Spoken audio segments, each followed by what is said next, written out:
And we are live. Little MMA late night action. I'm going to talk about UFC 313, UFC 314. We had the weigh-ins today, the UFC 314 press conference, and I guess we'll start with that. UFC 314 press conference. I think that main card's looking pretty stacked. I really enjoyed Volkanovski's singing.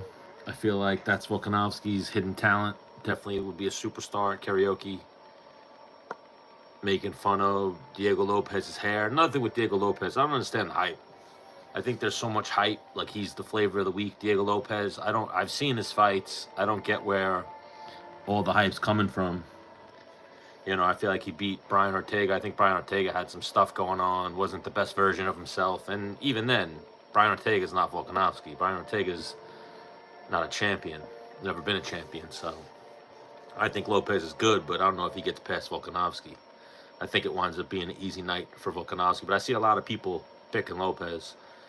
I was surprised at the press conference. The crowd was so against Bryce Mitchell. What's up, Ali? I'm good. How are you? I was very shocked that the crowd was so against Bryce Mitchell. I feel like Bryce Mitchell went from a fan favorite to talking about Hitler. Now he was getting booed out of the building. The guy he's fighting, Gene Silva, has been an entertaining fighter so far, but this is definitely a step up in competition. And I feel like he was the cringiest person at the press conference. Was totally cringy, barking at the crowd, barking at Bryce Mitchell. Definitely trying a little too hard. Seemed a little forced. What are you up to tonight, Ali? But I'm rooting for Bryce Mitchell in that one. Definitely was excited to see Pitbull now that he's finally getting into the UFC. It sucks it's, a little bit too late, but I feel like that's what's happening with a lot of the Bellator guys that were stars. I think we got Chandler in the UFC, a little bit outside of his prime. MVP, a little bit outside of his prime. Now we're getting Patricio Pitbull, a little bit outside of his prime. Very tough debut fight in Yair Rodriguez. Yair looked a lot bigger than him when the two faced off. But that's a good fight. I think Pitbull's game in every fight that he's in. He's definitely tough, durable, but he's getting up there in age. So that's the question mark for Pitbull. I think Paddy Pimblett looked a lot bigger than Chandler, and I feel like I've seen a lot of people picking Chandler. I feel like Paddy Pimblett's always going to get overlooked. I feel like Paddy Pimblett beats Chandler. I don't know what you guys think, but I think Paddy Pimblett is going to fuck Chandler up. I feel like Chandler sat out for the last few years, hasn't been good for him. Paddy Pimblett's surging, has looked good. Other than the Jared Gordon fight, he's kind of fucked up everybody. I mean, struggled a little bit with an old Tony Ferguson, but what's up, GOAT? How are you today? But I like Paddy Pimblett versus Chandler. I like Paddy Pimblett. Paddy Pimblett grew on me. What's up, Big Nugs? I got Pereira.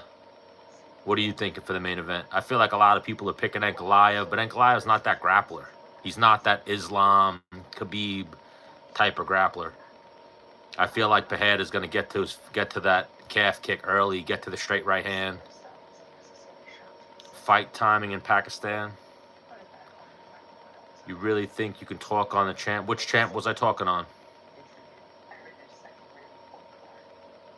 Trey Cream.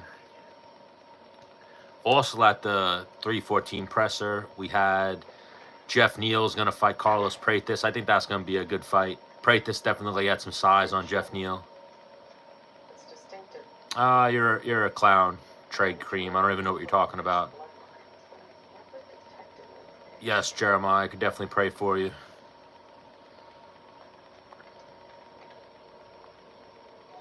Sorry for your loss with your little cousin. You look like the voice actor for Arthur Morgan. I don't know who that is. Well, oil beef hooked. We do have a problem, Trey, because you're a goofball. I don't know what you're saying. Happy birthday. Sing. Sunday's your birthday. Hope you have a good one. How old are you? Are you a UFC fan? Because that's what we're talking about here. We're talking about the UFC 314 press conference that was held today. Everyone was booing Bryce Mitchell. What's up, Amar? And I feel like, at what point can we not just say some stupid shit and kind of get away with it? Like, I feel like Bryce Mitchell, when I listened to what he said, he didn't say anything too crazy about Hitler. And he's getting raked, dragged across the coals now. I'm wearing a McLovin shirt. If you've ever seen Superbad, one of the greatest movies ever made. I'm not eating the Madagascar hissing cockroach on live. Sounds like a bad idea. Name one football player to edit. Aaron Rodgers. Uh-oh, we got another Stan. What's up, El Stan? I always appreciate a good Stan. I don't even know what you're writing there. It's a great shirt. So I think I got it at Target or Walmart. You know, they got a lot of good graphic tees. What you gonna say if someone said? I don't know what that means. CSO, chubby incel. You're a goofball, Trey Cream. No mathematics, I would not. Yeah, Bryce Mitchell's legit. I feel like they were booing him so heavily. And then I heard someone say, I forget who, but I heard someone say that he had fans in the crowd, but they were like afraid to cheer. Like almost like now you can't root for Bryce Mitchell because he said some dumb shit. But I like Bryce Mitchell. What's up, Jay Slice? You know, call him. I don't give a fuck what he says. He's a fucking hillbilly idiot, Bryce Mitchell. But I'm still going to enjoy his fighting. I enjoy his demeanor and his character. I liked when he went into the octagon the one time with the Bible and just yelled freedom. I wear a lot of graphic tees, but luckily I'm not a goofball like you, Trey Cream. Cool graphic tee, Chubbs. Like Connor said, dress your age. You're 40. Dress your age. I'm Trey Cream. My name's Trey Cream. I'm a YouTube troll. Fucking goofball. But we appreciate goofies like you, Trey Cream, because you keep the conversation going. You give me someone to make fun of. But then we'll go back to UFC 314. I thought Bryce Hall looked bigger than Silva. And again, I feel like Silva was pretty cringy. Yair looked a lot bigger than Pitbull. Paddy Pimblett looked a lot bigger than Chandler.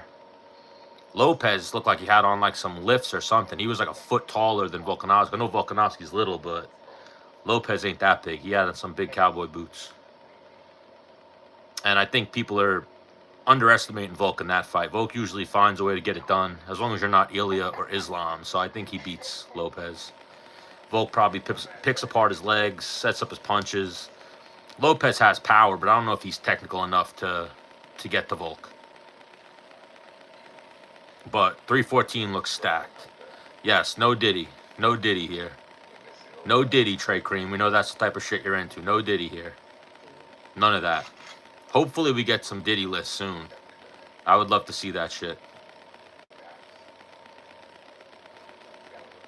I said Bryce Mitchell, dumbass. And if I did say Bryce Hall, I might have, because I was just watching a video.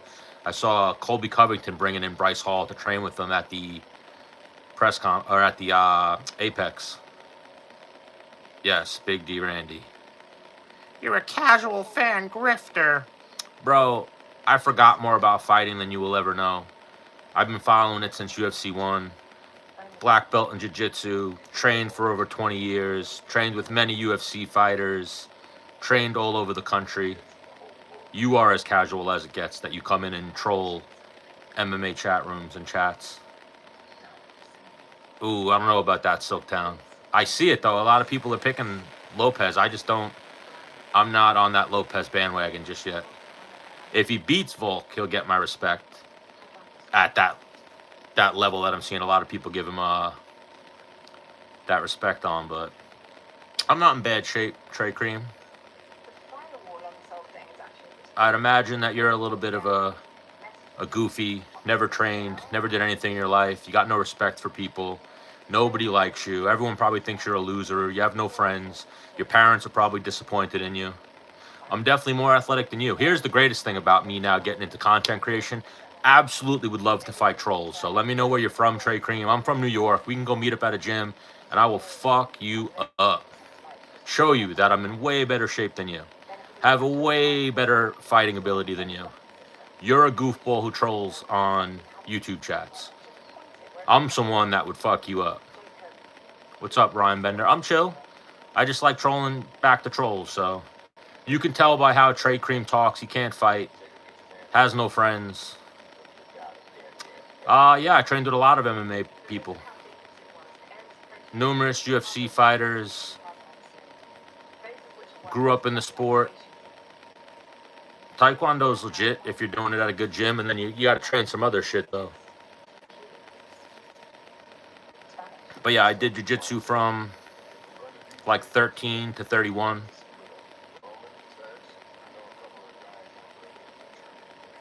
It doesn't matter what I look like. Doesn't mean I can't fuck you up. Doesn't mean that you have no skill and you never trained before in your life.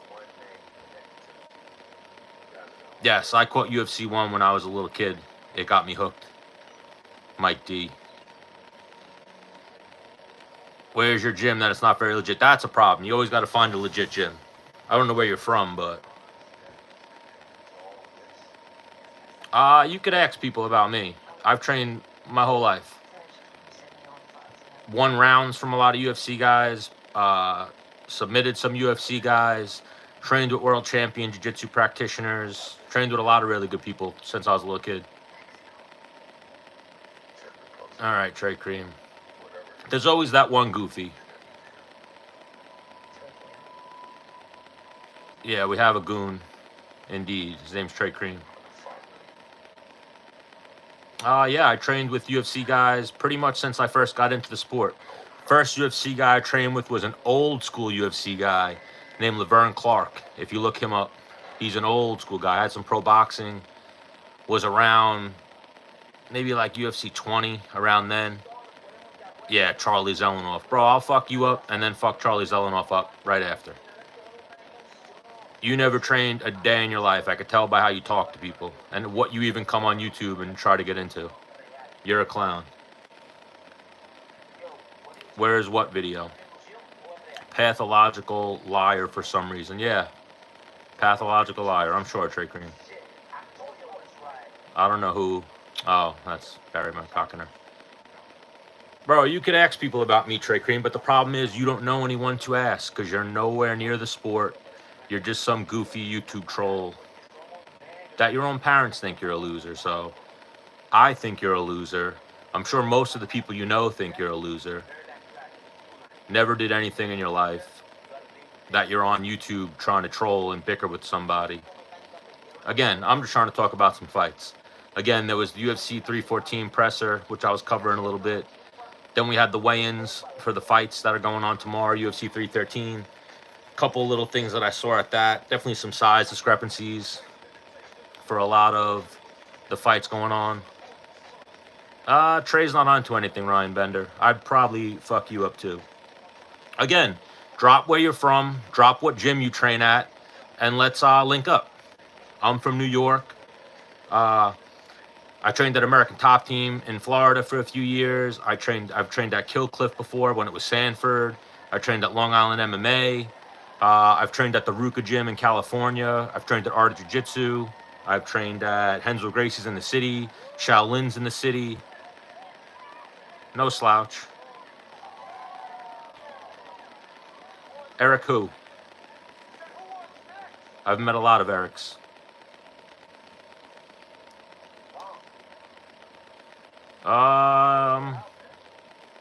Eric. Don't remember a long-haired Eric, but I have met an Eric at American Top Team. Definitely not Stolen Valor. But I appreciate you being a goofy and trying to accuse me of some bullshit like that. Nick Sick's not from Top Team. Nick Sick's from Extreme Couture. Never met Nick Sick, but I've met Strickland before when I was at Ruka.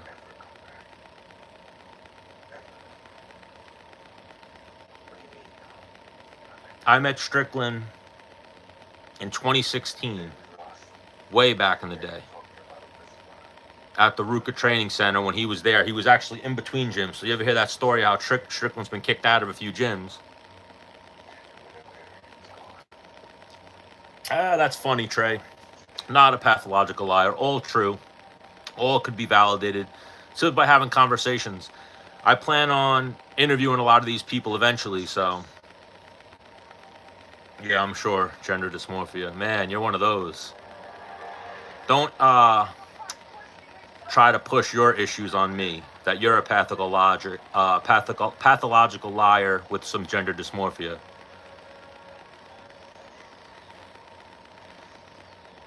To be honest, Strickland was alone that day, and Jason Perillo did come up to me and say, like, don't even go near Strickland. Leave Strickland alone. Strickland's that guy. Yep, exactly, Trey Cream. You got me. I only know them in my dreams.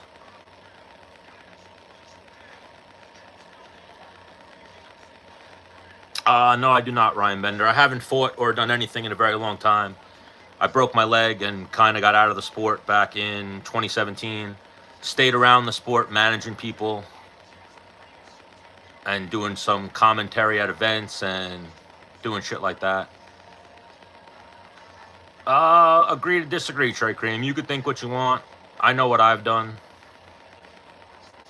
You're some goofball who's never trained a day in his life. I don't know about that. The UK taking over. UK has been around the sport for a while. They haven't. I think they're always going to lack grappling. They have very good striking. I've gotten Jim Miller comments before. Don't know Jim Miller personally, but definitely not a full-time yapper, capper, liar, but you're a goofy, Trey Cream. You can't fight your way out of a paper bag. Never trained a day in your life. You're just some goofball who comes on YouTube chats to try to troll, and you're not that good at it, unfortunately. Patty's a good grappler, so Patty's an exception. I feel like Patty's not the worst striker.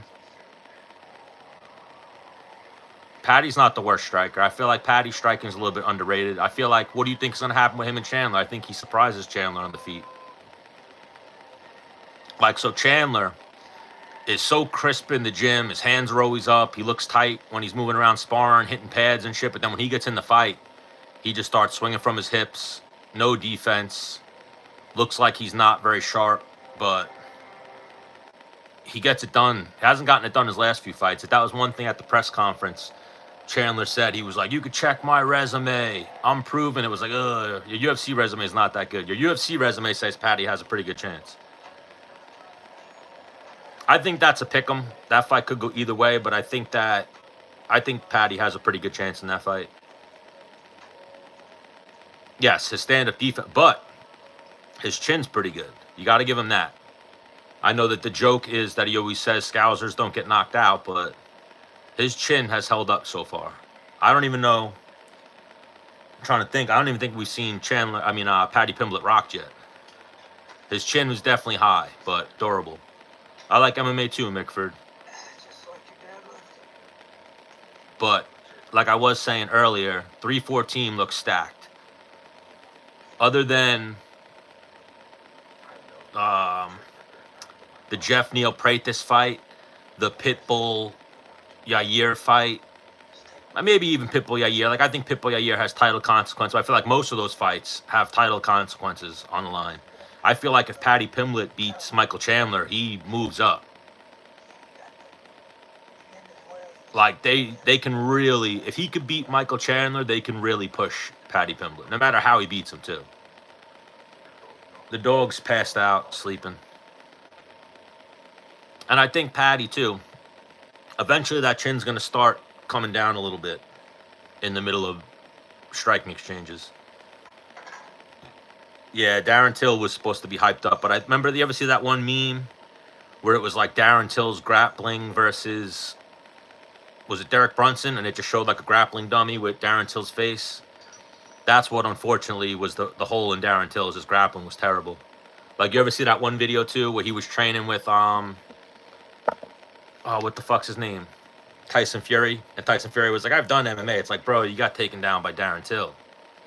We don't claim Darren Till. Yeah, Pitbull's past his prime.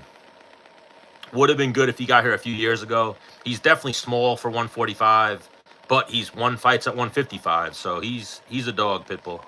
But Yair looked way bigger than him. I'm worried for Chandler because he hasn't fought in 2 years, and he's old. he's definitely aged in those 2 years because it's not like they were his prime years. Those were the tail end of his fighting career. No, never trained with Rocky Marciano. But you're a goofy, Trey. Remember that. Always remember that. When you look yourself in the mirror, you're a goofy. You never fought. You never trained. You never nothing. You're just a troll who tries to come in and talk shit on people. And you get fucked up in a real fight. Again, drop where you're from, Trey. If you ever come to New York, we could link up. And I will slap the shit out of you. That's my gift to the combat sports community. I will fight trolls. I look forward to one of them finally having the balls to be like, yeah, I'll do it, and let's set something up. You could be the first one, Trey Cream. Let's do it. I will slap the shit out of you. I will teabag you. Chandler finds a way to lose. I think the age is going to be a factor. Hasn't fought in a minute. Yeah, Tyson Fury was talking like he could beat legit UFC fighters when he got ragdolled by Darren Till. Yeah, what's his name got robbed? Francis Ngannou versus Tyson Fury. Imagine how much that would have changed the landscape of combat sports had they given him that decision, which he rightfully deserved. I don't know. I think Volk beats Lopez. I think Pereira beats Ankalaev, but Ankalaev's definitely live. And both of them, Lopez and Ankalaev, were definitely live in those fights. But I worry about Volk because the statistic of you don't win championship fights after the age of 35. And it's something crazy. Like Weili Zhang won that fight against Tatiana Suarez. That was one of the only ones. There's only like 3 or 4 people over the age of 35 who have won championship fights.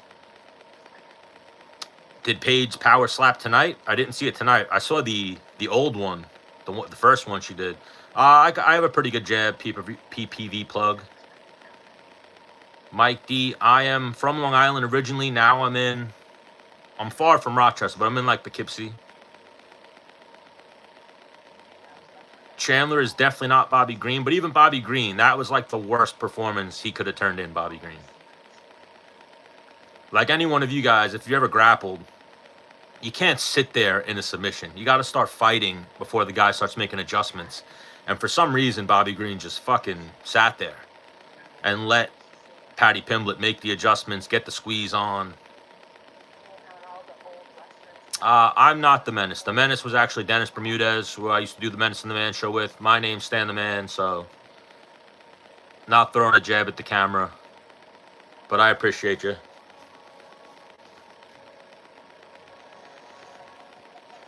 But yeah, back to Chandler. He's not Bobby Green, but Bobby Green, that was an abysmal showing by Bobby Green. I feel like Bobby Green's better than that.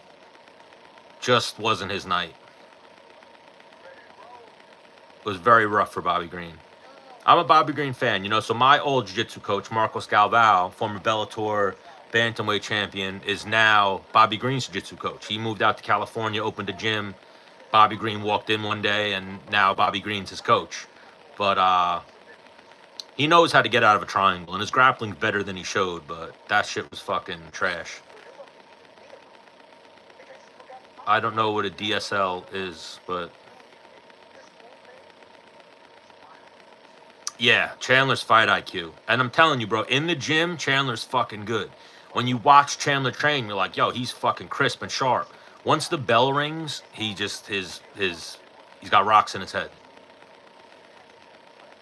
His hands go down. Like in the gym, he's a very high guard and all the combinations are tight. When the fight starts, his chin goes up a little bit. His hands are nowhere near his face.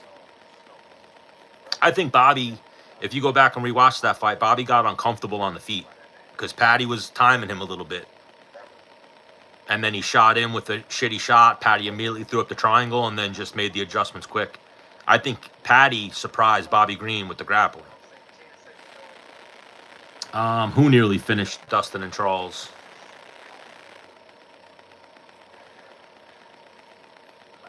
I got Gaethje. I like Gaethje even as an underdog. He already beat Fiziev. And Fiziev's coming off 2 losses too. Granted, Gaethje's loss is a little bit tougher to come back from, but he's taking his time. I'm guessing you're just another goofball troll. I don't know what a DSL is, but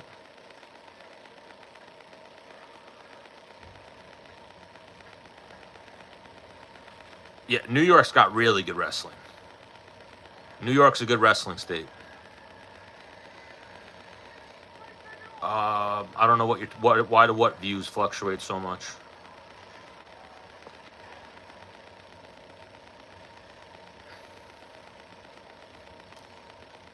But what fight are you guys looking forward to tomorrow at 3:13?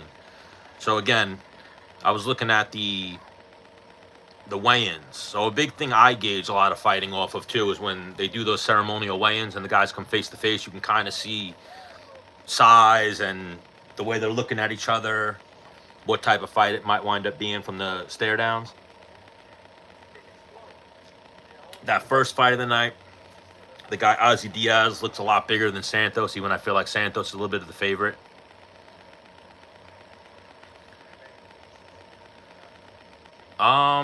I don't know, it just fluctuates. People coming in, watching live videos. You know, right now is like doom scrolling time, so that's why I'm making kind of like a late night show where if people find it, if you're an insomniac like myself, you find it, we'll talk about some MMA. If you're a troll, you can come in and try to troll. It's all good. I don't see them fluctuating too much.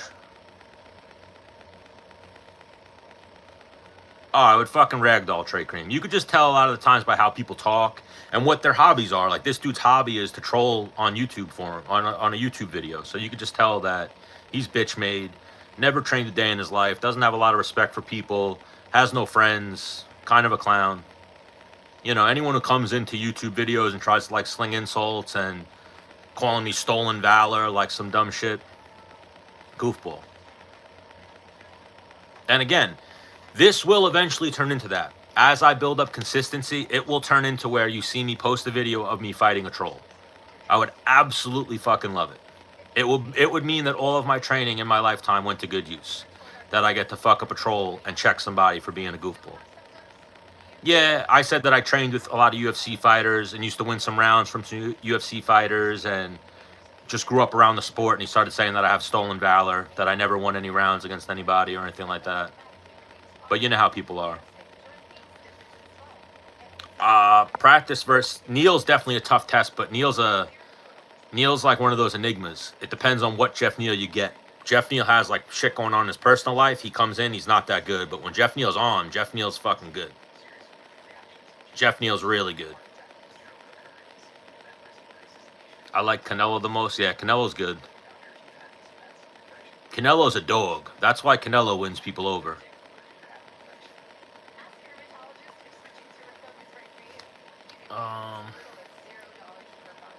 Yeah, so, I mean, again, I try not to fight anybody, but if you're a troll and you keep pushing me, like it's happened to me in real life too, I'll try to talk my way out of street fights. Like, you win, I'm good, I don't want to fight with you, but if you keep going, you'll get me to that point where, yeah, I'll more than happily fight somebody. I started boxing when I was 7. I wrestled a few years in high school. I started doing jiu-jitsu when I was 13. Found Muay Thai, Dutch kickboxing, all those type of things as I got older, and I trained 4, 5, 6 days a week for 20 years. Yeah, none of them will take me up on it, but I'm going to keep pushing at it, pay-per-view plug. I'll find one eventually. I get them every video, every time I go live, so I'll get one eventually. You know, I have a lot of amateur fights. Unfortunately, I never made it to the pro ranks because of injuries and just life gets in the way, but I used to be a sparring partner and a training partner for a lot of really good guys. Guys that fought in the UFC, championship boxing fights. Like I've trained with a lot of really good people, jiu-jitsu champion, shit like that. But you know, it's not about what I did. I just like talking about fighting. But when someone starts challenging me or questioning my take on things, I have a little bit of experience. So yeah, Ben versus Eubank should be good. But I'm telling you, bro, I'm gonna get a troll eventually. I will definitely get some trolls to link up. What's up, Anuj? 3:13 co-main prediction. I think Gaethje wins. I think Gaethje won the first fight. I do worry about age. So Gaethje, I think, is 36 or 37, and Fizayev's 33. But Fizayev's lost 2 in a row. Gaethje's lost 1 in a row, and it was a bad loss. But he's already beat him, and it was a good fight. But I think you can't sleep on Gaethje. Even though he lost his last fight, I feel like Gaethje is always game. He's always ready to win. He's the dog. He's not done yet.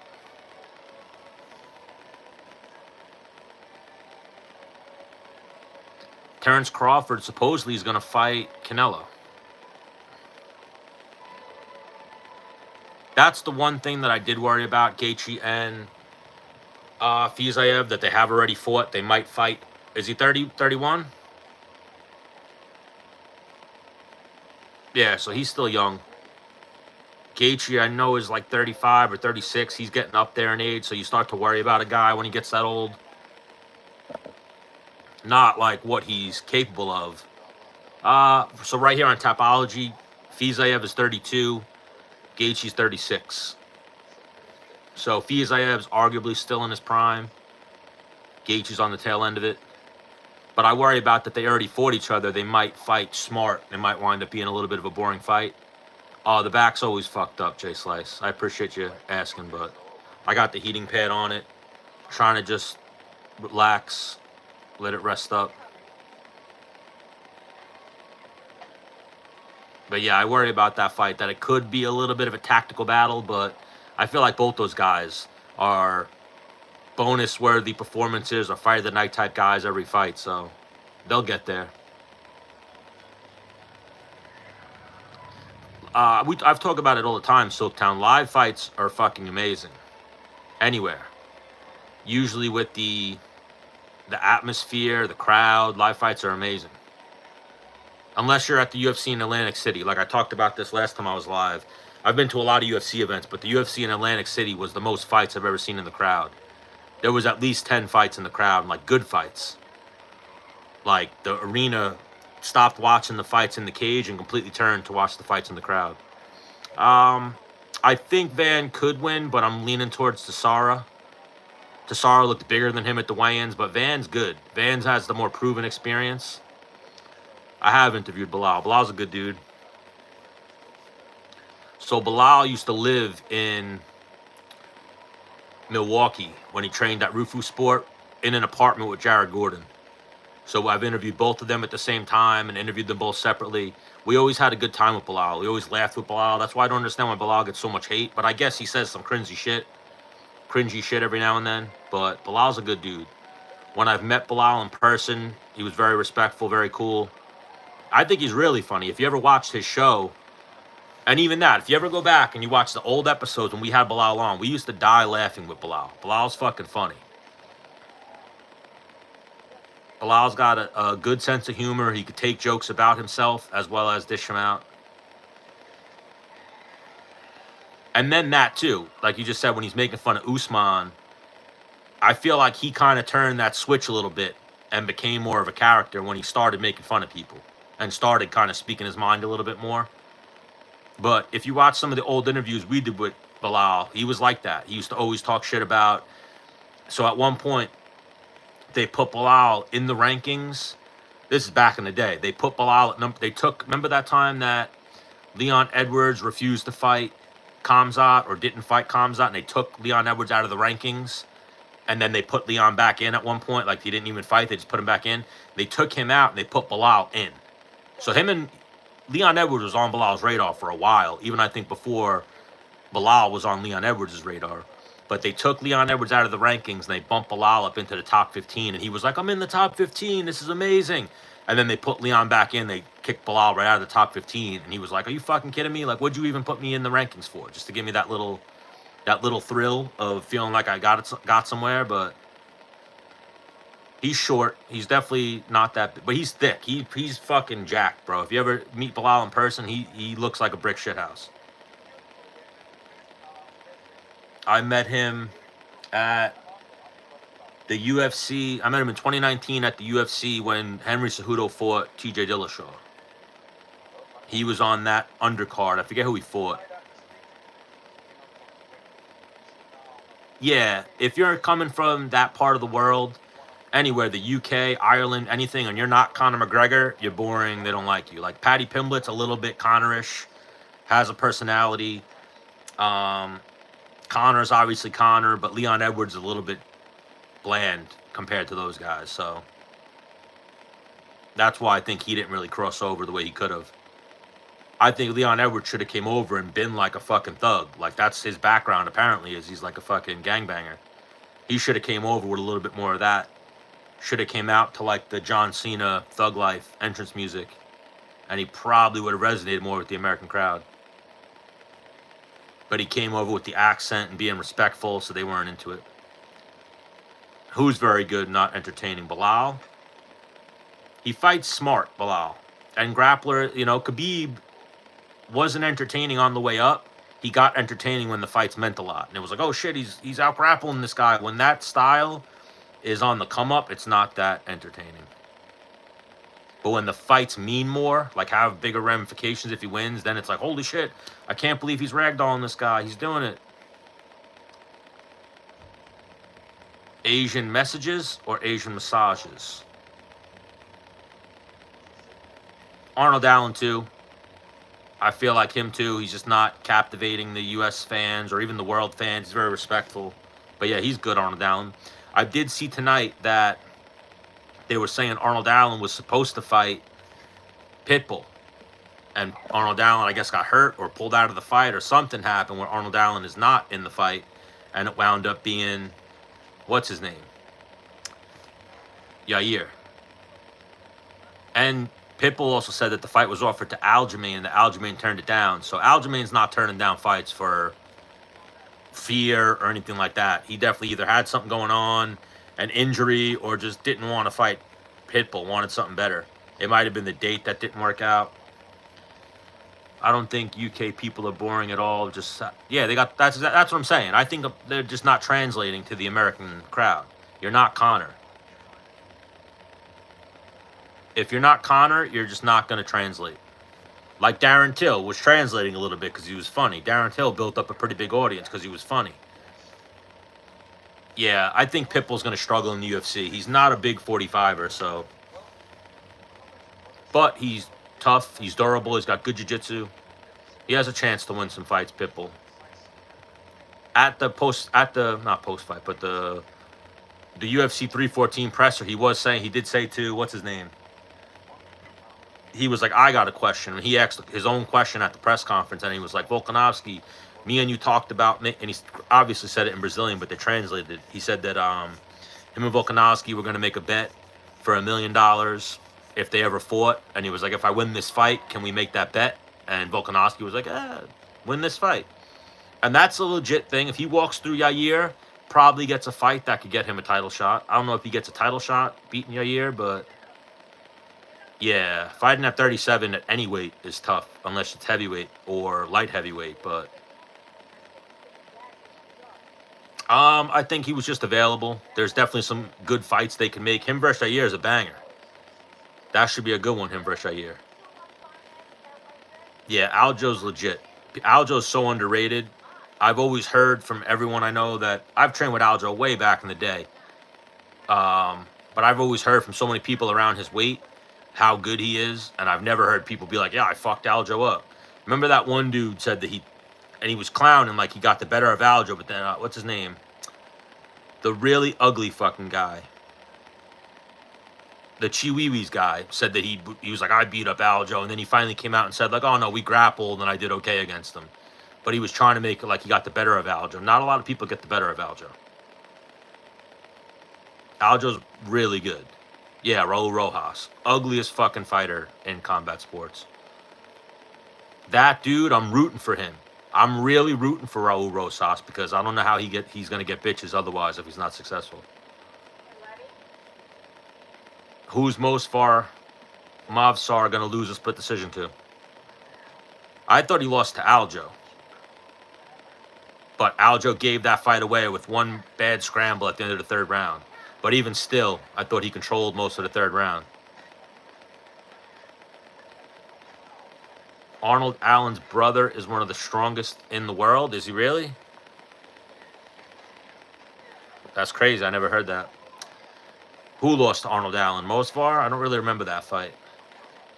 Raul Rosas just needs to keep winning. If he wins, he'll be able to pull hot chicks. And if he has a social media following and money, he'll be good. But if that dude didn't have money, was losing fights, and just he's not going to pull no bitches. That guy looks like a fucking little kid drew him with a crayon. Ugliest, and I'm not hating him. Everyone can agree with me. He's not no homo. He's no Diddy. He's not a good-looking guy.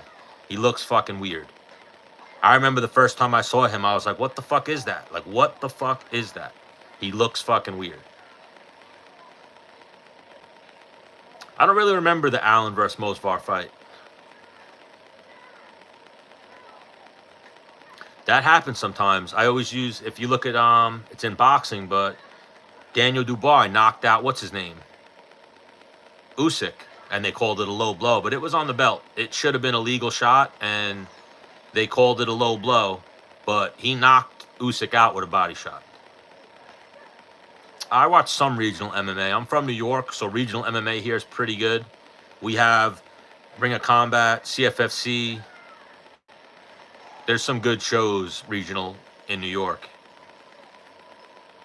And I'll pay attention to some of the other regional events, but it depends. It's got to be like a good fight. Yeah, he TKO'd Usyk, and they gave him a low blow. I know of Cage Warriors. You're talking about the one in overseas in the UK, where Connor came from, Patty came from. I've never really watched it, but I've watched fights from it, but I don't watch them live. I'll go back and watch some of the guys. I've gone back and watched some Patty fights, some Connor fights. They're a legit show. They're definitely a really good feeder league for the UFC. Octagon, I do not watch Octagon, but some kid that I am friends with or follow on TikTok always posts their content. If you look at the Cage Warriors champion lineage, there's a lot of them that made it to the UFC and had success. I think Ilya is so fucking good. Like, for you to beat Volkanovski and Max like that when no one else has, you're good. Like I talked about it last time I was live. A lot of people were going out saying, "Oh no,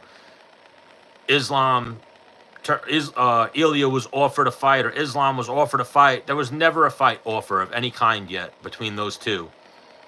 And it was only Islam's management that said they want Ilya to win a fight at 55 before they give him a title shot, simply because when they beat Volkanovski twice, they got so much flack for beating a featherweight. But I think Ilya should get an instant title shot. KSW has a really good show as well. They've put a lot of guys in the UFC. If I'm not mistaken, that's where Blachowicz is from. Yeah, Ilya is definitely game for Islam. I think that's where he needs to go immediately, is right to a title shot versus Islam. Like, if you watched, like, people just always make up shit. I see so many people, like the Jesse on Fire types, that say, like, oh, this fight was offered and that never happened. Nothing was offered yet. Nothing was turned down yet. Nothing. Rizvan publicly stated, not that anything was offered, but that they think that Ilya should fight somebody at 155 before they give him a title shot. They never said anything was offered. They never said they turned anything down. Nothing like that. You know, talking heads, like people who make fucking TikToks and clickbait shit, like to always say that, oh no, this fight was offered and it was turned down, and these people turned down. It's so stupid sometimes. That's the problem with a lot of the journalists or MMA media. There's no integrity in it. No integrity whatsoever. Dustin survived 4 rounds. Dustin's good, though. You can't sleep on Dustin. 4 rounds is enough time for Ilya to fight. I do think Ilya is a little... Dustin's a dog, though. You can't really say someone's tougher than Dustin, but you can kind of say maybe they're more skilled. I think Ilya might be more skilled than Dustin. Better grappler, crisper striking.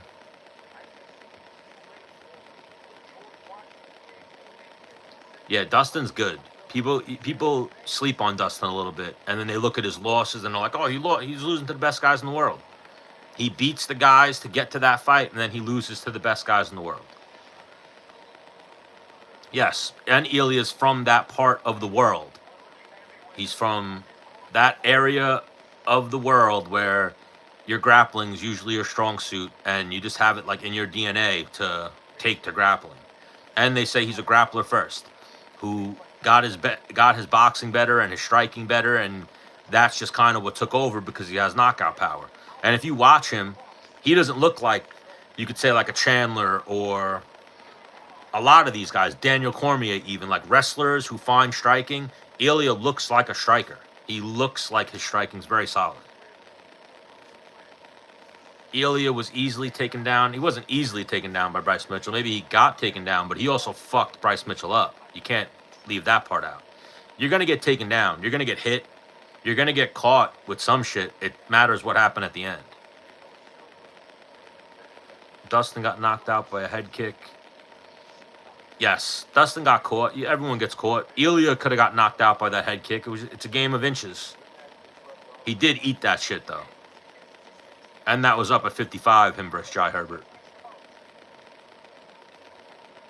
All right, I see your argument. Ilya could be tougher than Poirier, but nah, Poirier's tough. It's a game of inches when you're getting hit on the chin. You know, you get hit right here and be okay. Right here, it knocks you out. I feel like I'd have to rewatch it, but Poirier ate all of that head kick from Justin Gaethje. Kind of was like leaning into it too, where maybe Ilya just didn't get hit. He got hit clean, didn't get hit on the button. Yes, short notice. And then there was that other fight. There was another fight where Ilya kind of grappled too much, kind of gassed himself out. He doesn't look like that version anymore. You see it with, I'll use Dricus as the best example of it. Guys' earlier fights in the UFC, those don't really tell the story of how good they get and how comfortable they get in the octagon and how they improve. So Dricus was gassing a little bit earlier in his career. His grappling was a hole. He probably worked on those things. So Ilya gassed earlier in his career, needed to work on his striking. He worked on those things. You know, you see that with a lot of people, and that shows really high fight IQ as well as just the ability to adapt. Yeah, DDP, I remember seeing that he had a nose problem, but he definitely had a cardio issue as well as a little bit of a grappling issue that I feel like he started to address.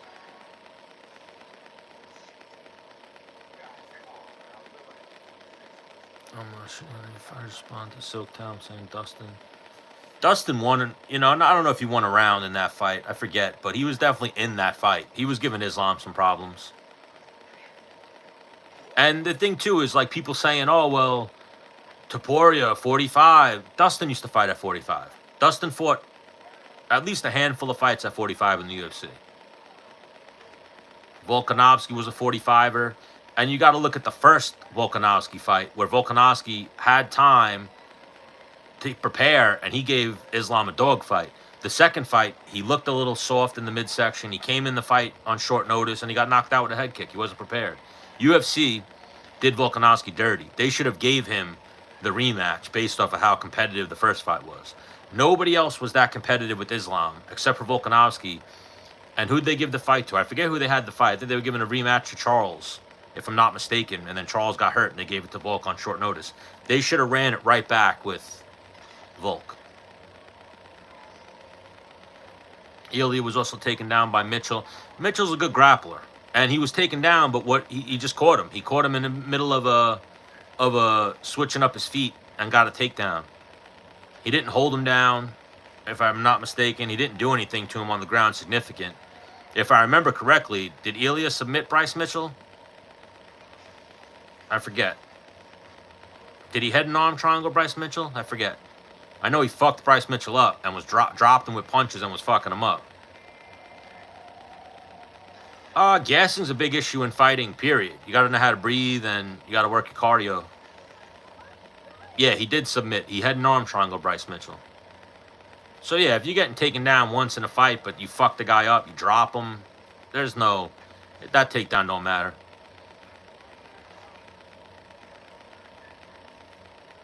Nobody's unbeatable. Even Islam. You saw in the Dustin fight that Dustin was close. Dustin had moments against him. Who's the other guy? I think that one fight that Islam lost, though, was a little bit of a premature stoppage. He got flashed, is what they call it.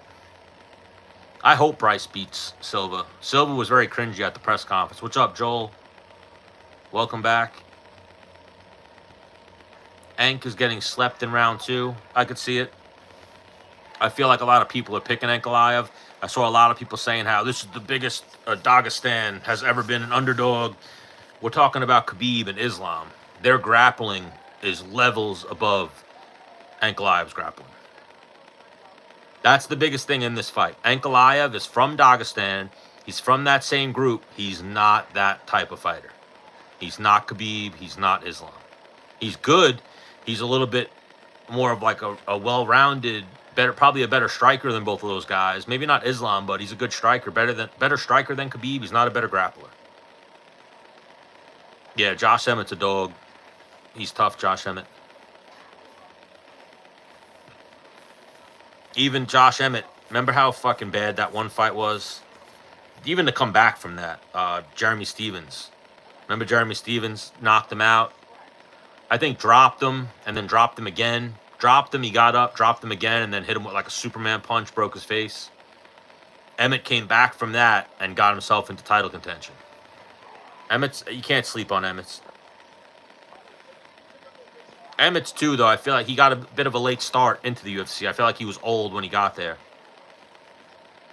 Yeah, Ankalaev does have a good gas tank. But have we seen, other than that fight with Blachowicz where they were at high altitude, have we seen Alex have cardio issues? I feel like Alex is always good. I don't know what you mean, Joel, against Zuffa and UFC.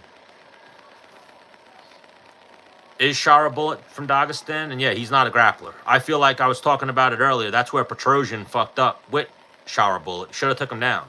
Like, MVP could strike with him on the feet, but Petrosian should have tried the takedown. I feel like that's Shara Bullet's hole. Yes, Khabib and Islam were so dominant.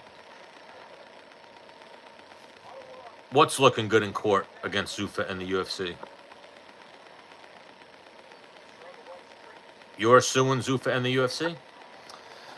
Khabib, all belts will come to Dagestan. They might, but Khabib was the better grappler than Islam. Islam was a better striker. Brock Lesnar called himself a victim against the UFC. That's fucked up. I know Mark Hunt was on a rampage for a while about how he was the victim because he had to fight Lesnar on juice and the UFC knew about it. I think Ank is a very good wrestler, as good as it gets. He was taking down Jan at will. His legs compromised. I don't think he's as good as it gets. I think he's good. He's well-rounded, but he's not Khabib or Islam. He's not going to dominate. I don't think he dominates this fight with the grappling. Yes, but that Jan, I feel like Jan and Alex both looked exhausted in that fight. And it was only 3 rounds, but they were in high altitude. If I'm not mistaken, that fight was in Utah. And grappling, the reason you see a lot, people forget, man. People forget. Shout out to Joe Rogan. And the MMA Guru. I know that's one of his catchphrases. Yeah, grappling, that's why you see a lot of guys want to choose to strike more. Grappling is way more exhausting than striking. Who could win if they want to? Ank? But he chooses not to. Emmett was bald in elementary school. He might have been. I've seen young kids with the receding hairline. It happens. It's genetic. I've seen it happen to the best of them. We need to transfer some of those. Like, I know here, hair transplants and that whole, what is it called? Like, hairline regeneration is all very expensive here. That's why everyone goes to Turkey. Oh, he was bald because he had high testosterone. He's definitely on some fucking gear. If I'm not mistaken, he had like a little bit of gyno going on too. Josh Emmett. You know, I'm not going to throw shade, but I feel like a lot of those alpha male guys were on something. Remember even that one point when Cody and Dillashaw were going at it, Cody kind of gave everything up and said, like, you were the one doing it and showing everyone how to do it. Like, you were the one showing us all how to use the steroids. Jan's defensive wrestling is not that good. Yeah, Jan's more of a striker too, I feel. He can grapple, but he's more of a striker. I'd give my body hair grafts. Yeah. I think they take it from like I don't know, there's all different ones I've seen. My friend got it, and actually a couple of people I know got it, and it looked really good when they got it done. Marab got it. You know, take your hairline down a little bit. Usually, I think some places just pluck from your actual head. Some places take it from the back of your neck. I don't think you could do body hair grafts or pubic hair because then you get all fucked up. Yeah, Cody fucked his shit up. Yeah, Elon got it. I feel like that night that Cody Garbrandt had that amazing performance against Dominic Cruz, I'm the other side of the coin. I don't think it was Cody had that great night. I think it was Dom had an off night. You know, Dom came into that fight where he was like, yo, I've already beaten all the alpha male guys. I'm definitely going to beat this guy. Hey, y'all, want to hear the story about how this queen KO'd Liddell? Never trained with Chuck Liddell. But I see you're back, Goofy. You couldn't stay away. Your life is so boring and meaningless that you had to come back. I appreciate it, though. Thank you for the view time, Goofy Cream. They do body hair grafts for beard transplants. I've seen some crazy shit. They definitely have, they do a lot with technology.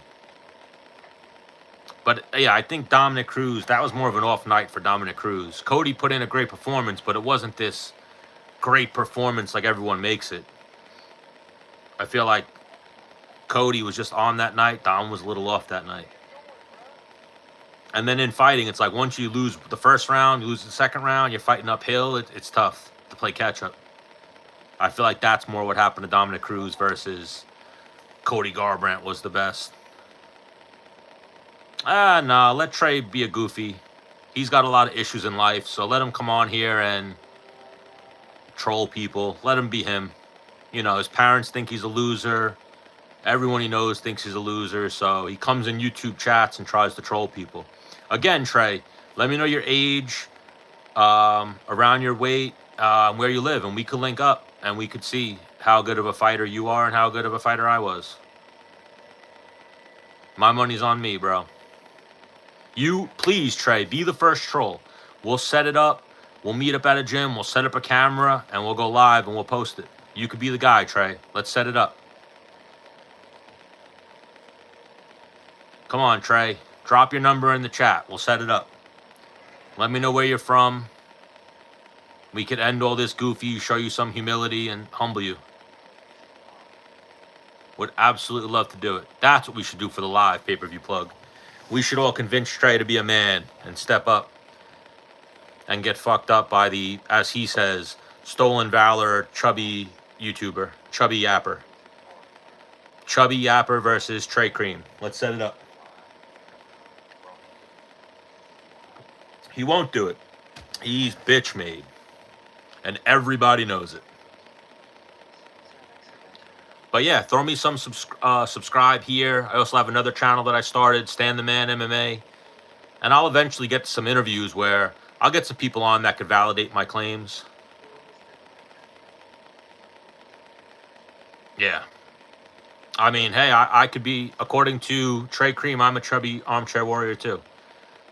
Again, I always tell people I don't want issues or anything, but when you just keep going and going, then you become the guy that I'm going to have to then single out and troll. And again, we could set it up, Trey Cream. We'll live stream. It'll get me some views.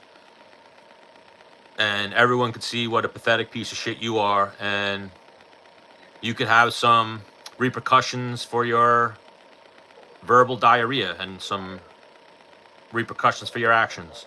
For being a little bitch and coming on my live and trying to troll, we could link up and put it on video. We'll put it right on YouTube. Sanctioned, trained professionals, we'll label it as, so that way they don't take it down. And I will fuck you up. I would gladly do it. I know a lot of gyms that we can get into that would totally let it happen. Totally, we'll give you a waiver to sign. I'll sign it. Or you do it in a parking lot. I'm down for that too. Let me know. Yeah, unfortunately. I'm rooting for Bobby Green. Like, I don't know if you were here when I said earlier. So he trains his jiu-jitsu under a guy named Marcos Galval. Marcos Galval was one of my training partners and a very good friend of mine. Was my jiu-jitsu coach for a while. And then he moved to California.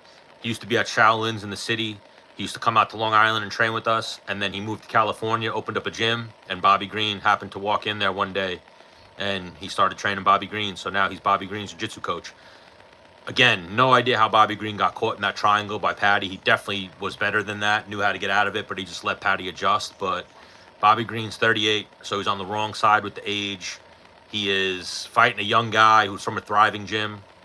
But I feel like with that, what's the name of that gym again? The Fighting Nerds. We're about to see how good those guys are, because they've been winning and looking good, but they're not at that upper echelon of the divisions yet. They're about to start getting there. What's up, LeBron James? LeBron James. I'm going with Pereira.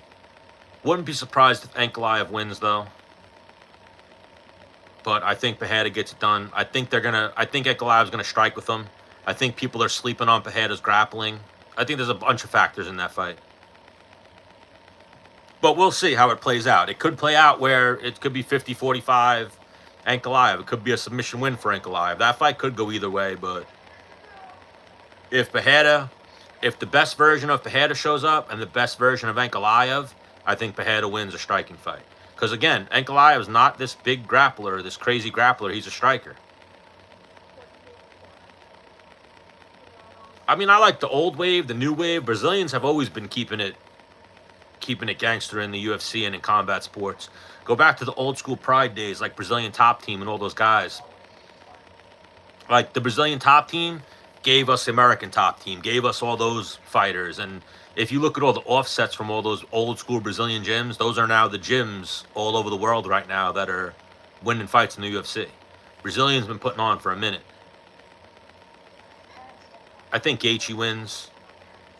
We were talking about it earlier. I'm concerned with Gaethje's age. He's 36. Fizayev's 32. But Gaethje already beat him. Fizayev's coming off a 2-fight losing streak. Gaethje's coming off that bad fight with Max Holloway. They're both not in their best moment right now in their career. They both need a win.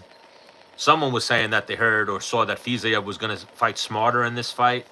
I don't know how long he's going to get away with that. Gaethje will be in his face.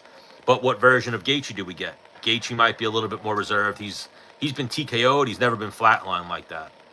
And then I don't know if anybody saw, recently they put up the video. Like when he got knocked out by Max, they kind of went to Max celebrating. Recently, someone uploaded the video of Gaethje knocked out. And it was he was out. Like he was snoring. He was like stiff as a board. They rolled him over. Like he got flatlined. I'm glad that he took a good amount of time off, because your brain needs 6 months to a year minimum to recover from a knockout like that, I think. I mean, we'll see. It depends. If we'll see off both of their next fights. If Praetis walks through Jeff Neal, he could be a title contender. If he has trouble with Jeff Neal, he's still got some ways to go. Michael Morales, if I'm not mistaken, is fighting Gilbert Burns. So if he beats Gilbert Burns, no matter how he beats him, he's kind of he's definitely a step closer to title contention. I feel like Gilbert Burns is a little bit above Jeff Neal as far as the rankings and the forward trajectory after. But Gilbert Burns is old too, though. I love Gilbert. Gilbert's the man. Gilbert's always been very cool with his time to me. I've hung out with Gilbert a couple of times, done a few podcasts with him. Good dude. Yeah, I don't know which Gaethje we're going to get. And I love Gaethje too. I never met Gaethje in person, but I've interviewed Gaethje. Me and Gaethje bonded over our love for marijuana, our love for mushrooms. And Gaethje's one of the bros. Like, that's one thing about Gaethje. Gaethje's absolutely one of the boys. Neal is too tough to finish. Yeah, that's the thing. If he walks through Jeff Neal, then it's like, oh, all right, he's a dog. Because Jeff Neal, even on a bad night, is tough to finish. Yeah, Gilbert's had a lot of wars in the gym, and he's just been around for so long. He's, I think, 38 now. I hate to see him lose. Yes. I don't know about LSD. I've never done LSD, but mushrooms, I love mushrooms. I used to do mushrooms all the time with Dennis Bermudez. And then I used to do mushrooms all the time in Florida. I used to go to Space, the nightclub. I've done mushrooms with Matt Frivola as well. Trying to think if I've done mushrooms with any other fighters. But then me and Gaethje talked about mushrooms. He loves mushrooms. And then when me and Gaethje were talking about weed, I was like, "You smoke flower?" He was like, I smoke oil." He's like, I'm big with the dabs." And I was like, "Oh shit." You know, if you're smoking a blunt or a joint, that's one thing. If you're smoking dabs, that means you're like a heavy hitter. That means you get fucking zooted. You get lifted. I've got next. This is this mushroom tip from Grinder. I don't know what that means. What's your favorite fighter of all time and current favorite fighter? I've gotten asked this question before. I don't know. A lot of guys. I like Ilya. Conor McGregor fights are always an event. Not that he's really my favorite fighter, but he's like one of my favorites to watch. GSP's up there. GSP was always an event to watch. John Jones. I'm always good for a John Jones fight. I used to like watching Joanna fight. No other women's fighters really got my interest except for Joanna.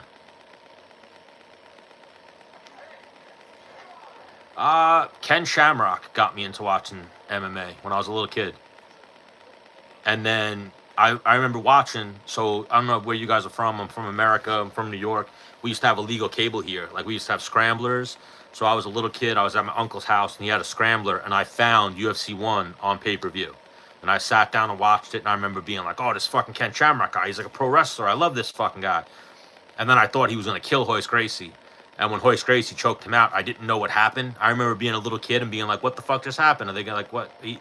What just happened?" He just like pinned himself. He tapped out. He tapped the mat 3 times, like in pro wrestling. And then slowly just became obsessed with combat sports. Liked Rampage. Rampage was always good to fight. Those old school Pride events. Fedor was always amazing to watch. Prime Crow Cop. Robbie Lawler. Yeah, I don't really have a favorite fighter or even a favorite fighter to watch. Just I like fighting. There's always some really good fighters in the sport to watch. But yeah, GSP was good. Rampage. I got Volk. I don't see the hype behind Lopez, but a lot of people seem to be picking him. And I do think Patty's going to beat Chandler. I think Chandler, the time off, isn't going to do good for him. Patty's been fighting, and Patty's at that age right now where he's thriving. How do I feel about Khabib marrying his cousin? I don't know if that's affirmed that he did marry his cousin. But I like Khabib. I met Khabib, very respectful, nice guy. I like his manager, Rizvan. Very cool guy. His whole team is pretty cool. I watched Cody vs. Dom Cruz on YouTube like 5 years ago, and I fell in love with MMA. Yeah, that was a great fight. I was just talking about that fight, though. I don't know if that was Cody was so great or Dom was having an off night. I feel like it was more Dom was having an off night, and Cody showed up. Women need to stop talking. I don't know about stop talking. They definitely need to stop fighting in the UFC. Like, that's the worst fight of tomorrow night, by far, is Amanda Lemos versus Jasmine Lucendo. That fight should be a bathroom break or a nap. De La Hoya Mayweather got me into boxing. That was a great fight, too. De La Hoya in his prime was one of the best to watch. And now as an adult that you know what De La Hoya was into, you're like, this guy was a fucking animal. He was doing coke, banging hookers, going fucking nuts, and he would still win fights and put on entertaining scraps. Mayweather's a good dude, too. I never met De La Hoya, but he seems like a fucking weirdo. I've met Mayweather. Mayweather's a good dude.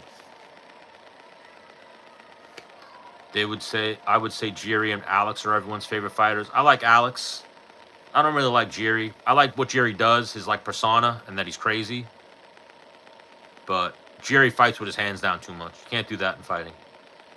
It was 100% confirmed. His dad even said it in an interview. I never saw that interview, but that's fucking crazy if it's true. Yeah, Dom looked a little off that night, and he had a goatee. So when have we ever seen Dominic Cruz with a goatee? Never. And then the one time we saw him with a goatee, he fought like shit. So what was going on in his life leading up to that fight? And just an off night. Definitely not his best performance. Cody showed up that night and put on a performance that everyone talks about that like it's one of the greatest fight performances ever. Hooker versus Dustin was great. The fact that, too, Dan Hooker versus Dustin was in the apex, so you heard every punch landing and all the chaos of that fight. Remember, was it the second round or the third round where Hooker almost stopped Dustin, where he hit him with like that 5 or 6 punch combo, and then the round ended. That fight was crazy. Yeah, I remember watching that fight too and being like, jumping up and down. That fight was fucking nuts. If booked, I think they're gonna book it for International Fight Week most likely. I'm leaning towards Taporia. I feel like Islam. So even with that, Islam's right at that point. He's at that win streak point with like Khabib would have lost eventually, I think. And if you keep fighting, it's easier to become champion than it is to stay champion. If you're at the top for that long, eventually you're going to zig when you should have zagged. So Anderson Silva got to this point. Usman got to this point where they had these win streaks. The only outlier is John Jones. Usually you get this certain length of a win streak, you're going to lose. And Islam's about there. So I feel like if not this fight, the next fight, he's getting close to the end of his trail. Or where he finally gets a loss. DDP versus Jiri. I'd lean towards DDP. DDP keeps surprising me. And I feel like he's improved a lot. He's got more comfortable in the octagon. Jiri just fights with his hands down too much. You can't. Jiri, too. Fights with his hands down, gets hit a lot. There's only so many big shots you can take on the chin before your chin starts to deteriorate a little bit. MVP fights with his hands down. Yeah, but not everybody. He's been caught before. And like right now, I think as MVP gets to the top of the division, you're going to get clipped eventually with your hands down. But that's also his style. So I always say it. If you look at MVP and Wonder Boy, how you beat them is leg kick. So he'll meet somebody eventually that has the fight IQ to be like, all right, let me pick apart his feet so he can't do all this jumping around. Yeah, the downfall of Cody was crazy. It was TJ. Talking shit to TJ, kind of saying cringy shit on the mic, and then TJ was on some good shit and just happened to catch him. Yes, MVP's way smarter with his defense. Jiri's a little bit reckless. And again, Jiri gets hit. MVP doesn't get hit, so he's way better defensively. We've seen, even that fight, was that Jamal Hill who Jiri just fought? He was getting hit by Jamal Hill fucking clean. He just was taking him. Eventually, that chin runs out. Chuck Liddell's a great example of that. Eventually, your chin, your brain, there's a button. It can only take so many before it starts to slow down.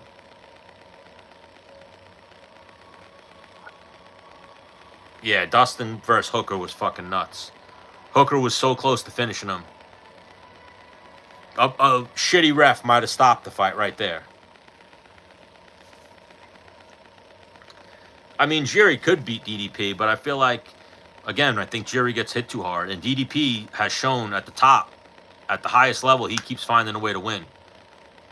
Jiri, I think, got a little bit lucky. He caught Glover Teixeira at the right time. That's how he was able to beat Glover Teixeira. Glover got old on us, as happens. You know, what was Glover, 40-something? That fight was a great fight, too. Jiri versus Glover. Yeah, DDP, too. Everyone says, like, I saw that one clip where Robert Whitaker and Adesanya were joking on him and said he's a shit fighter. I feel like he's just unorthodox. Conor was unorthodox. Anderson was unorthodox. Adesanya's unorthodox. I feel like it's not so much that he's shitty. He's just different, and he makes it work. And again, he's winning at the highest level right now. He's looked better than he ever has the last few fights. So whatever you saw of him versus Derek Brunson and coming up against other UFC guys, those are out the window now. You look at the fights that he's had recently, he's looked really good. I don't know if Jones is ever going to fight Aspinall. I don't think he's ducking Aspinall. I think Jones is capable of beating anybody, and he just wants money. I made a video about this a while ago, but I've talked about it before. When John Jones didn't fight for 3 years, it wasn't that he was ducking Ngannou or anything. He was in a terrible negotiation with the UFC. And you're seeing it now. UFC could have this fight announced. They're not giving in to John Jones. That's the problem right now. They're not giving in to John Jones. The only reason they gave in to John Jones is because Dana White had that thing with his wife, and they lost Francis Ngannou in negotiations, so they needed some type of buzz to get rid of the Francis Ngannou news and get rid of the Dana White hitting his wife news. So they got John Jones versus Cyril Gane. They gave in to John Jones, gave him a raise. He came back and fought Cyril Gane, and then he fought Stipe. Now he's already, again, asking for more money. So I think the UFC's pissed at him. And they're not going to give in to him again. Especially the way he went about it. Like, it's public. They're kind of negotiating in public. I don't know if we ever see John Jones again, unfortunately. If the UFC gives in to John Jones, then they're going to have to give in to the next guy. And they'll always have that issue where, oh, well, you gave in to him, so you're going to give in to me. And it sets a bad precedent for the UFC in contract negotiations. So if you're fighting and you're at the end of your contract, sure. But John Jones still has a bunch of fights on his contract. They just renegotiated his deal 2 fights ago. They gave him a huge raise. They're pissed that they got to give him another raise. Yeah, TJ was on a lot of shit. Do you remember that video where they showed TJ making weight for 125 and he had like a fucking desk full of all types of pills? He was on a lot of shit, TJ.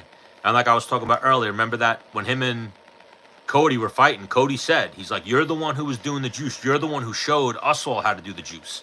You're the one who showed our team how to do juice.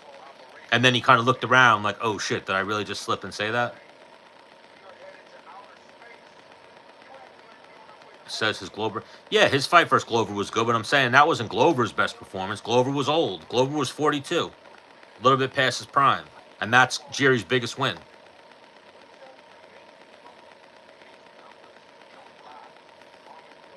Yeah, they're both dogs, Jerry and Glover. But I feel like, again, that's his biggest win is Glover, but a 42-year-old, a 43-year-old, however old Glover was. No, I think Khamzat beats DDP. I think the struggles we saw of Khamzat were his cardio. That was at 170 when he was cutting too much weight.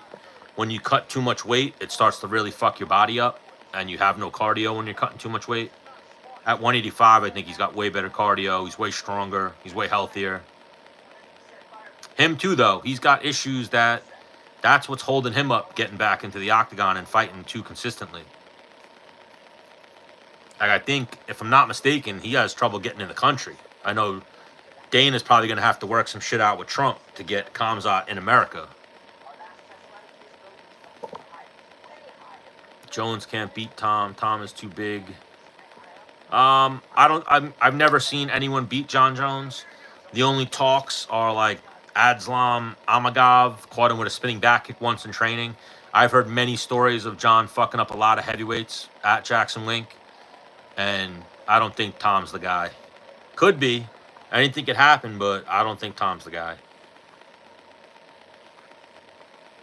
Technique. I think he could out kickbox Aspinall. He could out grapple Aspinall.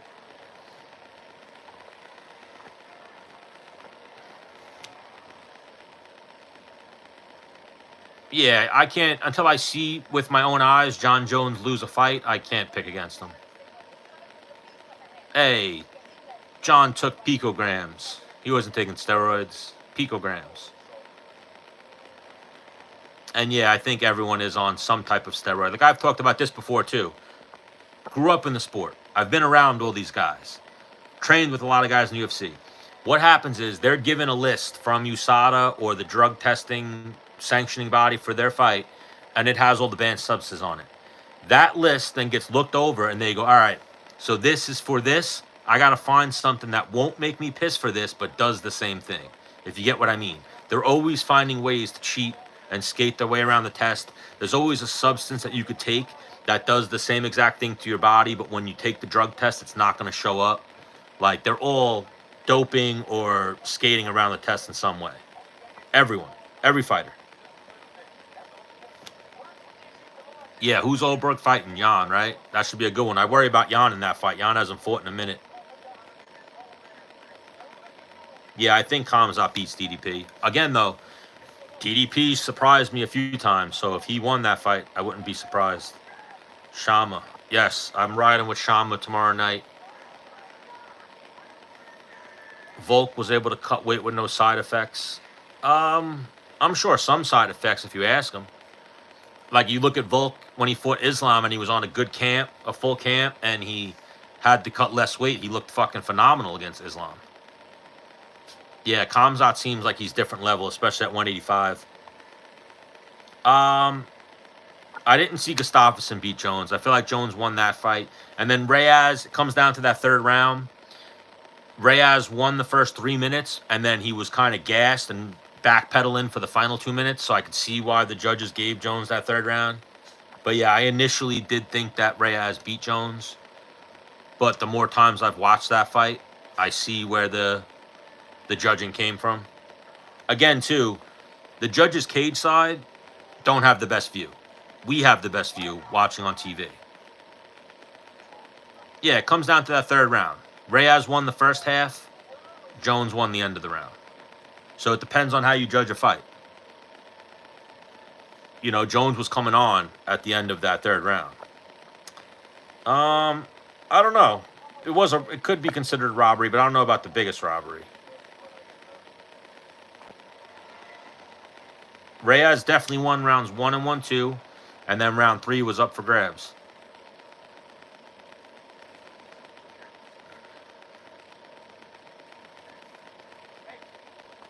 I mean, I remember asking Holly Holm about John Jones at one of the UFCs, and she said a great thing about him. He just finds a way to win. That's the one thing. That's the best attribute about John Jones. He finds a way to win. He was losing to DC. He found that head kick. He was having trouble with Thiago Silva. He took Thiago Silva's legs out and kind of stole the rounds. He was having trouble with Dominic Reyes. He kind of out-cardioed Dominic Reyes. Dare I say, stole the third round, won 4 and 5. If I'm not mistaken, he did the same thing with Gustafsson. He kind of stole the end of that fight. You know, judging is subjective. You got to finish people. That statement's so true. Don't leave it in the hands of the judges, because then that's what happens. I don't think Charles will ever be champ again. As long as Islam's champion, I don't think Charles could beat Islam. I mean, could catch him on the feet, but I don't think his strongest strength is grappling, and Islam's strongest strength is grappling. And he's very tough to submit.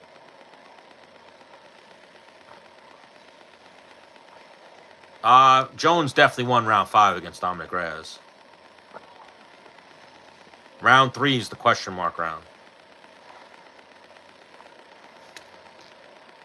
Jones at all. That's not true. So John has always had. Everyone thinks Aspinall's so fast. He looks fast against heavyweights. The only people that John ever had a problem with were middleweights that moved up or super athletes in Gustafsson and Reyes. And again, we know for a fact that both of those fights, John wasn't training the way he should have been training. He was partying, wasn't fully prepared or as good prepared as he could have been. He'll be prepared for Tom Aspinall. I see your logic, though, but I think people think Tom Aspinall's faster than he is. He's looking fast against heavyweights. John Jones looked fast at heavyweight. Fizayev's got skills, but I think he'll always lose that fight to get to the top.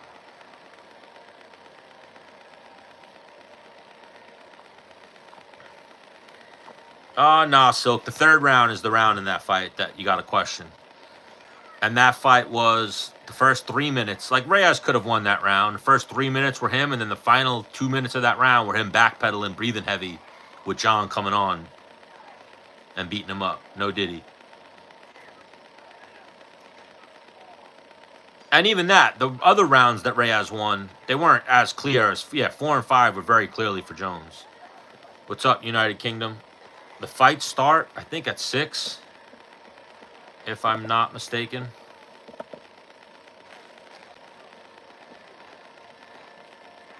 $6:30. The creator. Yes, God is the creator. I do not have blue eyes. I remember the Gustafsson one, people saying it was a robbery, and then I remember going back and rewatching it, and it wasn't really. It was Gustafsson had some success early, and then John kind of took the fight over. Remember, Gustafsson was doing good, and then John landed that spinning back elbow right on the forehead that fucked Gustafsson up. And then he kind of took the fight over from that point on.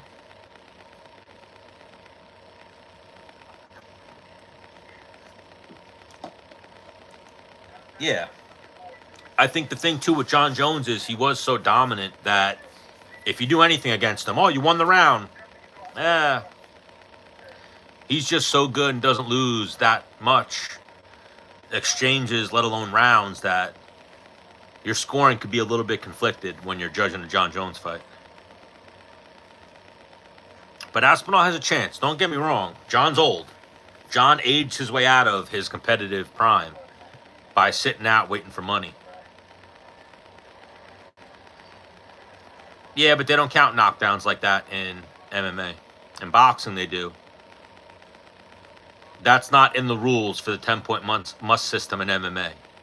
That a knockdown makes it a 10-8 round.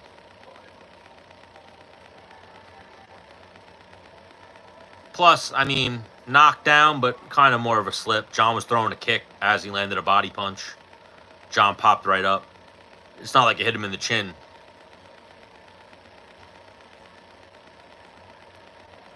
It's definitely a debatable fight. Debatable scorecards, but I think John did enough.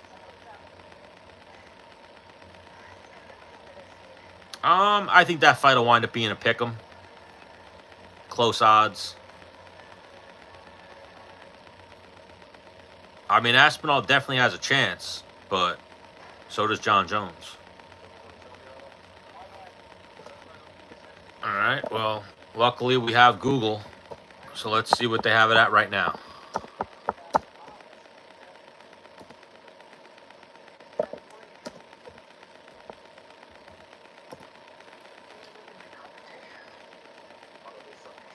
Yeah, they're at a pick'em right now.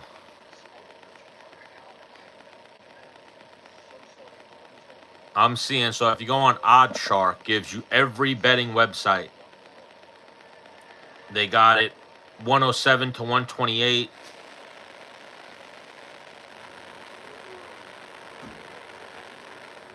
Yeah, so it's literally a pick'em right now. It's very close.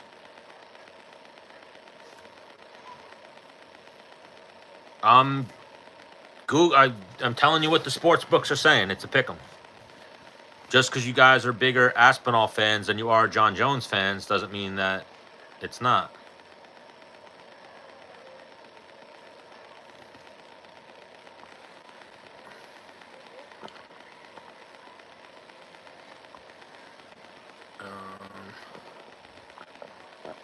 I think it's a close fight. Could go either way, but again, I haven't seen John Jones clearly lose a fight yet, so.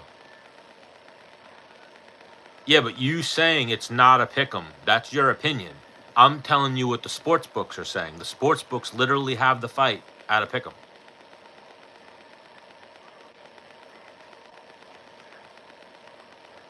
I mean, they're probably going off the same logic I'm going. They've never seen John Jones clearly lose. You know, you can, if you're going off this logic, you can go back and watch a fight. And you could say, oh, it was such a long time ago. It's not that long ago. There's a fight with Tom Aspinall where he was out-grappled by some random guy.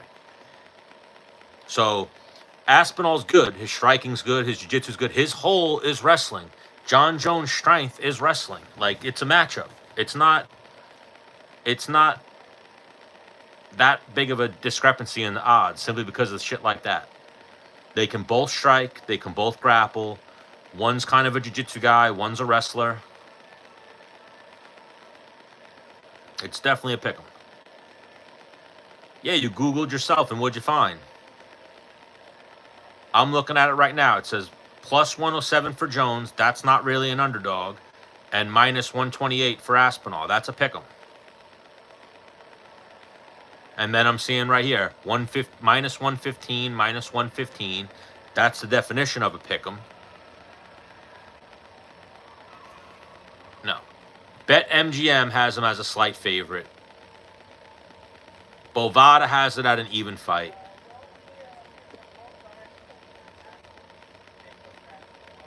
Let me see. Yeah, it's a pick'em, bro. If you're plus 100, that's a pick'em. You're the slightest of underdogs. I do think Enk's getting slept.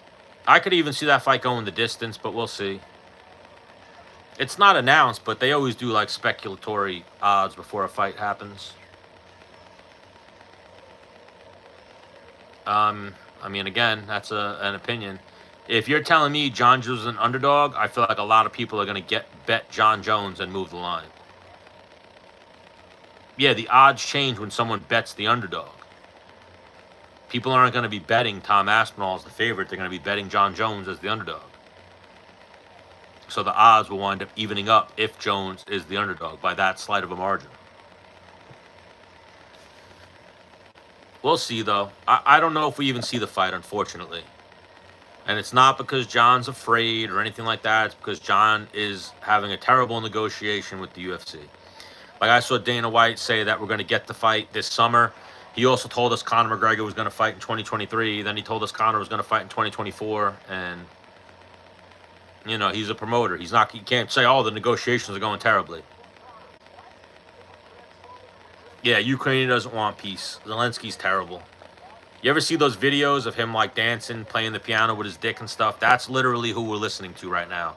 And people are praising as this fucking world leader and like the poster boy for anything that's not Trump. It's fucking insane. I do not think Jones gets beaten round one, but never know. At heavyweight, anything's possible. John has always shown an iron chin, though.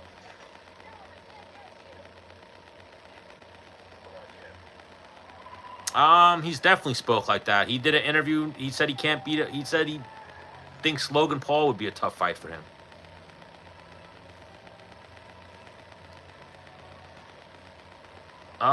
He's definitely not scared, but to say a fighter's scared is a little bit naive.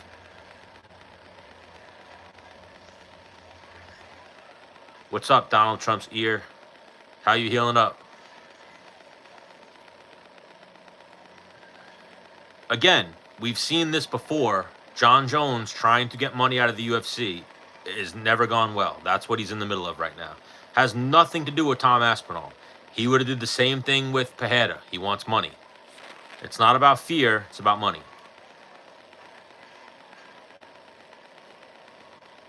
Honestly, he wants Conor McGregor money. Conor McGregor kind of muddied the water. He didn't duck Ngannou. He tried to fight Ngannou. He wanted money. Conor McGregor changed the landscape so much and got so much money that he made someone like John think, why am I not getting paid this type of money? And granted, he doesn't deserve that type of money. Conor generates more money for the UFC, but to say John Jones is afraid of Aspinall is fucking insane. Yes, Alex versus Jones would make more money. And when John said that, he thought everyone would be like, oh, yes, let's make that fight. And everyone was like, no, you should fight Aspinall. And John was kind of like, oh, I kind of thought everyone would get behind the Pereira fight. He just wants money. That's all it is. It's not fear of Aspinall. It's more, you could say, fear of negotiating with the UFC and fearing that he's not going to get paid what he's seen other people make.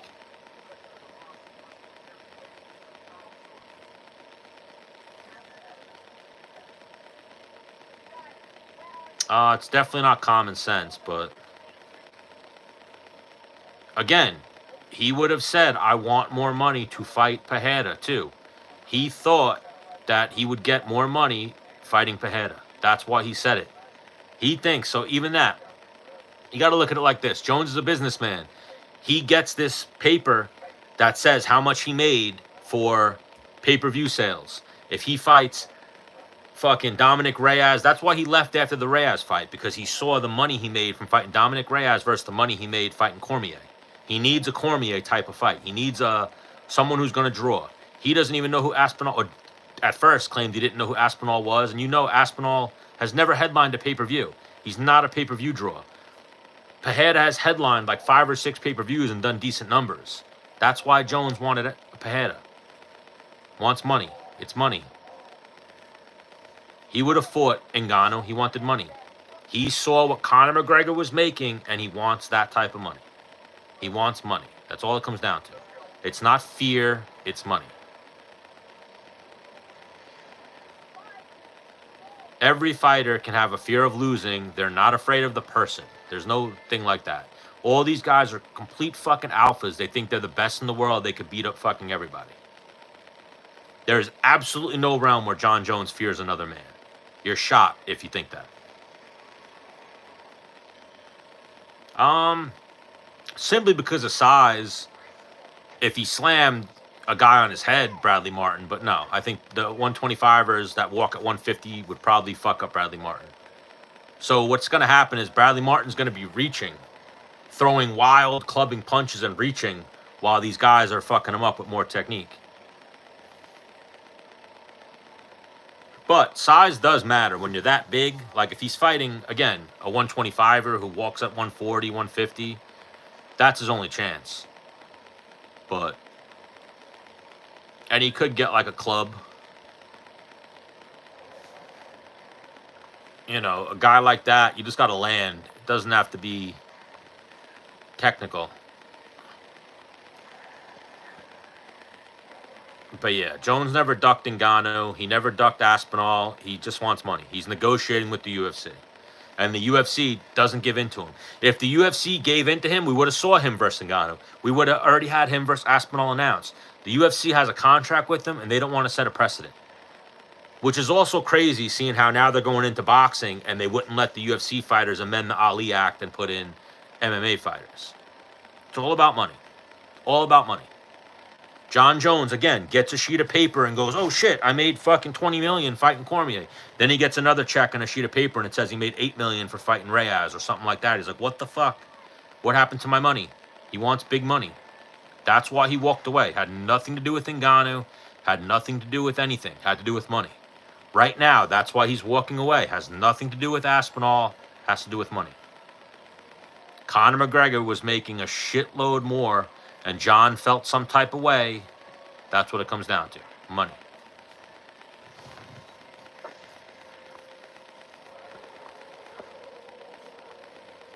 I mean, Aspinall's not that much bigger than John. He's bigger, but...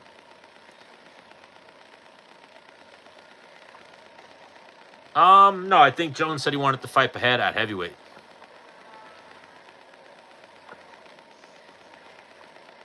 Because they both walk at about 240.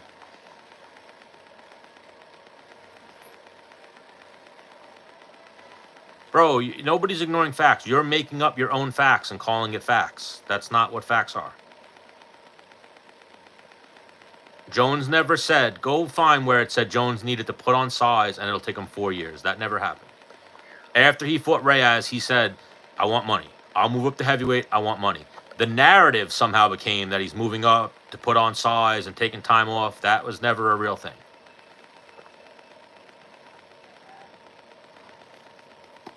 No, he said they both walk at the same weight. That's why they would fight.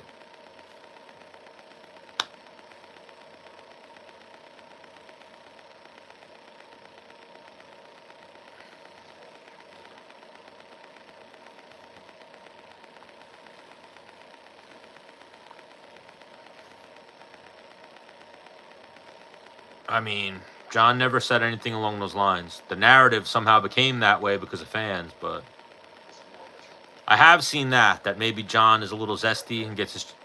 I'd imagine he's clapping the cheeks, though. Silk, what you're doing is making up your own facts and saying, this is what happened, this is... You're not going to find that anywhere. You're making shit up now. And you're trying to just prove yourself right, but you're not doing a good job at it. Jones said he needed to put on weight at one point. Yes, he did not say I'm taking 4 years off. He said, I want money.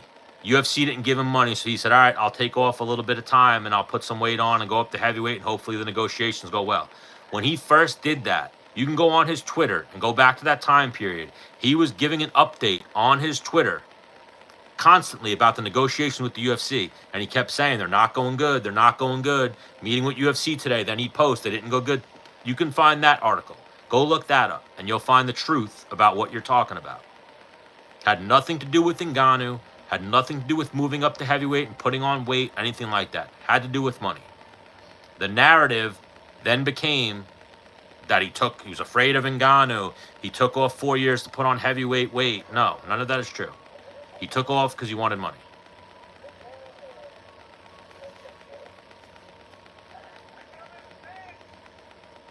Yes, I did see that too. He said he'd fight Pajeda because they walk at the same weight. I mean, just because you follow Jones for ages, that doesn't mean anything. You're reporting false information right now. You're making things up and twisting words around to try to make it like you're correct when you are incorrect. Yes, factual. Go find your reports and your news articles and send them to me. Prove yourself wrong. Please go do it. Because you're talking yourself in circles right now trying to prove your lies. I mean, I appreciate it that you're riding so hard for what you believe in, but I think you're incorrect. But again, I don't think we ever even see the fight right now because go find the interview. Go find the interview. You misheard or you're twisting the words around. Go find the interview because it was never said. Ever, Silktown Records. You are incorrect. Go find the interview, please. Do us all a favor and go find the interview because you are incorrect. But UFC 313 tomorrow should be a banger. Looking forward to it. Pereira Ankalaev.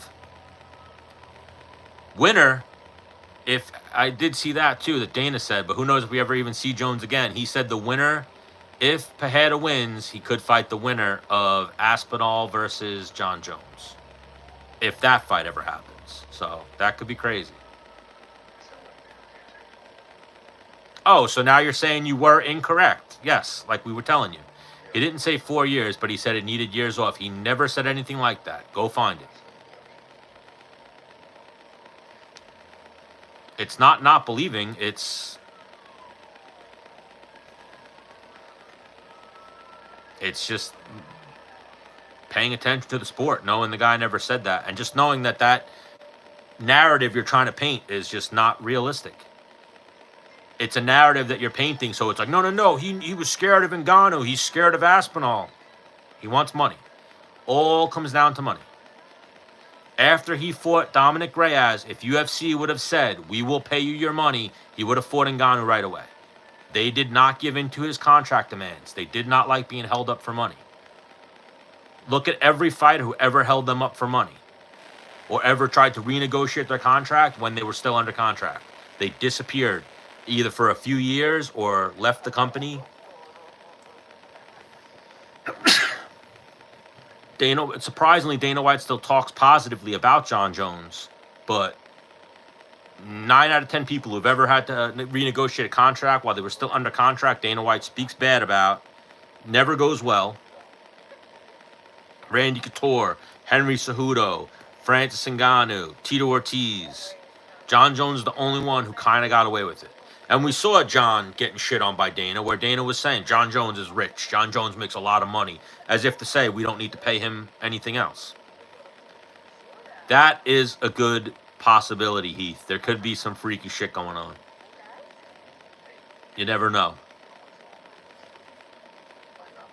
There's always some crazy shit that we never know about possibly going on.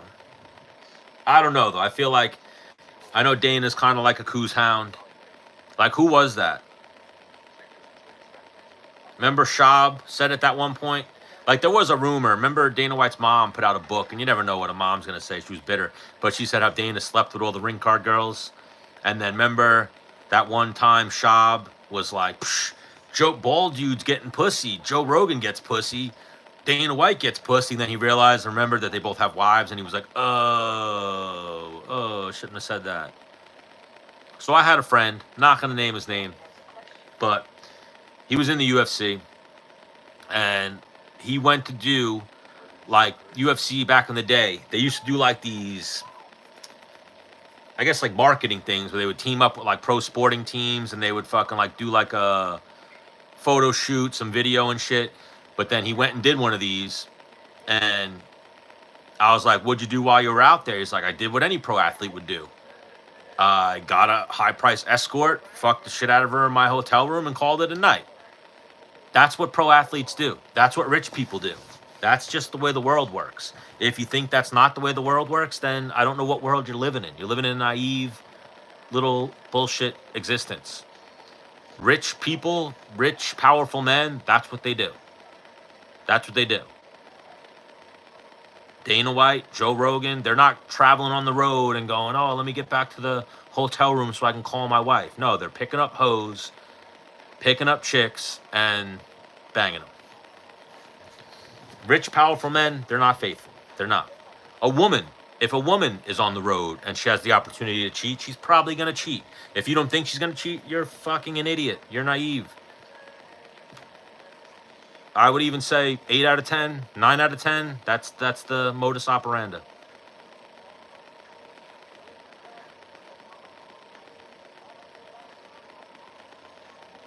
Oh my God, never happened, bro. That became his narrative because the only other alternative was shitting on the UFC. If he ever said anything like that, that became the narrative because he couldn't say, well, the UFC wouldn't pay me my money. It's all a negotiation. Can't shit on your boss and your company.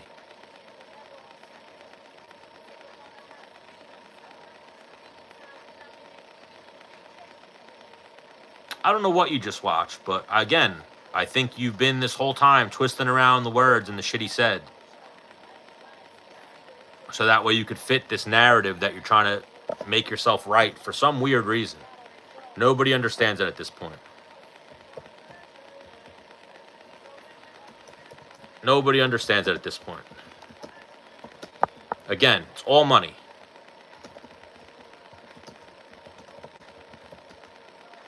Go read his Twitter.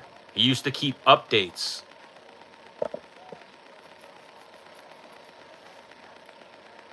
He used to keep updates with the UFC's negotiations, and he would always say, it's not going good, it's not going good. And then one day he just stopped tweeting.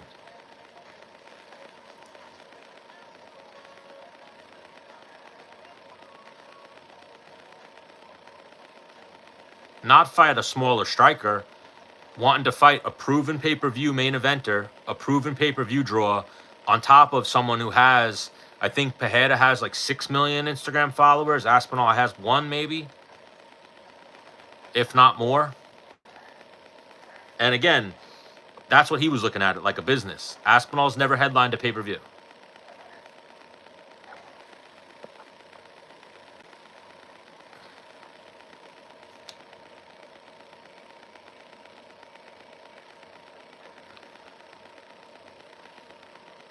Way bigger draw than Tom Aspinall.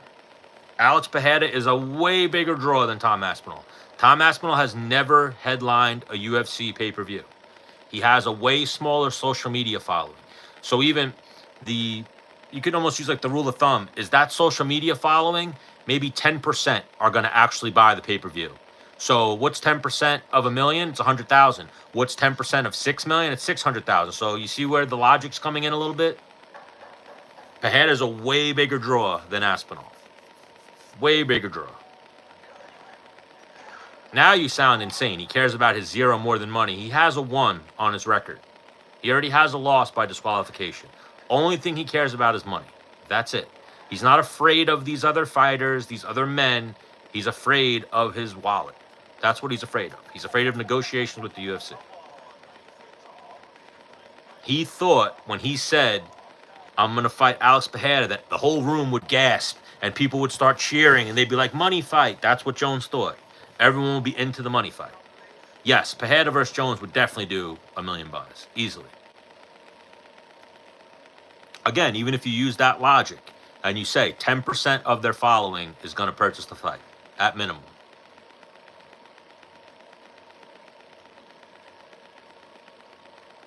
If not more, 10% of their following. Not even sure what Aspinall's following is, but it's not as big as Pereira's. Pereira's headlined how many pay-per-views? UFC's marketed the shit out of him. They haven't marketed the shit out of Aspinall. Aspinall's never main evented a pay-per-view. He's not a star.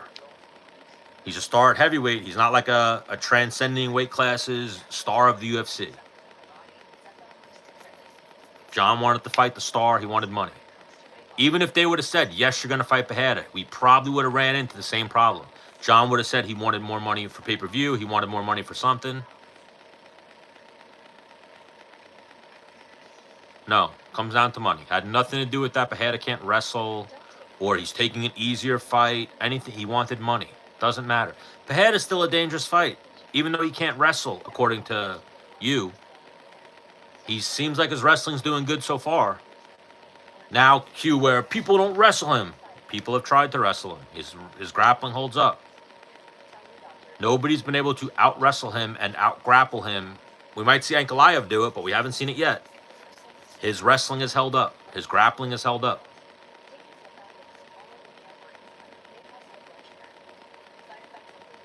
Oh, so now that's what you're going with? That it's a coincidence that he priced himself out of both? No. He lost. He beat Dominic Reyes, then said, I want more money, and then he lost the negotiations with the UFC. Sat out for 3 years. Dana White had the incident with his wife. Yeah, he lost the negotiations with the UFC. Dana White had the incident with his wife. Francis Ngannou did not re-sign with the company. UFC then gave in to his demands to change the news cycle. Oh, so now you're going to tell me what I was going to say. No, I was going to say he lost the negotiation with the UFC. But yes, Dana wanted to get that out of the news cycle, and the Ngannou negotiations went bad. So they threw money at John Jones, renegotiated his contract. When they were fine with him sitting out for 3 years and not paying him the money, they gave him a contract, renegotiation, a couple more fights, a lot more money. And then that's why when this time he said he wants more money, Dana White was like, first thing he said, John Jones is well paid. John Jones is rich. John Jones makes a lot of money. As if to paint this narrative to the media like John Jones shouldn't be asking for more money. He makes enough money. No, he wants fucking Conor McGregor money, which again, he's never going to get. Conor McGregor sells way more pay-per-views.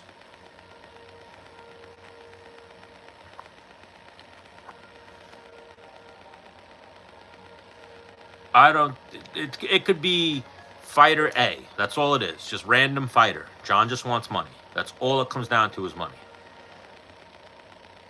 Yeah, Strickland versus Khamzat would have been good. Simply for the press conference and the build-up.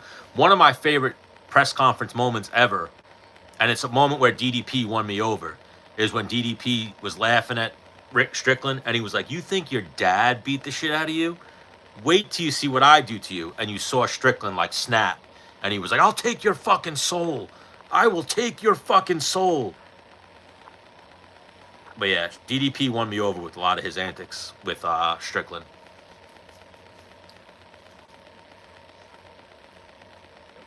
I don't know what the McDonald's belt is, but I know they are you talking about with boxing? I think they're going to get rid of I saw a report that they might get rid of the traditional boxing sanctioning bodies and make their own championship belts. So eventually we might see the WBC, the IBF, WBA, all those ones.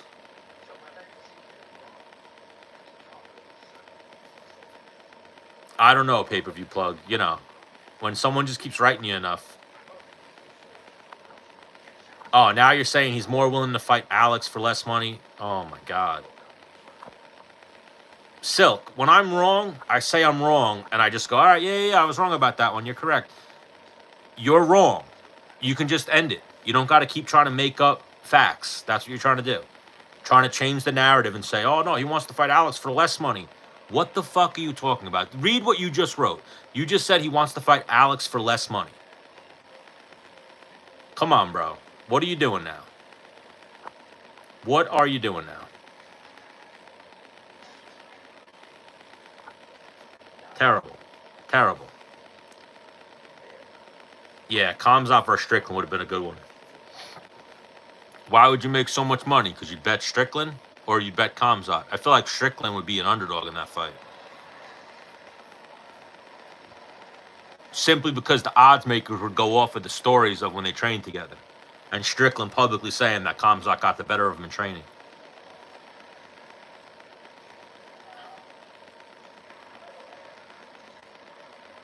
He is not willing to fight Alex. He was using that as a way to get more money. We'd be in this same problem right now. If the UFC would have said, yes, you're going to fight Alex, he would have said, okay, renegotiate my contract. I'm going to fight Alex Pereira. The fans just happen to be like, no, you're fighting Tom Aspinall. No, he's not willing to. That we'd be in this contract negotiation either way. If he was going to fight Dominic Reyes again, we'd be in this contract negotiation. Again, he didn't leave because of Francis Ngannou. He left because of a contract negotiation. Right now, he's not leaving because of Tom Aspinall. He's leaving because of a contract negotiation.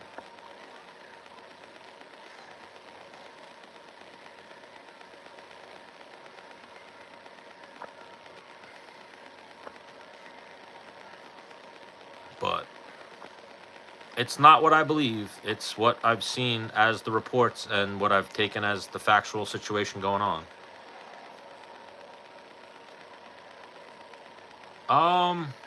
I don't remember him getting backed up by Stipe. I feel like he looked pretty good against Stipe. Stipe looked old, though.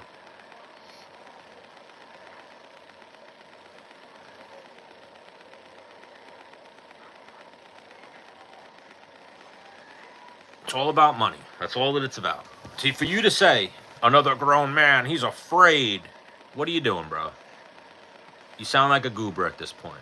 Nobody's afraid of anybody. It's all about money.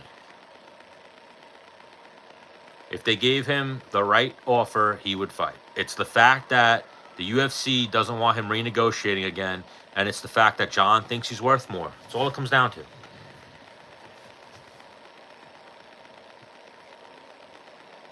Ilya versus Islam is actually a way bigger fight. I feel like that fight, too, is what it is in the U.S. is nothing compared to what that fight would be internationally. That fight would be huge. I think they could do a soccer stadium with Ilya versus Islam. Oh, so now John and Dana lie about everything. Jesus, Silktown, what are you doing at this point?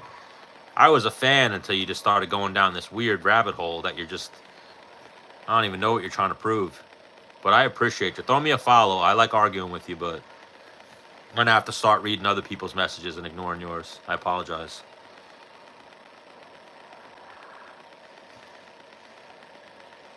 I think the Ilya Islam press conference could be funny, but it could also be a dud. There'd be a lot of respect there.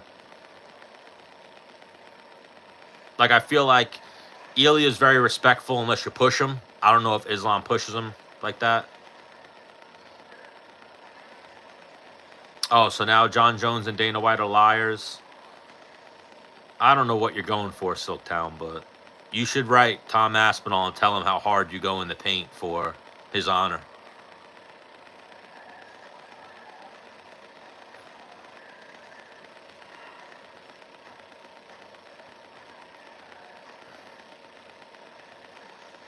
I mean, I appreciate it. I'm sure Tom Aspinall would really appreciate it too. But again, probably never seeing that fight. So we'll see how the negotiations go. Because again, it's all about money. It's all it comes down to is financials. Dana White is very difficult to negotiate with. We've seen it time and time again. He does not give in to a fighter's demands when they have ink dried on a contract already.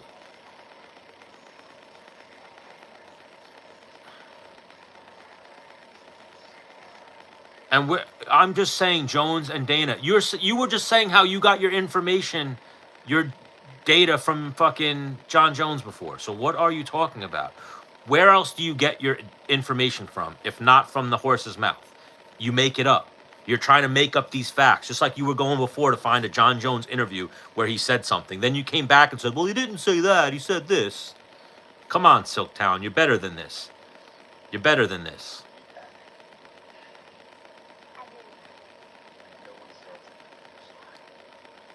We appreciate you, though, Silky. Your efforts are misguided, though. We should be talking about actual facts, not making up shit. Oh, now that's what he said. Come on, bro.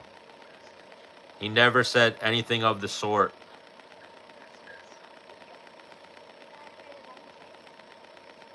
Yeah, it's crazy that they have an interim champion waiting like that, too.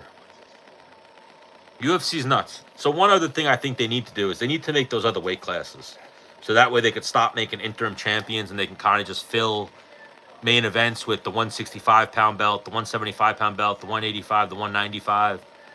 Like, you see all the separations in weight classes in boxing. They need to do that a little bit more in the UFC. Definitely every 10 pounds. But then once you get up to heavyweight, you could leave it heavyweight. Sure he did, Silky. Just like we asked you to post it. And you came up with your own facts and your own quotes. Never said anything of the sort. That became the narrative because that's just what media and some weird fans like to do. Dare I say the Aspinall fanboys and the Ngannou fanboys.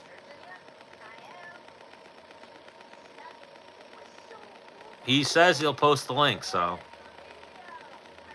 He's probably still editing the video or has AI working up the video. Or he's going to post the video. He's going to post a link that clearly disproves his whole argument. And then he's still going to say, see, That's where he said it. Man, Silk, just become one of my fans. I need a guy like that to ride for me. Because you're fucking crazy at this point. You've been going on for almost an hour.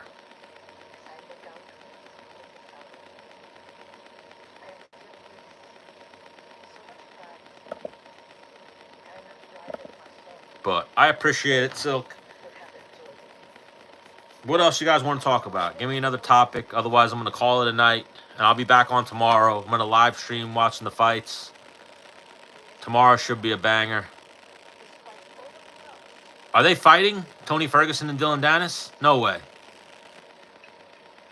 I know the GFL is doing some crazy shit. They're not fighting.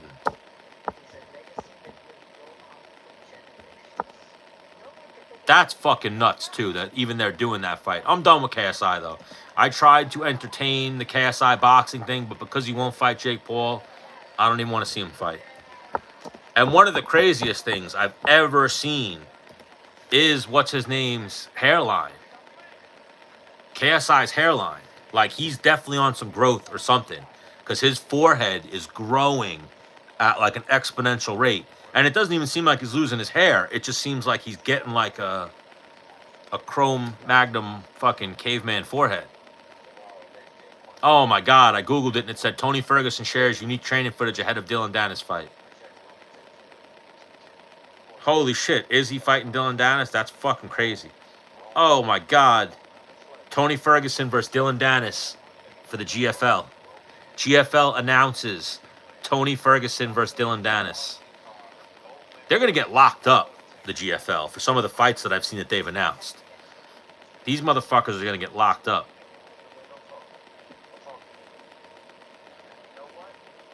And then, yeah, that's the first comment I'm seeing is please stop announcing fights with no date. That was one problem I had immediately. That's exactly what the first comment was. They're not announcing dates for these GFL fights, which is crazy, and lets me know that they don't have a venue locked up. They don't really have their whole fucking event shit set up. I worry about that. So I worry about, too, the craziest thing with the GFL is when they signed a lot of these fighters, they were like, yeah, man. And now, mind you, not trying to throw shade, but a lot of these guys have CTE. They probably didn't manage the money too good. That's why they're still fighting. But they were all like, yeah, man, 50-50 revenue split. How can you get a 50-50 revenue split of nothing? It's revenue. So this company is going to put up money for the event. They're then going to go, well, we put all this money into the event. The revenue that came in is zero. So they're going to get these guys to fight for fucking nothing. If they're not getting a purse and then a revenue split, these guys are all going to fight for nothing because there's going to be no revenue. The events are not going to make money. Like the PFL, I don't know if any of you ever been to a PFL event. They give away 80% of those tickets. They do not sell shit at the PFL. The PFL struggled so much to sell tickets that at one point they just became like, that was their thing. They're giving away fucking tickets. I used to, and I'm sure I still could, because I was very friendly with a lot of the PFL people, but one of my friends fought in the PFL that I was like helping manage, helping him with some of his fight shit. They used to give me a book, like 50 fucking tickets a fight. And they would say, you know, so in like the regional scene, you get tickets. And what it is that helps your purse out a little bit. Some fighters don't even get paid. They just get tickets. You sell the tickets, you get to keep the money. Or you sell the tickets, you get to keep a portion of the money. The PFL was giving me books of tickets and saying, you can sell these, you can give them out, whatever you want to do. And that let me know, like I kind of do the math and I'd be like, all right, if they're giving me 50, they give 14 fighters on the card 50 tickets. That's a lot of tickets. Like they're not selling out this venue. And then they would go to like the Madison Square Garden arena, the theater. They would go to the Nassau Coliseum and they would like the theater, they would have the whole theater and they would fill that place up. But Nassau Coliseum, they would black out half of the arena. So instead of the arena being whatever, 20, they would only start to sell 10,000 tickets and they would always be fucking empty. They would always, anytime I ever asked for more tickets, I got more tickets. So if they were doing a revenue split, it was nothing. There was no revenue. They didn't make money. They don't make money. They might have made money from advertising, but I mean, it's tough to pick against Islam, but I feel like his time's almost up. So I got Ilya.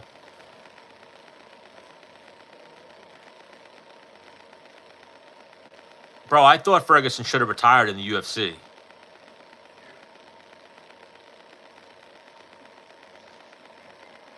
So you just proved yourself wrong. You wrote the quote, and then you wrote that was 3 years before his return. And he's able to go down and fight Alex. He said he's never going back to light heavyweight. I personally don't feel slow. I'm aware that I'm not in camp and I am in the bulking phase. So you just proved yourself wrong, and you admitted that you were making up that quote from before. And now you can't find the clip that you claimed you just watched. Come on, Silk. Come on, Silk. Yeah, so if you look at that list of longest win streaks in the UFC, Jones is the only one who doesn't apply to it, but Anderson, and Demetrius Johnson kind of doesn't apply, but he left. But then he did lose when he left. Or actually, no, he did lose to Cejudo. When you get up to that certain win streak, you lose. Usman got up to that certain win streak and then he lost. Islam's right about there.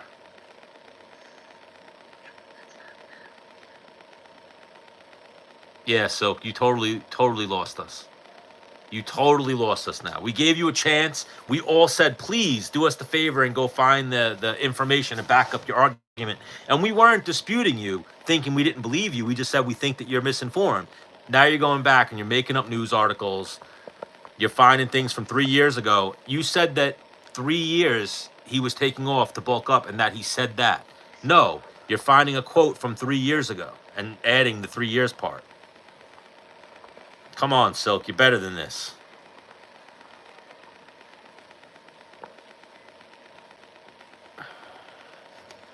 No, L. We appreciate you here, Silk, but you got to stop. You're making up facts. He never said he's taken off 3 years to bulk. You're insane at this point for still trying to prove it. You can't find it because it doesn't exist. Ilya is short and stocky. Islam is bigger.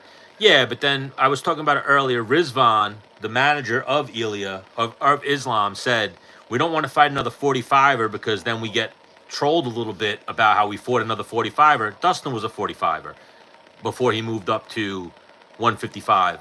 Charles Oliveira was a 45er before he moved up to 155. The weight classes are so close. The problem is Islam's never making 45. Islam could make 170 and still have size there. So there's like that little...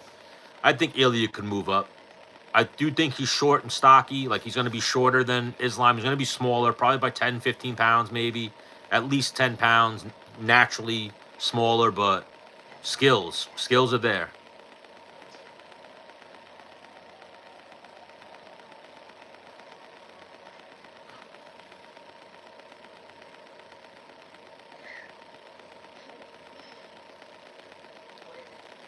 After the Reyes fight, he said, I want money.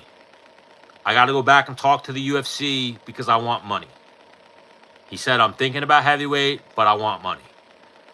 Pretty sure that's what he said right in the octagon after he beat Reyes, after he won against Reyes. They said, what are you going to do next? And he said, might go up to heavyweight, and I want money. Let's see. Jones after Reyes interview.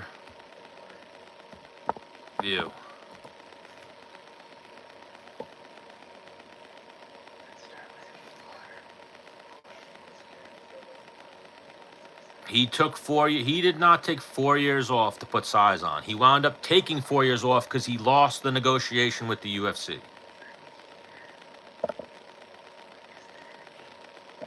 Dana White was not giving in to John's demands, and he lost the negotiation with the UFC.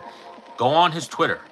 He used to document it every day until one day he just said, bye, folks, retiring, like I'm done, not fighting anymore. Then he'd chime in every now and then and say, I have another meeting with the UFC. And he would say it didn't go good.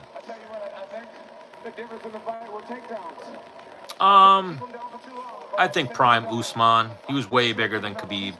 Like, again, Khabib could go up to 55, but he could make, 70, but he could make 55. Usman could never make 55.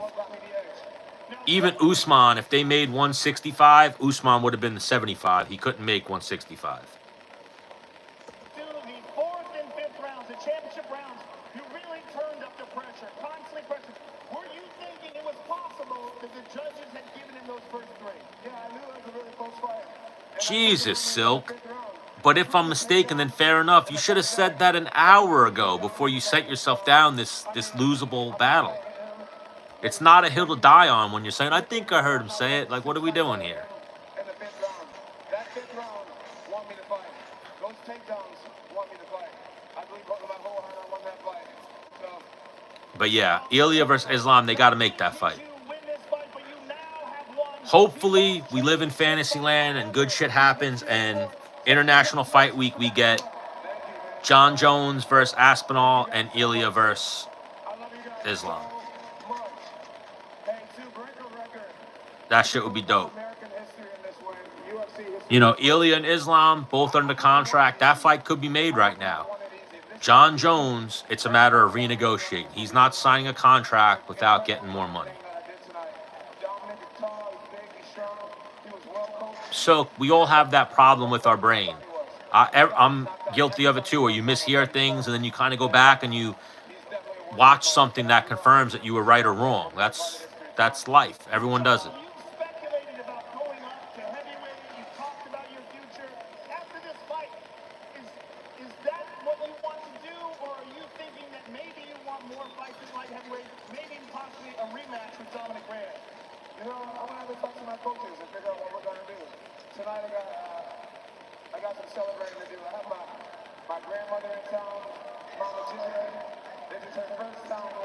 It's crazy how skinny he used to look at light heavyweight, John Jones.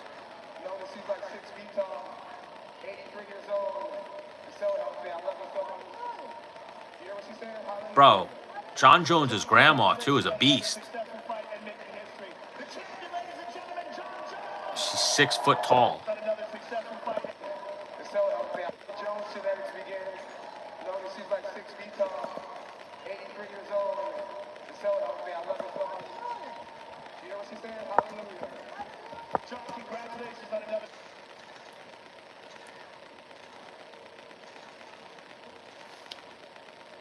Video from years ago.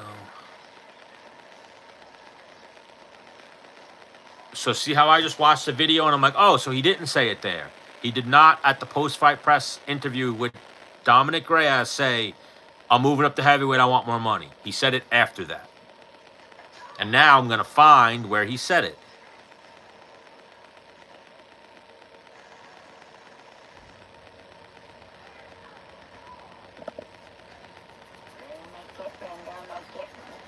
You know, I remember him saying it.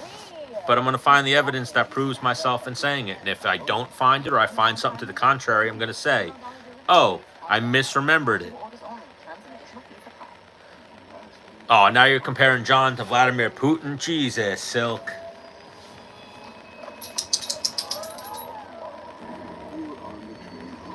I mean, the easiest one, probably Lawler versus, what's his name?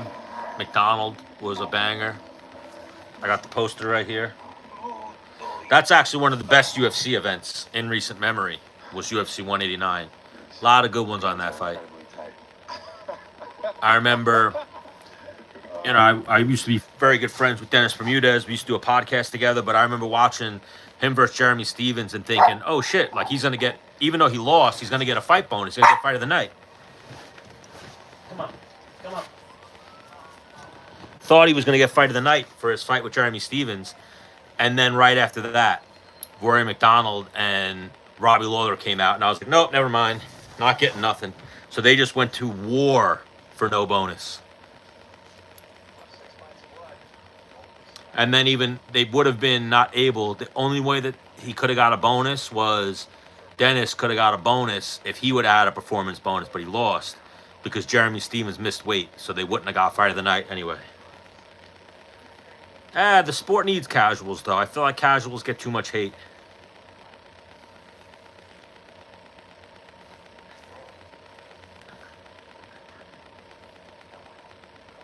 Yes, Julian Edwards, dudes go to war for free. I mean, they get some money.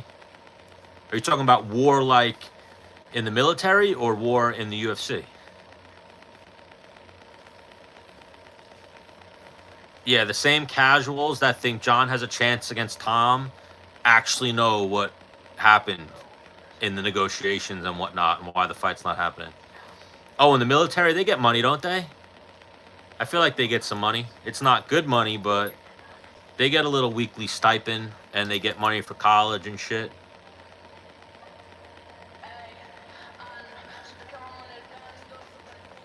Yes, some casuals absolutely deserve hate. I agree with you there, but not all of them. I think we need the ones that just tune in. We need the casuals that die on hills that they don't know what the fuck they're talking about, those ones. And the ones who make up AI videos and stories. We all have that. We all have that thing where we'll hear something and we kind of twist it around a little bit, but you can't call it fact.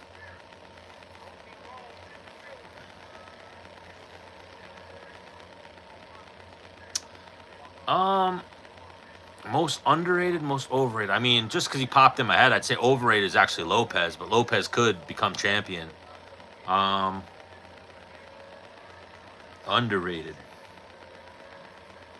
I mean, it's just the names because I watched them today. I feel like Patty's a little bit underrated. I feel like a lot of people saw the Jared Gordon fight and they shit on Jared Gordon like he shouldn't have gave him that good of a fight. Jared Gordon's good, bro. Jared Gordon just has tough luck. And he's a tweener. So he should be a 45er, but it's really tough for him to get down there. So he's at 55 where he's a little short. You know, him giving Patty a good fight is there's no hanging your head on that. Jared's a dog. Jared should be more advanced in his UFC career. He's had some tough luck. So you could even say he's underrated, but I would say Patty because Patty gets a lot of hate. But Patty's good. Little underrated.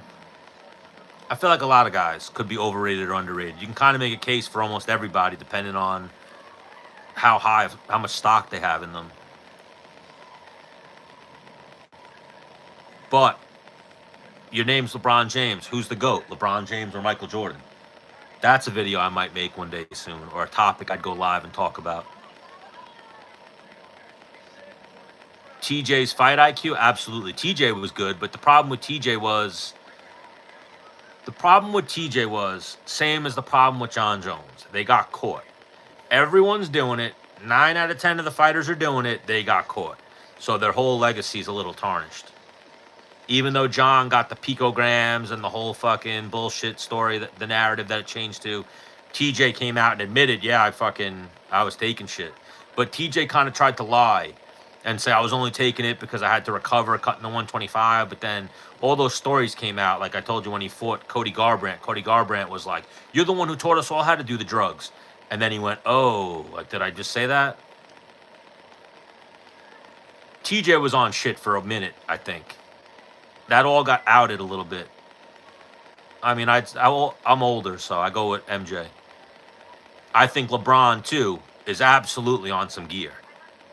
Like, I know Uncle Chael has talked about it a lot, but there was a story that got buried where one of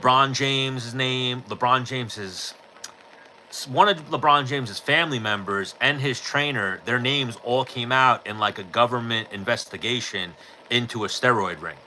Like I think Biogenesis, if I'm not mistaken, or something, where LeBron's been linked to juice before. Well, there's juiced up and then there's performance-enhancing drugs. Yeah, steroids, then there's performance-enhancing drugs. Because even testosterone, like I talked about this last week, like Randy Couture, Phil Baroni, a lot of guys always were accused of taking steroids. They weren't. They were on testosterone. They were on that TRT long before TRT was a thing. So they used to take piss tests and piss clean. It was because they were on testosterone. Yeah, TJ was taking a form of EPO, is what he pissed hot for. Apparently, though, like I said, TJ was rumored to be on some shit for a minute. And if you see TJ now that he's out of fighting, he's completely yoked up. Clearly started taking whatever again. That's even a thing I saw with the guy fighting Curtis Blades tomorrow. In 2022 or 2023, he pissed hot for 4 steroids. I mean, I like LeBron. I got no beef with LeBron. I just don't think that he's the GOAT based off of that. They say Jordan had a higher, like when Jordan's height versus LeBron's height, Jordan was better. Jordan was better in the postseason. But LeBron's longevity and how he's able to break all these records, he's the Barry Bonds of basketball. And my problem with that is I loved Barry Bonds as a kid, and Barry Bonds isn't in the Hall of Fame. Barry Bonds isn't considered the GOAT because he took some HGH. So many guys that took steroids got into the Hall of Fame. LeBron now is breaking all these records in basketball. He's on steroids. It's clear as day. I don't know how old some of you guys in the chat are, but you start losing muscle mass in your mid-30s, range of anywhere from like 32 to 35. Your muscles start deteriorating, your testosterone goes down. Like, it's hard to maintain muscle. LeBron has gotten in better shape at 40, and it's because he's clearly on something. Nobody's a freak like that. You're on something. Like, I'll use Herschel Walker as another example. I don't know if you guys remember Herschel Walker. Herschel Walker was on testosterone. He was taking drug tests. He wasn't pissing hot for juice when he was fighting MMA, but he was like 45 and still jacked because he was on testosterone.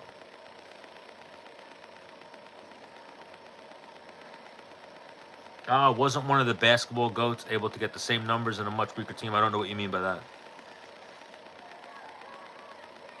Yeah, I think they're all kind of on. Again, as a fighter or a professional athlete, whatever. Like, I think GSP was on some shit, but he wasn't pissing hot because what he was on wasn't illegal yet. It wasn't on the ban list. You know, they get a list of stuff that's banned. They take the alternative. Even if it's down to if Aspinall or, what is it? Not Aspinall. Now you got me fucking saying Aspinall. Aspirin or Tylenol are illegal. You take something else. You take something that's not going to show up on the drug test and get you in trouble. That's what the whole drug testing community is about. It's about finding a way to skate around the test and have the ability to get what you need from taking something else. So even at the Olympic level, like, that's what I could say, like a Hector Lombard or a, not Hector Lombard, maybe even Hector, but Yoel Romero or GSP they were the products of the Olympic drug testing. So the Olympics, they get the drug testing list of what's banned. They come up with something that you can then take that does the stuff that the banned stuff does. But when you take the drug test, you're not going to piss hot. So I know GSP had a lot of close ties to the higher-ups at the Canada Olympic Committee, as well as Yoel Romero had close ties to the Olympic-level drug testing community. If you defeated someone on PEDs, yeah. That's the thing, too. The early days of the UFC, they were all on gear. Even there's the few outliers that were taking testosterone. Most of them were eating D-balls, eating Winstrol, eating fucking anabolic steroids. If not shooting them up, they were all on some crazy shit. Like, even at one point, even in the UFC days, like before USADA came in, a lot of guys were on steroids. The drug testing was kind of a joke. It was just you had to have clean pee the night of the fight. There was no random drug testing or shit like that. And even like USADA, like, remember the story came out, like, you think the USADA fucking tester that they're hiring some guy, he's walking into a gym in Dagestan and he's fucking walking into this room with all these Dagestan killers and they're going to single out Khabib and say, we need to take your piss? No. They're going to hand that guy a cup of piss and tell him, get the fuck out of the gym. I think a lot of the drug testers got strong-armed. And then even there, not to throw shade at Khabib, but everyone around Khabib failed. Everyone. Everyone. His cousin, his fucking... all of his family members that were in MMA failed.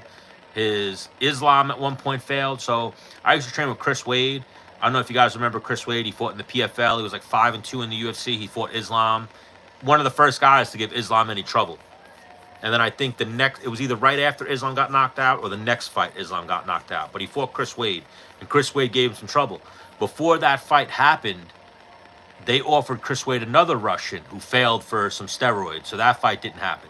Then they offered him Islam. Islam was coming off of just serving like a minor suspension, I forget, or being accused of, like, he pissed hot at one point, Islam, for I think melilodin or some type of PED. All those Russians were on something. But again, They were on stuff that either wasn't on the ban list yet or were figuring their way around doping. We've seen it time and time again. Who doesn't know what they're talking about? Me? And what do I not know what I'm talking about?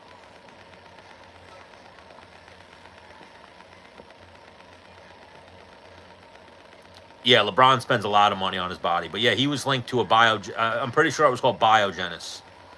He was linked to a scandal about PEDs. And people close to him, his trainer, and I think one of his family members. I have to look it up.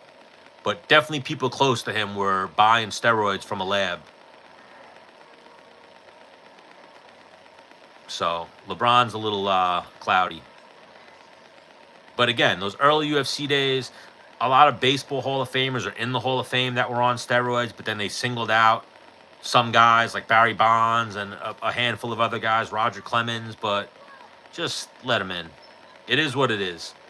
It's more on what the testing was at that point and that they weren't caught than that they're accused or they got caught later on, I think.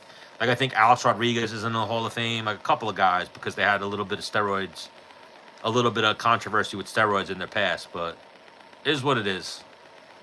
If you're not trying to be the best in the world, I'm not interested in you. So take your steroids, do what you got to do. Fighting, it's a little different because you can cause bodily harm and brain damage and whatnot, but I think that we judge a little bit too harshly about the PEDs.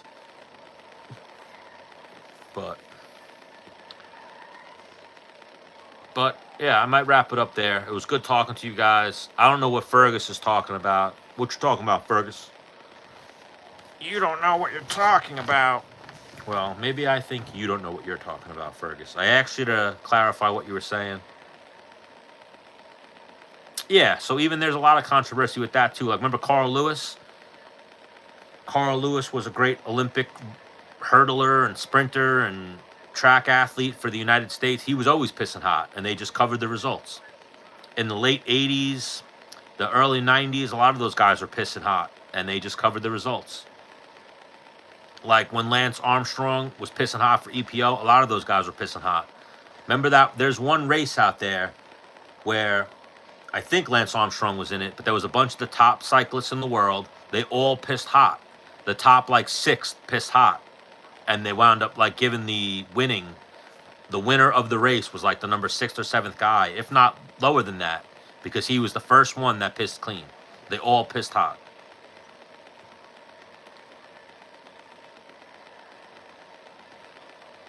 At this point, make the AI version. I think it would be the greatest thing ever if you made the AI version.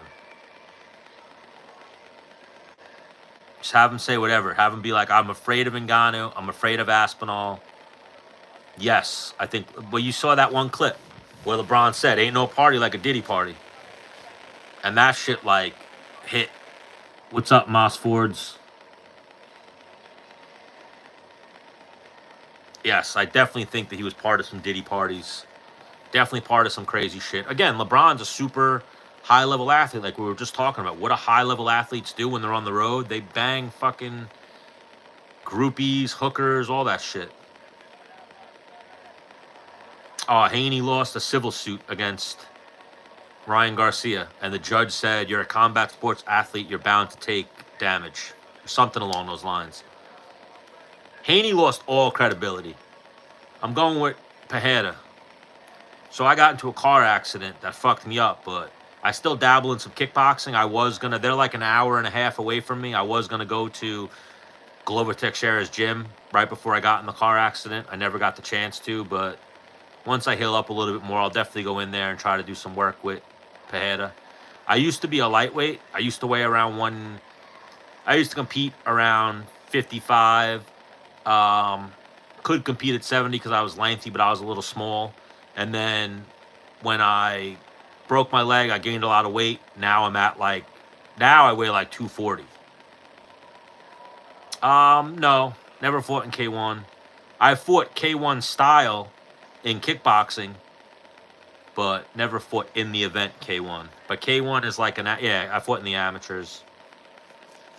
I've done some no pro, unfortunately. A lot of injuries, a lot of life got in the way. But I have a lot of amateur fights: boxing, kickboxing, grappling, some MMA fights. Yes, fighting is very painful. It's not like it hurts like, you hit me. It hurts what the training does to your body. You get fucked up. Like, for instance, I broke my leg. I got 17 screws and 2 plates in my left leg. I got turf toe. That's never going away. Turf toe is actually one of the worst injuries you can get, which is fucking crazy. Like, I remember when I heard it, one of my old strength coaches was like a semi-pro football player, arena football player and stuff. And once I got turf toe, he told me, he's like, NFL players sit out for months with turf toe. Some guys end their season on turf toe. It's basically that your big toe, the joint, the ball joint in your big toe is swollen for life, basically. Never really heals because you're always walking, you're always using it. And it's just pain in your big toe that fucking radiates up your leg. It's fucking terrible. There are some surgeries that you can do for it, but they're not really successful.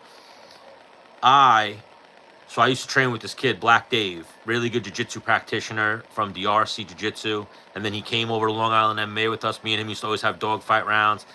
He was a jiu-jitsu guy, though. He, like, sat up from guard, and I created space, and he double-legged me. He took me down. So my ego was like, I got to get that takedown back. So I scrambled to my feet, blast doubled him, and when we landed, my toe fucking spiked in the mat. One of the most painful things I've ever experienced. Finished the round, was able to do, but I knew something happened on my toe. And then just years of difficulty with it. And it just never heals because you never stop using it. It's fucked up. But yeah, turf toe's pretty bad. And then I've had just stupid shit. Broken toes, broken hands, bullshit. But yeah, turf toe, apparently, like I said, my strength coach was a football player. He almost made it to the NFL, was like semi-pro. I think he played arena football too, if I'm not mistaken. But he said he's like, turf toe's one of the most serious injuries in football. Yeah, but when your adrenaline's pumping, you don't really feel getting poked in the nose. But yeah, once your eyes swell up a little bit. Nah, LeBron been to those Diddy parties. He's definitely been to those freak-offs. That motherfucker's sick. But you never know. Yeah, we'll give him the benefit of the doubt. They say that the parties were normal until they gave this little, like, a little warning. The best tip I can give you in kickboxing, if you're talking about, so professional kickboxing, even amateur kickboxing, volume. Volume wins fights. In boxing, too. Not so much even effective striking and damage, volume is what wins fights. You got to take the round, and you got to be the most busy one. That's how you win rounds in any striking sport. Kickboxing, boxing, volume. Obviously, damage too. Just volume. You got to throw strikes. You're not going to win a round throwing 10 strikes. Control, just volume. You got to throw more strikes than the other guy. Being the aggressor, throwing way more strikes than the other guy. So a lot of things with amateur kickboxing especially, and even amateur boxing, the person who throws the most usually wins the round. So you could land the best shot of the round, you could rock the guy, but if you're throwing a volume, yeah, I watched Tank versus Roach. I feel like Roach got robbed. But then I saw the WBA, so they tried to sanction, they sent the lawyer to the New York State Athletic Commission. They're trying to get the glove touch when he touched his knee, or went down to one knee, turned into a knockdown, and him awarded the fight, but they probably won't do it. But then I saw the WBA come out and say, oh no, that was the right call. It wasn't a knockdown. But there's also a thing you can watch where Floyd Mayweather, I forget who he was fighting, lands a left hook on somebody, shakes out his hand, and then takes a knee. Ref starts counting. That's on his history books as a knockdown. So Ryan Garcia got hit with the body shot by Tank. He backpedaled for like 3 seconds, then took a knee. That's a knockdown. If you take a knee in the middle of a round, it's a knockdown. It doesn't matter if you're going to claim grease in your eye or anything like that. Worst injury to happen lifting weights. I've never really gotten hurt lifting weights. I don't really lift weights anymore. I used to be heavy into weightlifting. But yeah, volume is how you win rounds.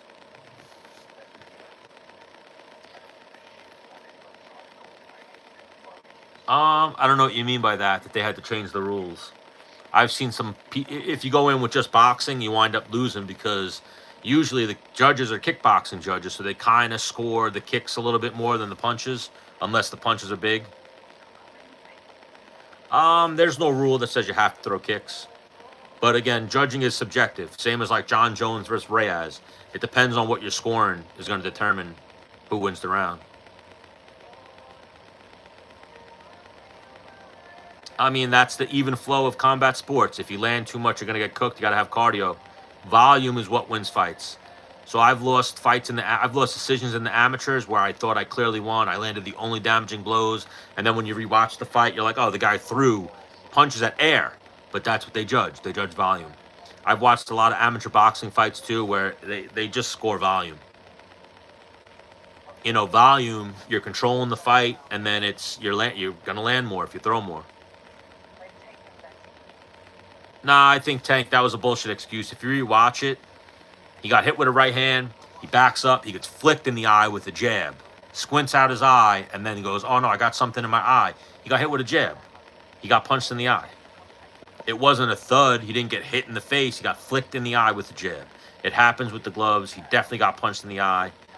I was going to make a post about it on TikTok.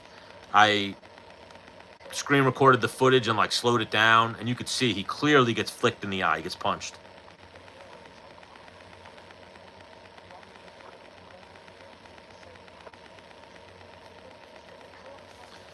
Yeah, it should have been a knockdown. I've seen so many instances where a fighter took a knee and it's always been a knockdown. No, that's not a rule that you have to throw 3 kicks around. I've never heard of anything like that. Who's Reyes? Reyes, Dominic Reyes, the GOAT? I don't know about that. I don't know what my overall record is. It's a winning record, though. But I've lost some fights, too. I've won more than I've lost. I did a couple of kickboxing fights, some amateur MMA fights. I did some amateur boxing fights when I was a little kid. I've done some grappling tournaments. It could be for a specific organization, but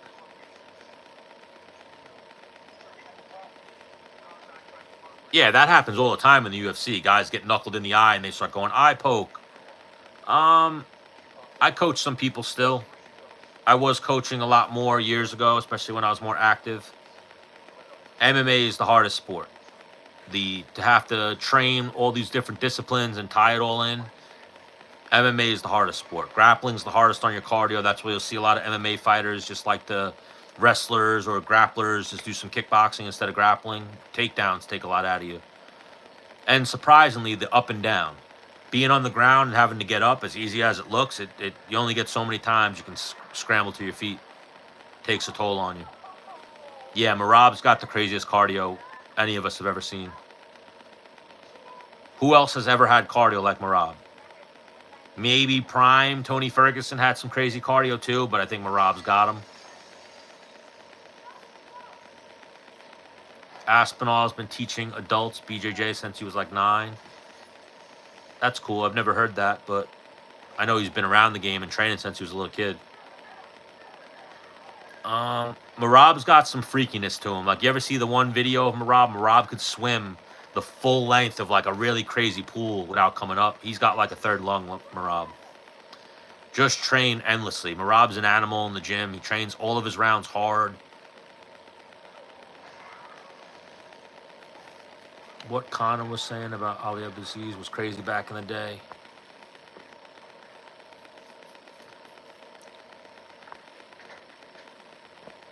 Yeah, I mean, I can see it, that people think Ali's shady. He does have a little crazy of a past, that he was involved in some terrorist situation and whatnot before 9/11 and all bullshit. But a lot of those guys were tied into some bullshit, the judo athletes from like Egypt or whatever. But my interactions with Ali, one of the nicest guys in the world. He's always been very cool to me. He's given me interviews. He's given me fighters to interview. He's given me access. He's always been good to me, so I can't hate on him. He used to manage some of the people I used to train with, so I've always been cool with Ali. When I used to see him at the Khabib events, it would always be what's up. When I'd see him at the PFL, it would always be what's up.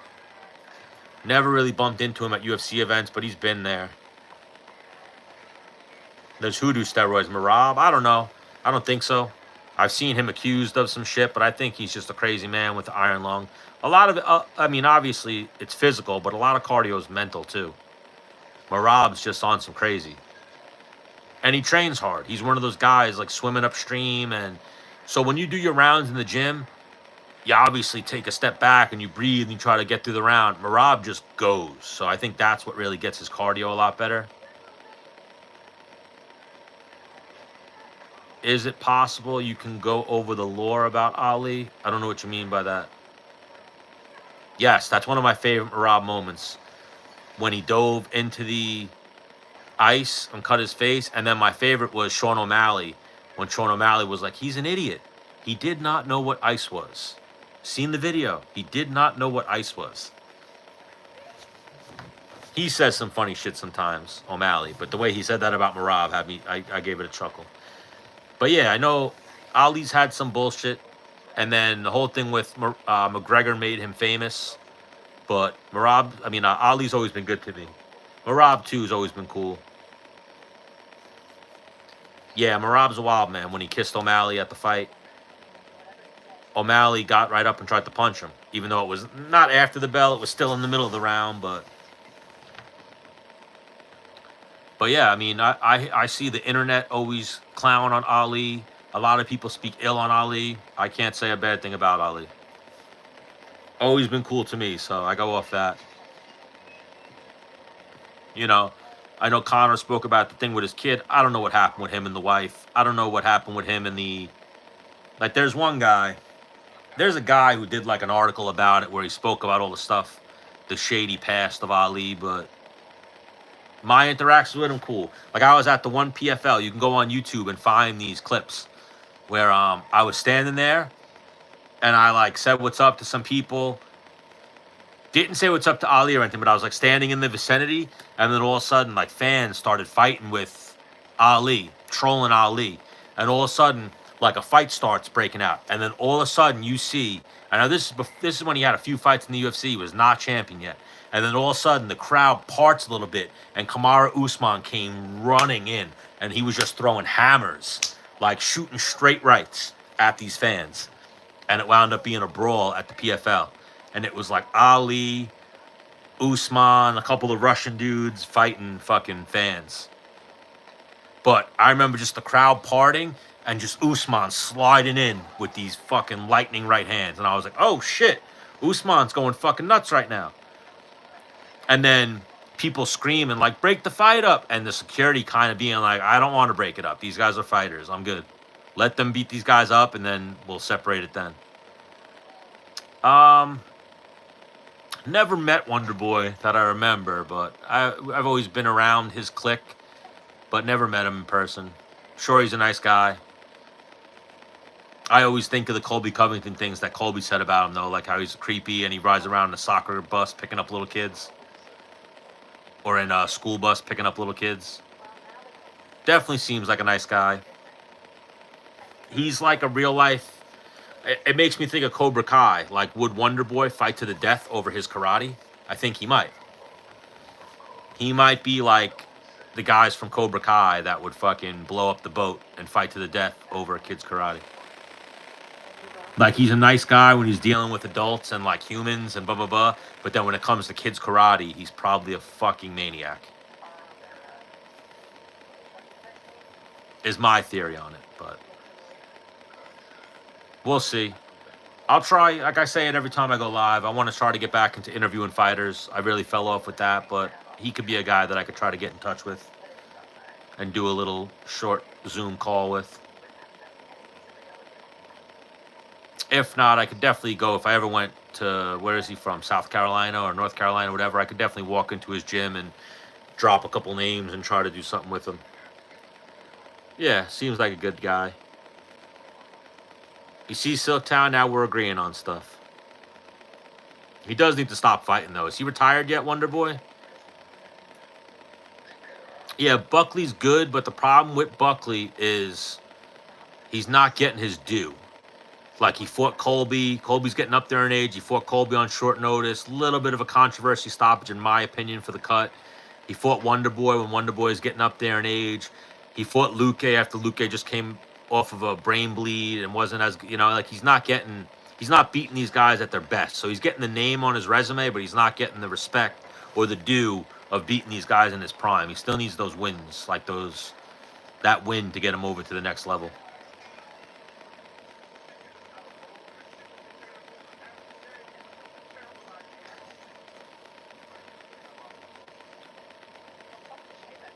Yeah, I'd love to see Wonder Boy versus MVP, even though it would probably just be a boring feint fight. But it could be, if it delivers the way that my brain thinks it could be an exciting fight.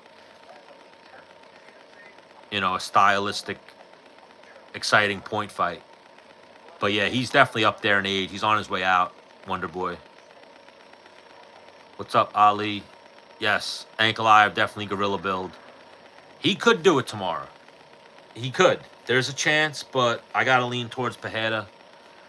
Pereira's been finding a way to win, other than the Adesanya fight. But I feel like that was a case of overconfidence. He already beat the guy a couple times. TKO'd him. Was just stalking Adesanya too heavy, and then Adesanya threw that right hand from the hip and caught him. I also think cutting to 85 definitely impacted Pereira's chin. So at 205, Pereira probably has more durability. 185, he was definitely sucked out. Yeah, I won money on MVP with Shower Bullet. I don't know about Tom versus Jones. We'll see. But yeah, MVP was going to fuck up Shower Bullet. I feel like it was just a matter of time before, because Shower Bullet's whole, I've seen it the few times he's been grappled. He seems like he's not all there in the grappling, as good as he is of a striker. So I figured I thought Petrosian would exploit that, but Petrosian chose to stand up with him and then got like the double spinning back elbow. Ankalaev seemed very confident at that press conference, and he was talking shit too, saying like, there'll be no Chama. There will be no Chama. I'm going to shut this guy down. So he's definitely confident coming in, and it's well-deserved. I feel like he beat Blachowicz. He hasn't lost since that Paul Craig fight. I think he's won like 10 fights in a row or something crazy. 9 fights in a row. I forget the exact number, but he's on a winning streak. I thought he beat Blachowicz. Should have been champion then. So he's definitely the toughest test. I'd have to rewatch the fight. I remember it being close, but I did just look that fight up recently on MMA Decisions. If I always tell people, go to MMADecisions.com and type in the fight. And now, again, the judges aren't always the most knowledgeable. The people whose scores you're going to read aren't the most knowledgeable. They're the fucking combat sports journalists, the people cage side and people who send in their scorecards. But it gives you like a bigger sample size of how people scored the fight. And more people thought Pereira won than Jan. But there were people that scored it for Jan. Who the fuck is Mullet? Is Mullet Lopez? I mean, I'm rooting for Jamal Hill against Roundtree. I'm not a big Roundtree fan. I know he won a lot of people over, getting beat up the way he did and staying in there by Pereira, but I'm rooting for Patty. I like Chandler. I like the gym he comes from, but I'm rooting for Patty. Patty's won me over. And it's Chama? Pereira? Timon? I'm not concerned about Volk. I'm not sold on Lopez yet. I feel like Ilya and Islam are two of the best, and that's who Volk lost to. I feel like he'll be able to put enough shit together to beat Lopez.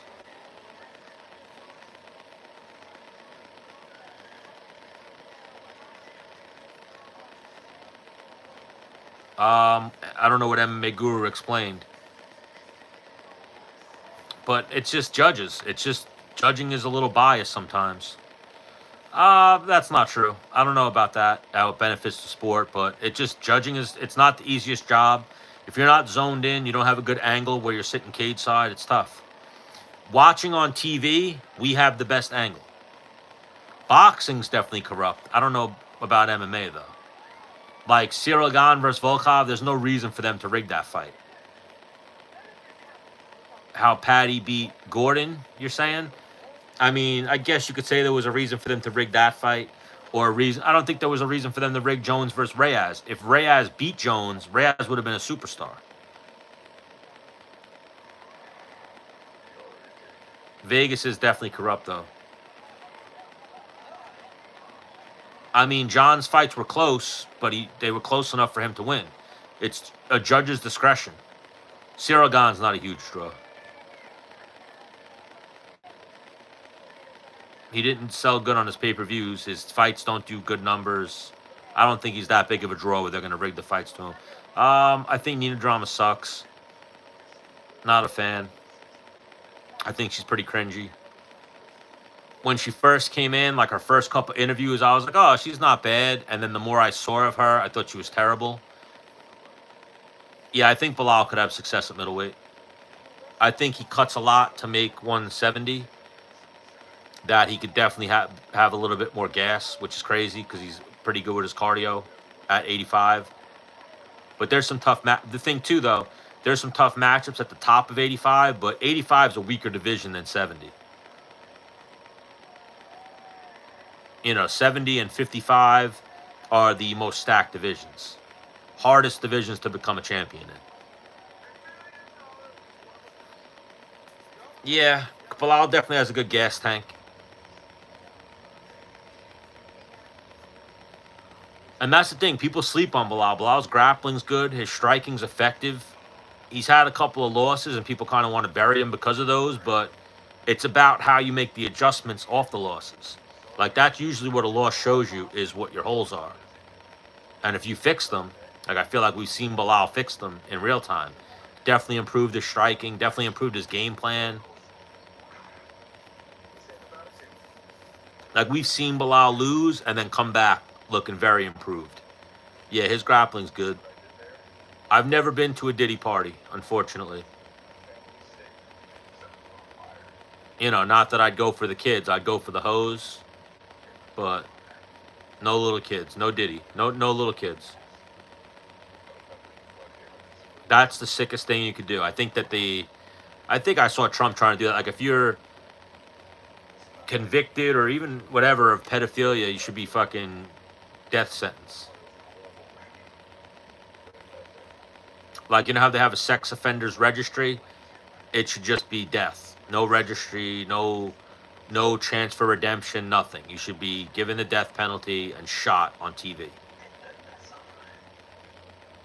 Canelo.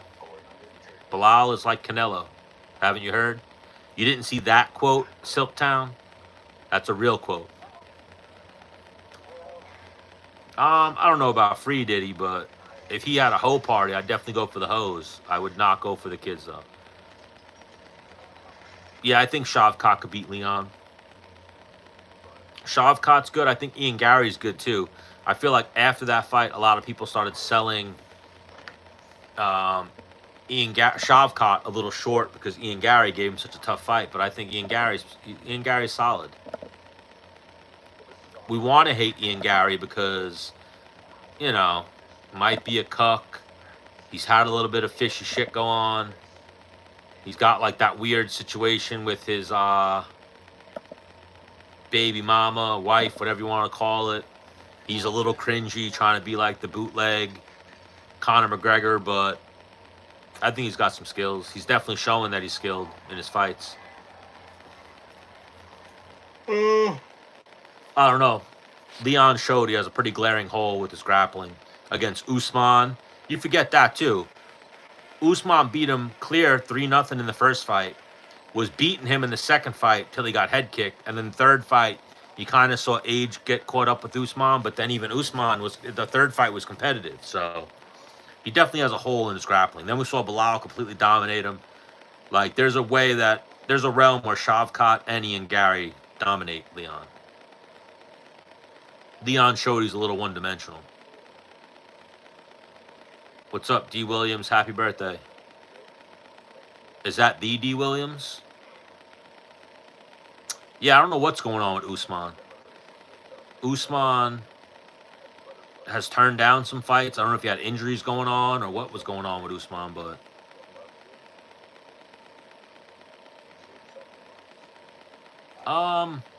He could, but it's like I've said it numerous times. It's easier to become champion than it is to stay champion. So I think that was Leon's problem. He kind of got exploited where his weaknesses were, and now those are glaring weaknesses. He can be outworked. He can be outgrappled. Like if we're being honest, the Usman kick was a little bit of luck. If you take all the rounds him and Usman have fought, Usman's won most of the rounds. I mean, Usman was at the high altitude too.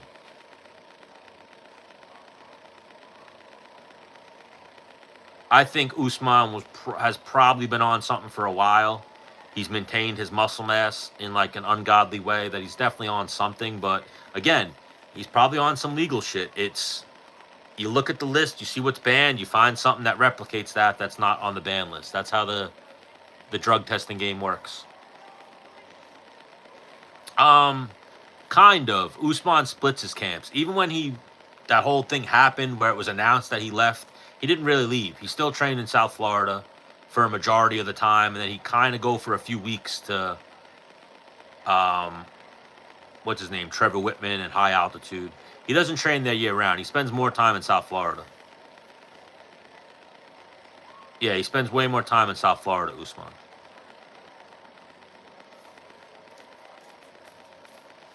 Him too, though. Like, I've met a lot of fighters. I've only had bad interactions with a few. Usman's actually one of them, where Usman and Dennis Bermudez used to be very close friends. And then Usman kind of his ego got a little big, so he kind of became, like, I guess, a shitty friend, kind of like with big time Dennis. So, like, I went to an Eagle FC, the events Khabib used to put on, and it just so happened that it wound up an empty hallway, and it was just me and Kamaru Usman in this empty hallway. And I'm standing there, he's walking towards me, and I went, "Hey, Kamaru Usman," and I'm thinking I'm going to go, "Hey, Kamaru Usman, my name's Stanley. I'm friends with Bermudez. I'm friends with a lot of a couple of other guys that you train with and you're friends with." And I went like, "Hey, Usman." And he looked up at me and then put his head back down and just started walking. Didn't shake my hand or nothing.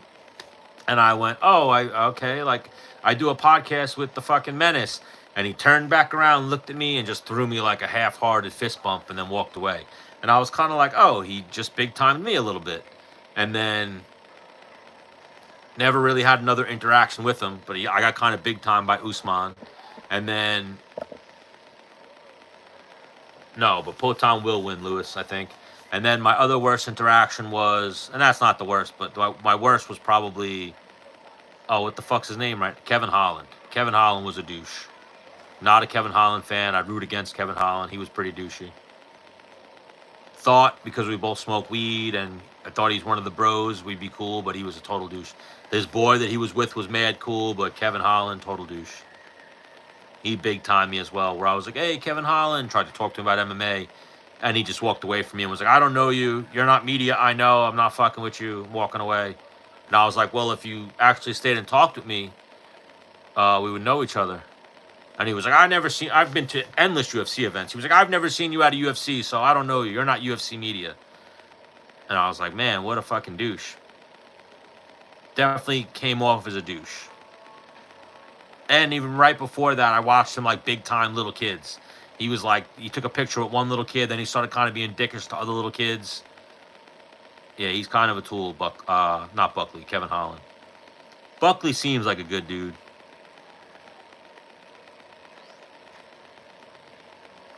Let me see. Leon's body lost energy after the first round.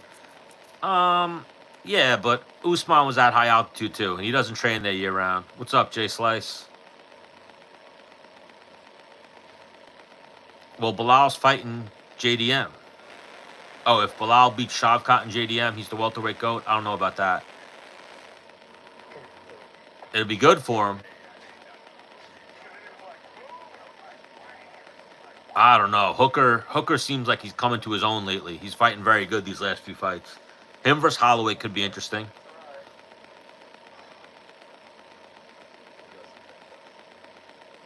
No, I'm banned from TikTok right now. Those fuckers got me.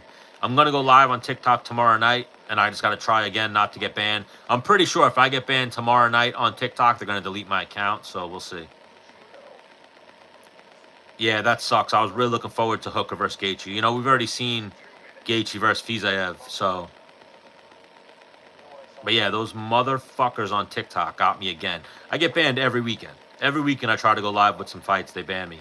It's because I could talk a little bit differently on YouTube than I can on TikTok. So I'll say some shit that I could say on YouTube, and I get banned on TikTok. Gaethje versus Hooker would have been a banger. They were going to do 5 rounds, but now, yeah, him versus Fiziev is only 3 rounds. If Bilal beats Usman, Leon rematch, and Pratis and Buckley and Ian Gary, then he needs to go. I mean, yeah, if he cleans out the division, but I feel like who's he stack up against? GSP had a pretty long run, so he's got to have more title defenses than GSP to be in the conversation.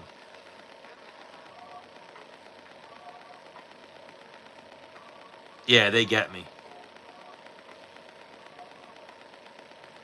I mean, LeBron, I can answer that by saying I love America. So if that gives you the answer, I love America. Big American. Bro, I don't even know what it is. Every weekend I go live on TikTok and they fucking get me for some type of bullshit. No, TikTok lets me speak the truth about John Jones not being a duck and simply wanting money. But yeah, those motherfuckers on TikTok. Like last weekend, I almost had I almost crashed out over it because it happened again. It's like every fucking weekend. Now they put a little strike on my TikTok account where it says account warning or some shit like that. So they're out to get me. It's fucked up.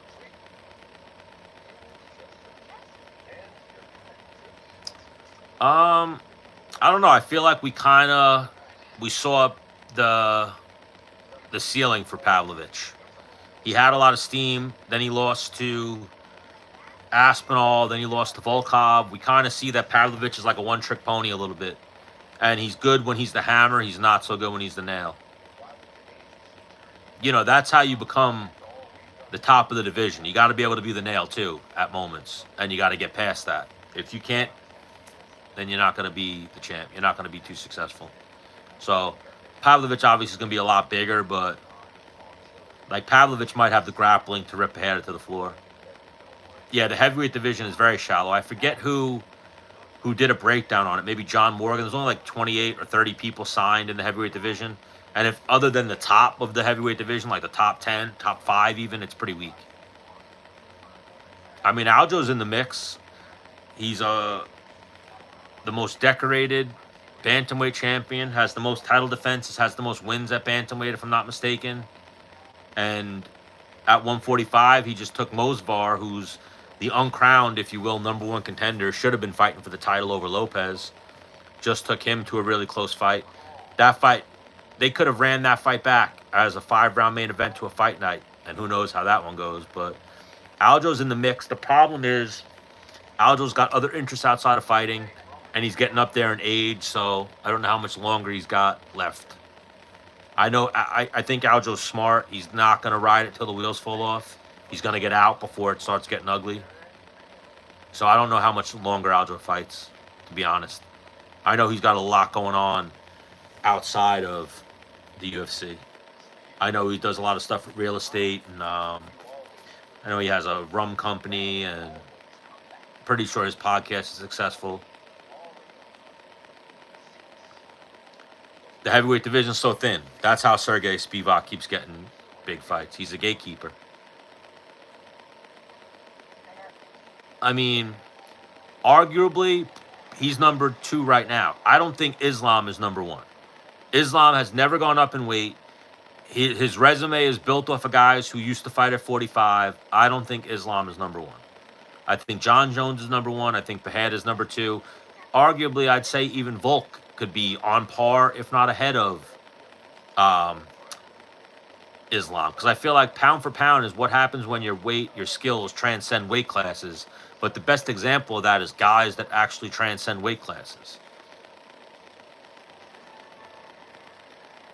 Yeah, we've seen Volk go up to 55 and do good. His skills transcended weight classes. Yeah, but I'm talking about the one fight I don't even count. He lost on short notice to Islam. I'm talking about the one fight that he finished, the decision. He looked good. And I'm talking about skills transcending weight classes. Max is up there. I'd put Max above Islam. Again, that's how I look at pound for pound. Everyone obviously looks at it differently. My pound for pound argument is, have you transcended and gone to a different weight class and your skills moved? We've never seen Islam move up. And again, Islam's resume is built off of fighting guys who used to fight at 45. I hate that people always say Islam's number one. I'm like, he's not. How is he number one? Who did John Jones lose to that he's not number one? I think there's a bunch of people tied with Islam at number 3 or number 4. I think number 1 is Jones. Number 2 is Pereira.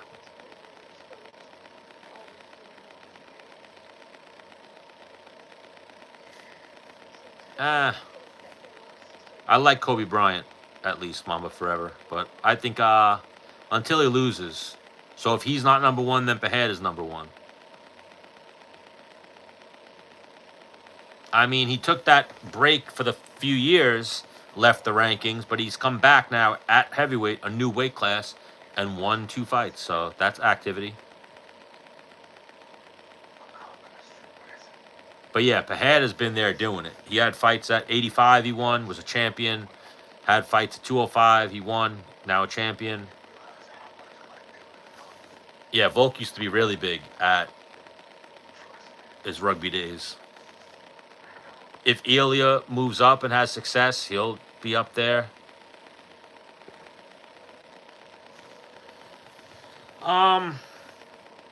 He's in there, Conor. That prime Conor. I feel like Conor kind of tarnished his record a little bit. Taking the Floyd fight, losing to Poirier, kind of outed his way. But he used that little stretch before the Floyd fight, but even the Nate Diaz fight kind of hurt him a little bit. But Conor was good in his heyday at the height of his career. But only one big win at featherweight when he beat Aldo, and then he never defended the title, so that hurts him a little bit. So skills-wise, could have been in the conversation. But for what he's done for the sport, he's the fucking man. He 20x'd the sport, made the sport grow like nobody else ever has. Like, the UFC was like this, then Conor McGregor got it like this. Now it's still like this. It's back to this now. There's no superstars that are transcending the sport the way Conor McGregor did. Conor absolutely changed the game. Pratis is probably too big for Conor. Conor's all jacked up right now on the juice, but Pratis is probably way too big for Conor. Yeah, Almeida's underrated, but the problem with Almeida is, who beat him? Was that Curtis Blades that caught him with those elbows? If he would have beat Curtis Blades, he was well on his way to a title shot, but Curtis Blades caught him. And then we've seen other people fuck up Curtis Blades, so kind of like, he's here, then he loses to Blades, then Blades loses, and he's got to stay below Blades, so he's a few fights away. I'm not sure how old Almeida is, but I'm sure he has time.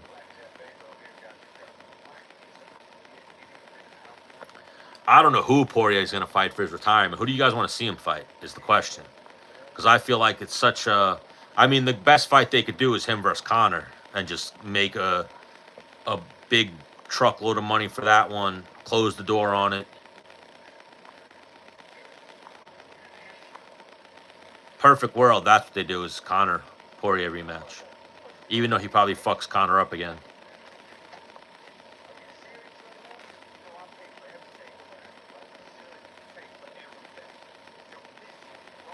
Yeah, no, he had other wins at 45. I'm talking about how he kind of didn't extend his 45 legacy when he won the belt. He just moved up to 55. Then he lost to Diaz. Like, he always had kind of stop-starts of building his resume. Could have been one of the all-time greats, but he kind of, took the Floyd fight and then lost those fights to Diaz and to Poirier. He kind of took himself out of the GOAT conversation. I'm going with Pereira for the main event, Chris Reigns. I think he gets it done. I think Almeida's game's pretty rounded out. He's not the biggest heavyweight, and he got caught with those elbows. I'm pretty sure that's the only fight he lost, right? I mean, he's live against Aspinall, but I think Aspinall is definitely the favorite there. Yeah, he surprised me taking Blades down. Blades is a really good wrestler. I got Pajeda tomorrow. I got Gaethje tomorrow. Yeah, that was very impressive, him taking down Blades. Blades is a good wrestler. Marab's way too small for Volk. You know, Volk struggles. It's like a thing, too, when guys make weight. Like, Volk's not 45 walking around for 4 days. He's like 165, starts cutting weight, then gets down to like 55, then completely sucks his body out. He can't hang out at 45. I think Marab walks at like 50. Marab is not very big. I've met Volk in person. I've met Marab. Volk's a lot bigger than Marab.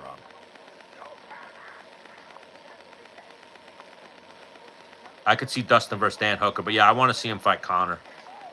That would be the best fight they could do. They could do Poirier versus Jim Miller. That wouldn't be the worst fight. I feel like Poirier smacks him up, though. They could do Dan Hooker.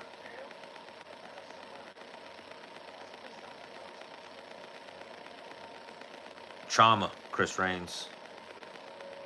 That Alvarez win by McGregor you're talking about? Yeah, that was that was walking on water type performance. Alvarez isn't the biggest 55er though. He's not a big 55er. So that was a perfect matchup for Conor. Yeah, the third fight I don't really count. Conor had moments, Poirier had a few more moments, and then he broke his leg. I think Rufy's going to fuck up Bobby Green, unfortunately. I'm rooting for Bobby Green. Like I was saying earlier, my old jiu-jitsu coach is now Bobby Green's jiu-jitsu coach, Marcos Galval. And I've talked to Bobby Green in the past. He's a good dude, smokes weed, rooting for him, but he's 38. Rufy's young. He's on a winning streak. It's going to be a tough fight. I don't think Gene Silva's a future champ. I feel like we've seen him a little bit struggle on the ground. And right now he's a little bit hyped up because he's not fighting that upper echelon of the division. I think even if he beats Bryce Mitchell, it's the next step past Bryce Mitchell that I don't think he's going to get past. But we'll see. Could be surprised. Nah, Poirier already busted up Max Holloway twice. I don't want to see that fight again. But I mean, if they ran that fight, I wouldn't be too upset about it. But I feel like the first two fights were a little ugly. Pantoja versus O'Malley. You've seen that video of them sparring in the past, right? O'Malley might be too big for Pantoja. Pantoja could win fights at 135, but I don't think he's got the size. Yeah, Eddie Alvarez is a legend. Rooting for Bobby Green, but it's going to be tough. I wouldn't be surprised if Rufy just fucking destroys him, because Bobby Green, he's not going to change his style. And Rufy's long. Rufy looked bigger than him at the weigh-ins. Yeah, O'Malley should not be getting that rematch with Merab. That shit's trash. Definitely some bullshit there.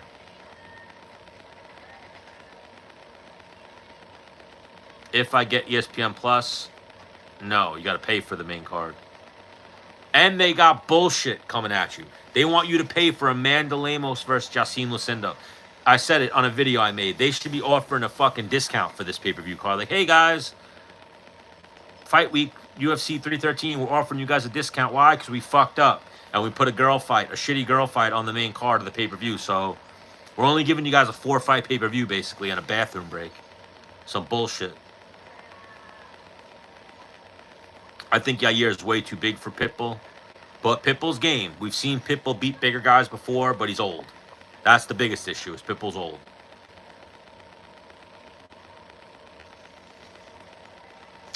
Was that fight on short notice when he fought Dustin the second time? I don't know if it was on short notice that time. I think you're thinking when he fought Khabib and he fucked up making weight. I think him versus Poirier was on. They had enough notice for that fight, if I'm not mistaken. O'Malley scared to fight guys his own size. Yeah, we definitely need crack streams back. I mean, I always tell people, if your stream goes down or anything, type in, for you guys in the chat, go to Sports Surge. If you guys know how to navigate through the bullshit of a streaming page, go to Sports Surge. Type in Sports Surge, and you'll find something in there.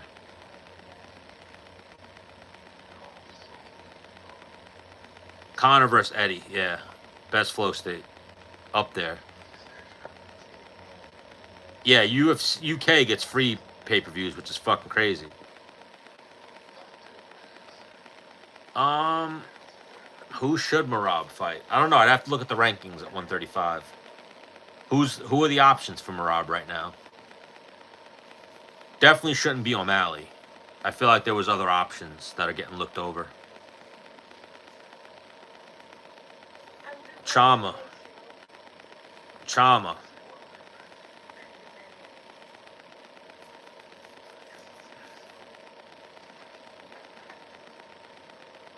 I mean, I don't know if Poirier was much bigger. He was definitely more filled out for the weight class, but Poirier is a former 45er too. I got Bruno for that fight. I feel like Armin Petrosian has shown a couple times not the highest fight IQ, so where he should take Bruno Ferreira down. He's bigger than Bruno Ferreira. He's probably going to strike with him. He's probably going to exit out of an exchange, not with his hands up, and Bruno's going to leap in and clip him. All right, so he's already beaten all three of them. I guess if I'm talking for Merab, fight O'Malley. It's probably the biggest money draw.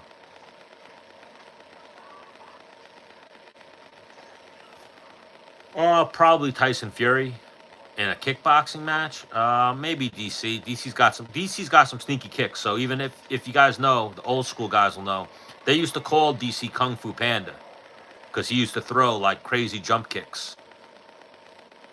And if you watch some of his old, he only did it like once or twice in the UFC. I know he did it against Frank Mir, but if you watch his old Strikeforce fights, he used to throw like some leaping jump kicks, and they used to land, DC.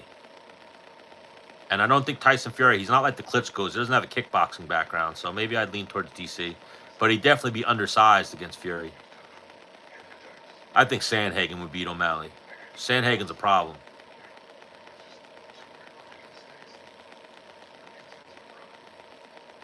I feel like they're very similar builds, and I feel like Sandhagen might be the crisper of the two strikers, probably has better cardio, better grappling.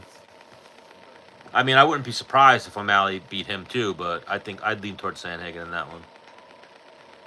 Merab already beat Peter Yan. And you remember after that fight, Merab went to like shake someone's hand and he walked past Peter Yan, and Peter Yan like flinched. Was like, oh no, not another takedown. Please don't grab me again. And then he realized like that Merab was just going to talk to somebody else. Peter Yan had PTSD after Merab. I mean, a lot of the guys that Merab fought, they can make a few adjustments. You know, you see Merab, his whole is clearly his striking. He gets hit a lot. He gets hit enough, but his cardio is amazing. His wrestling's really good. He's not even controlling guys on the ground. I think he could do that 50-45 thing to everybody. It's a hard style to deal with. And then it's like when you're in an exchange with Merab, if you don't catch him, he's in there. He might catch you with something because he swings wild.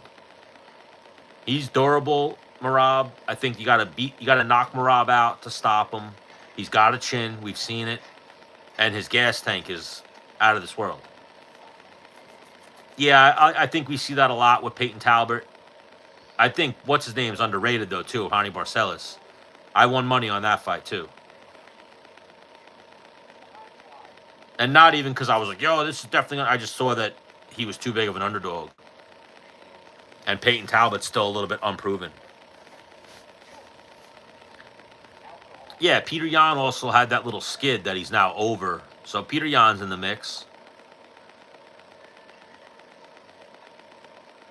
Yeah, a lot of people I saw took that fight and won. I had that fight luckily before the fight, just because I've seen Hani Barcelos is an inconsistent fighter, but Peyton Talbot's unproven. I saw that they had him. I forget what the odds were, but they had him as a huge underdog. So I think I threw like $20 or $25 on it, and it hit. Something small, but it was a nice little chunk to win. But yeah, tomorrow night should be a great night of fights. I'm going to start doing this more, jumping on. I'm going to call it MMA Late Night, where I just get on. I had to fight through that one troll earlier. I think it was like 800 or 900. So it was up there that I was like, what the fuck? Why is he such a big underdog? They really were riding Peyton Talbot, and I was very confused by that. Because, again, if you can't grapple at the UFC level, you're going to get fucked up. And Peyton Talbot definitely showed that's a major hole. I will be purchasing the pay-per-view.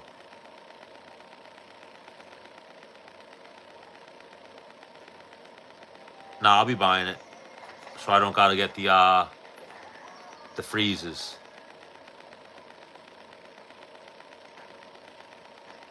That's always the best remedy, is having some friends over, you all chip in on it. My problem is, I used to do that when I was on Long Island. Now I live in upstate New York. I live in the middle of nowhere. I'm 20 minutes from all my neighbors and shit. It's fucking terrible. Like, town, stores are 20 minutes away. Everything's 20 minutes away. And I don't really have friends up here. My friends are in South Florida or Long Island. Yeah, so you're in the far Rockaways. I'm in a place called Statsburg. It's past Poughkeepsie. It's far. Yeah, unfortunately, I don't think Bobby Green wins that fight.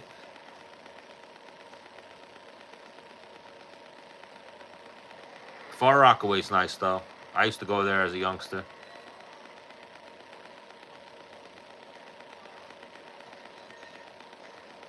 I don't have a Fire Stick. I should get one, though.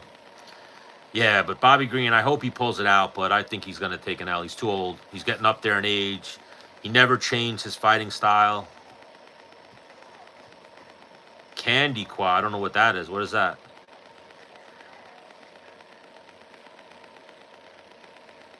Candy Aqua?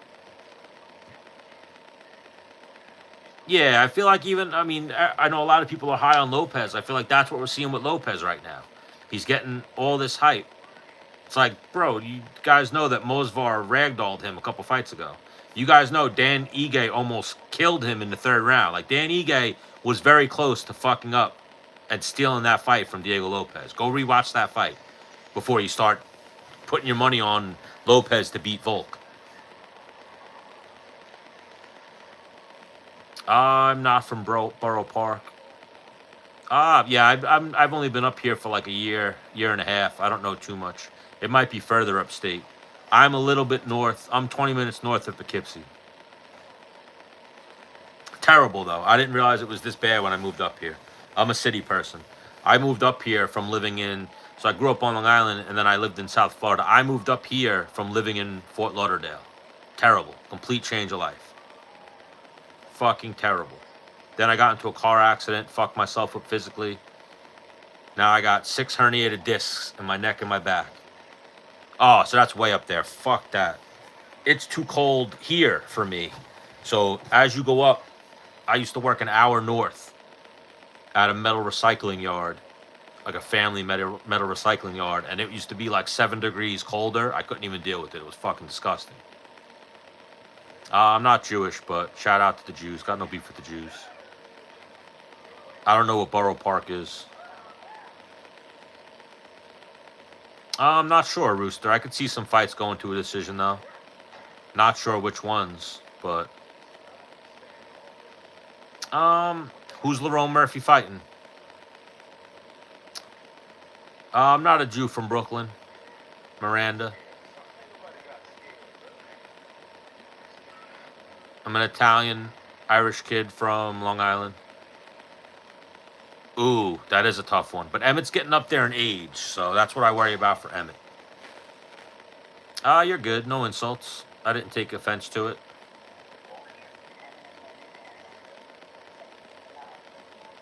Where are you from, Miranda? Emmett versus Murphy's a good one, though. That's definitely a test for Murphy. Hello, Arlene. I am Irish, too. I love Irish people. Irish people are cool. Murphy called out Emmett after Dan Ige wobbled him in the first round. People sleep on Dan Ige, too. Dan Ige's a fucking dog. Yeah, Yonkers isn't too far from me. Shout out Yonkers. Ige's a fucking dog, though. You can't sleep on Dan Ige.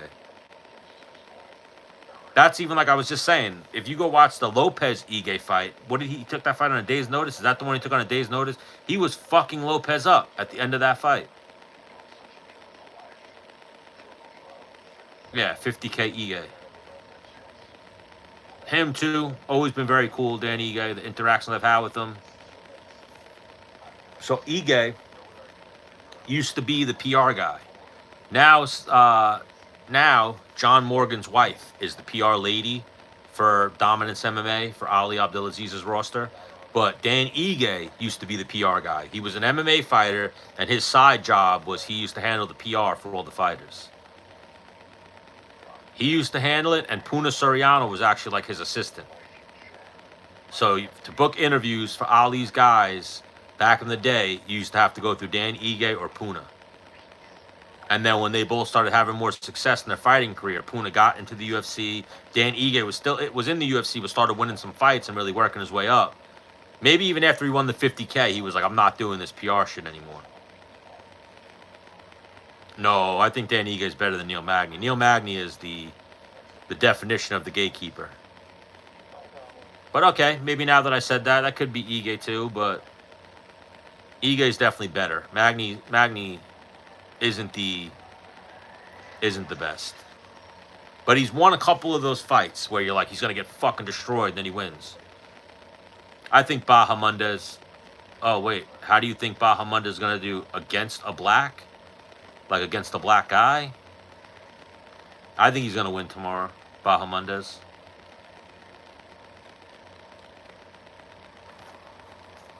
Yeah, I thought that Turner would look a lot bigger than Bahamondes, but they looked like the same size, same build. So I think Bahamondes is the better fighter. More skilled. The best gatekeeper...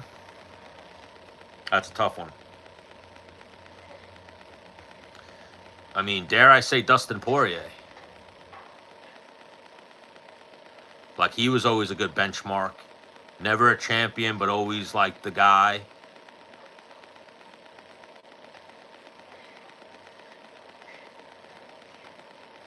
Jeff Neal versus Carlos. Depends on which Jeff Neal shows up. I like Jeff Neal, so I'm always going to root for him, but the MMA nerds seem like they're on right now. But I think that's where they're going to have their issue, is this next upper echelon. Now we'll find out who's legit from that gym. The MMA, the fighting nerds. The best got to be Jack Hermanson. Yeah, he was good. He was up there. I mean, you could almost say, like, Paulo Costa's kind of a gatekeeper. He's up there. You know, you kind of think of guys who were never a champion, but were always that guy that if you beat, you get a title shot. Gilbert Burns, a pretty tough gatekeeper. Yeah, but I feel like that's also kind of a gatekeeper, a contender. A guy who has maybe fought for the title, didn't win. So your definition of gatekeeper is, I guess, a guy who never fought for the title. And you beat him, you get to the title contender fights. I feel like a gatekeeper is just a guy who never fought for the title, but if you beat him, you get into the upper echelon or you get a title shot. But different definition of it. Kai Kara France and Dan Hooked. Let me see. Are good gatekeepers? Yeah. Kai Kara France might get a title shot soon because that division is pretty thin. I don't know if we ever see Dan Hooker get a title shot. Remember that fight with Islam really set him back. Islam ragdolled him and then almost broke his arm. Okay, so that's what your definition of a gatekeeper is. Whitaker, Jacare was considered a gatekeeper. Yeah, Gilbert, I mean, he's got the test. And we were just talking about that earlier. I'm worried for Gilbert because Morales is young. Gilbert's old. He's getting up there in age. He's still hungry, though. And Gilbert, they spar hard at Killcliff, Sanford. So Gilbert's got some miles on him in the gym. And he's an old school Black Zillions guy. They used to spar really hard in that gym.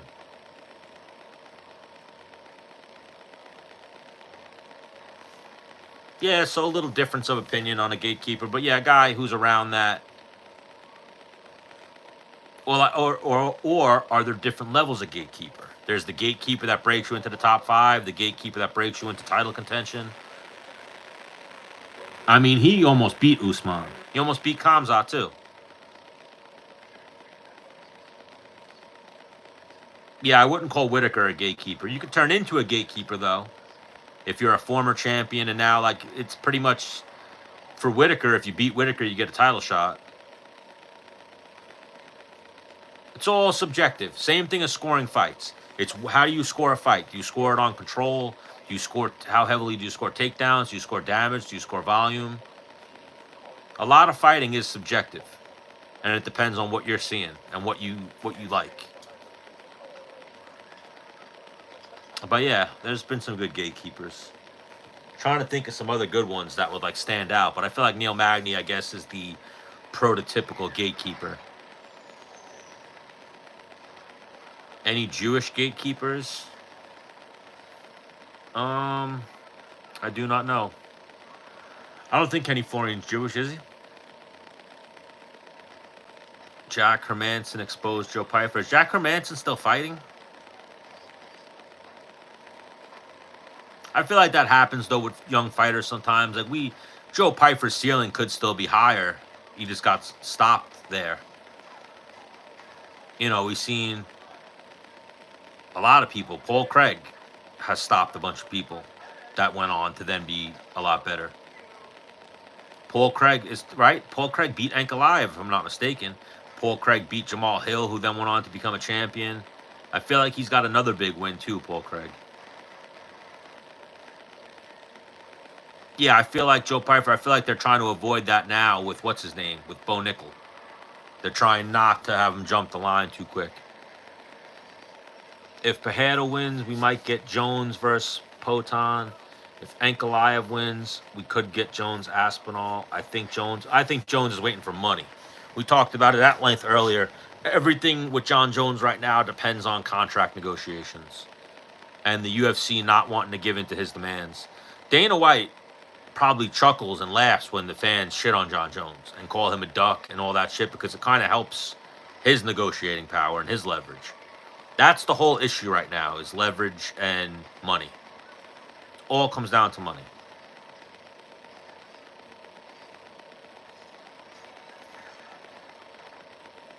Yeah, and people shitted on Bo Nickel for that fight with Paul Craig, but I thought that was a good performance. He showed a little bit more of his striking. He fought smart. Guys have those type of fights before they start getting more comfortable and really turning in better performances. That shit happens all the time. Conor McGregor had that type of fight with Max Holloway, where he kind of fought outside of his style and just got a win. We've seen that with a bunch of people where they kind of don't fight how they wind up looking and what becomes their style until later on. They have those weird looking fights early on.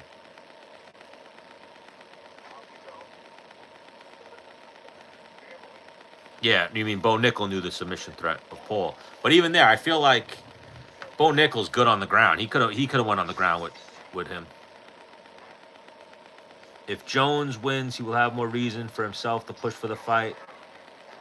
All just comes down to money. For John Jones, I don't think it matters who wins the fight tomorrow. All comes down to money, and the UFC not wanting to give in to John Jones's demands. They don't want to set that precedent.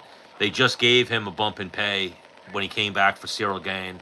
They're behind the scenes. I'd imagine they're pissed at him for wanting another bump in pay. They do not respond well to threats or people holding them out for money. I don't think he won against Khamzat. It was super close, though. If he would have got that score, those judges' scorecards, I wouldn't have been upset.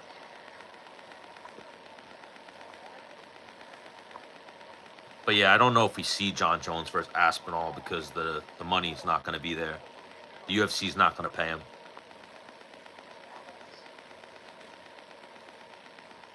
I would love to see them. Could you ever see Bruce Venture versus Chris Strokes? I don't even know what that is. Yeah, they were shitting on Bo Nickel after that fight. I think 20 to 25 million for Jones is good enough. 30 million and above is too much. I feel like that's unfortunately what Jones wants. Jones wants 30, 40 million for this fight.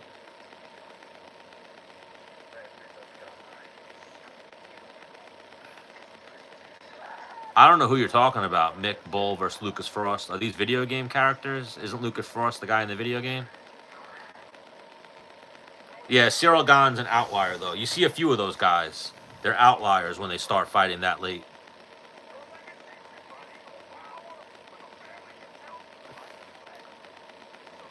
Yeah, I don't even know who you guys are talking about. Ryan Madison versus Andrew Curves.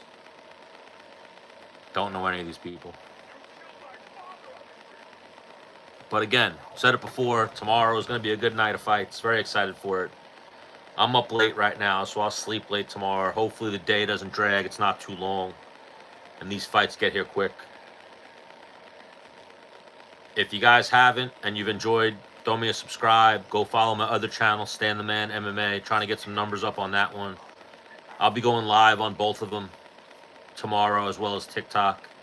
Doing a little commentary, some play-by-play for the fights. Talking about whatever you guys want to talk about.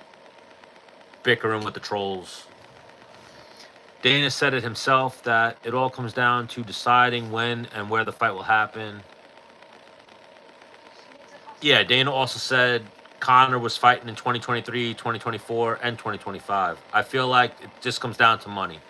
They're just trying to... That's the elephant in the room right now, is that John wants money and the UFC doesn't want to pay him. The fans could make the fight happen. If you guys just started trolling UFC videos and UFC posts with John versus Aspinall, John versus Aspinall, John versus Aspinall, then I think they would throw the money at John Jones. But that's the issue right now. Even if it was Pereira and the UFC said, yes, we're going to do Pereira, John would have said, all right, we're going to rework my contract. I want more guaranteed money. I want a better cut of the pay-per-view, etc., etc. Gane was a furniture salesman, had only one street fight ever, and he started kickboxing, and coach asked him if he did this before. Was he really a furniture salesman? I thought he was like a basketball player, Cyril Gane. Or something like that. He did something in athletics. Soccer player.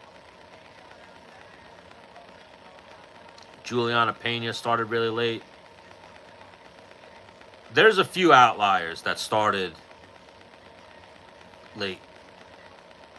Does he hate John Jones? Does he love John Jones? Because he likes making videos about him. He does call out. He is the person who I saw with that saying that John was into some gay stuff, though. So even that. Someone asked me earlier. I always say this whenever I'm asked about it. Someone said, what do I think of Nina Drama? She's kind of cringy. When I first saw her, I thought she'd be better than she was. Then the more I saw of her, I was like, oh, she's fucking annoying. The MMA Guru was the opposite. When I first saw him, I was like, this guy's fucking out there. Then the more I watched him, I'm like, oh, I fucking love this guy. This guy's great. But yeah, he completely won me over, the MMA Guru. Now I am definitely an MMA Guru fan. I am a Nina Drama hater. I think she sucks. I fuck with the MMA Guru, though. I like people who keep it honest. That's something you guys will get from this channel if you guys ever come. Not bullshitting you.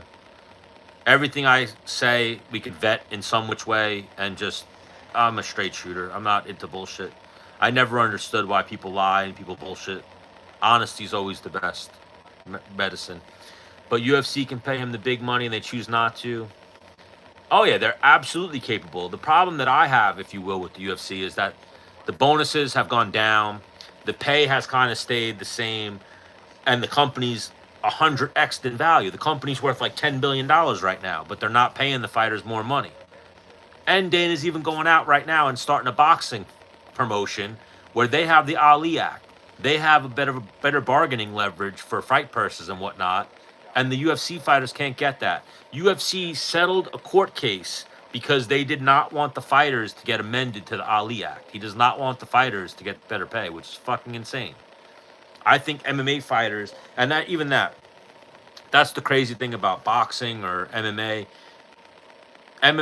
Boxing at least had the Ali Act, which helped them out from like predatory practices, but MMA is never going to get there unless they get some kind of union or some kind of bargaining, some type of leverage in the bargaining.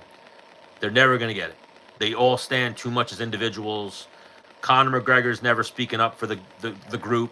John Jones isn't speaking up for the group. They're always only speaking up for themselves.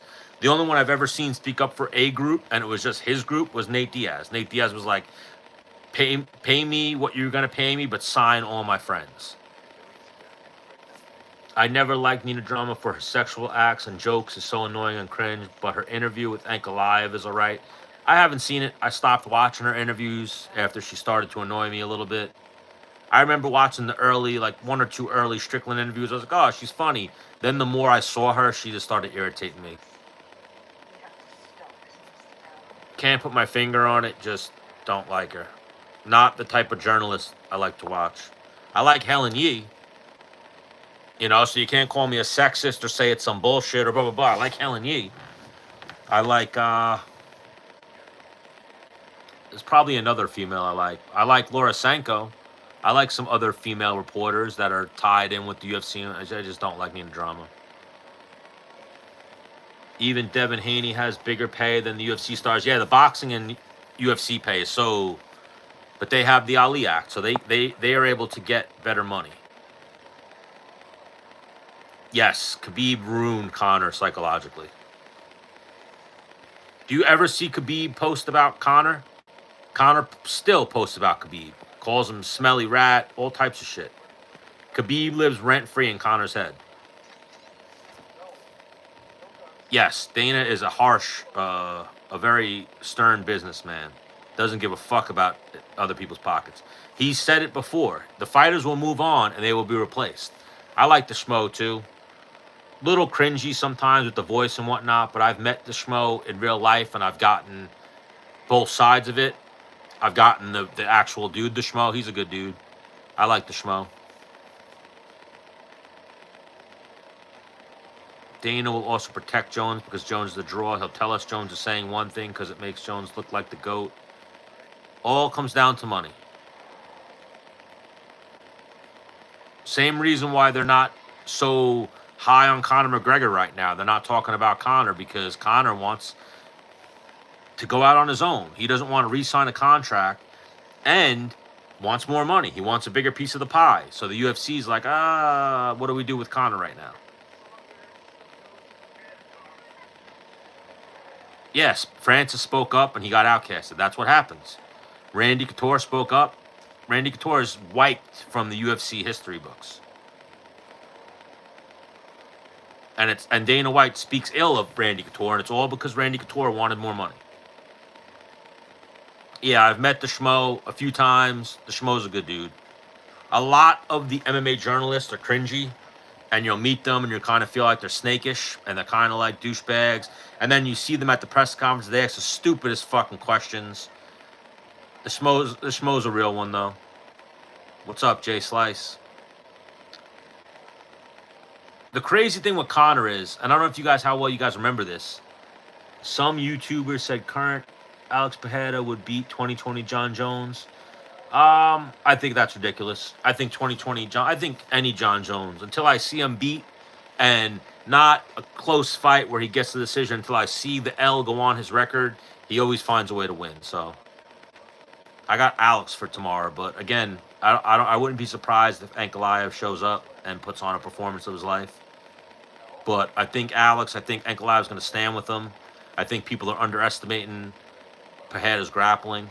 But with Conor, like I was saying, the thing with Conor too is, remember, USADA was the drug testing company. Conor had a beef with USADA, and USADA was demanding that Conor had like 6 months of clean tests, and then went through another rigorous testing cycle, and then got a license to fight again, or able to fight again under the USADA banner. And the UFC was like, oh, we'll just get rid of fucking USADA. They got rid of USADA. Conor was supposed to fight, and then that fight fell out. Now they're with a new drug testing company, and there's no Conor. Whole reason and a whole big part of why I think they got rid of USADA was Conor McGregor's beef with USADA. And they thought this is the only way we're getting Conor back, and that kind of blew up in their face. And now we have no Conor. And now we have Conor coming out saying, I want out of my contract. I want to fight out my contract. Then I'm going to fight my own bare knuckle promotion. I want to fight Jake Paul. I want to fight KSI. I want to fight Logan Paul.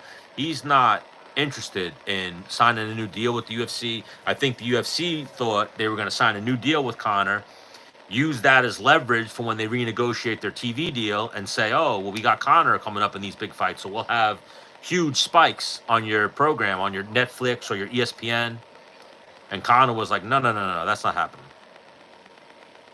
I'm doing cocaine and fighting in bare knuckle. I'm fighting fucking Logan Paul. Conor's not into what the UFC's selling him right now. And I don't think the UFC is going, hey, Conor, we'll give you $100 million. They're going, hey, Conor, you have a contract. You owe us this fight for this much money. Conor's going, well, I just sold my liquor company for $600 million. I own bare knuckle. I fucking am doing good without you guys. So maybe I can get out of my contract, fight it out, and then I'll go make my own money. Yes.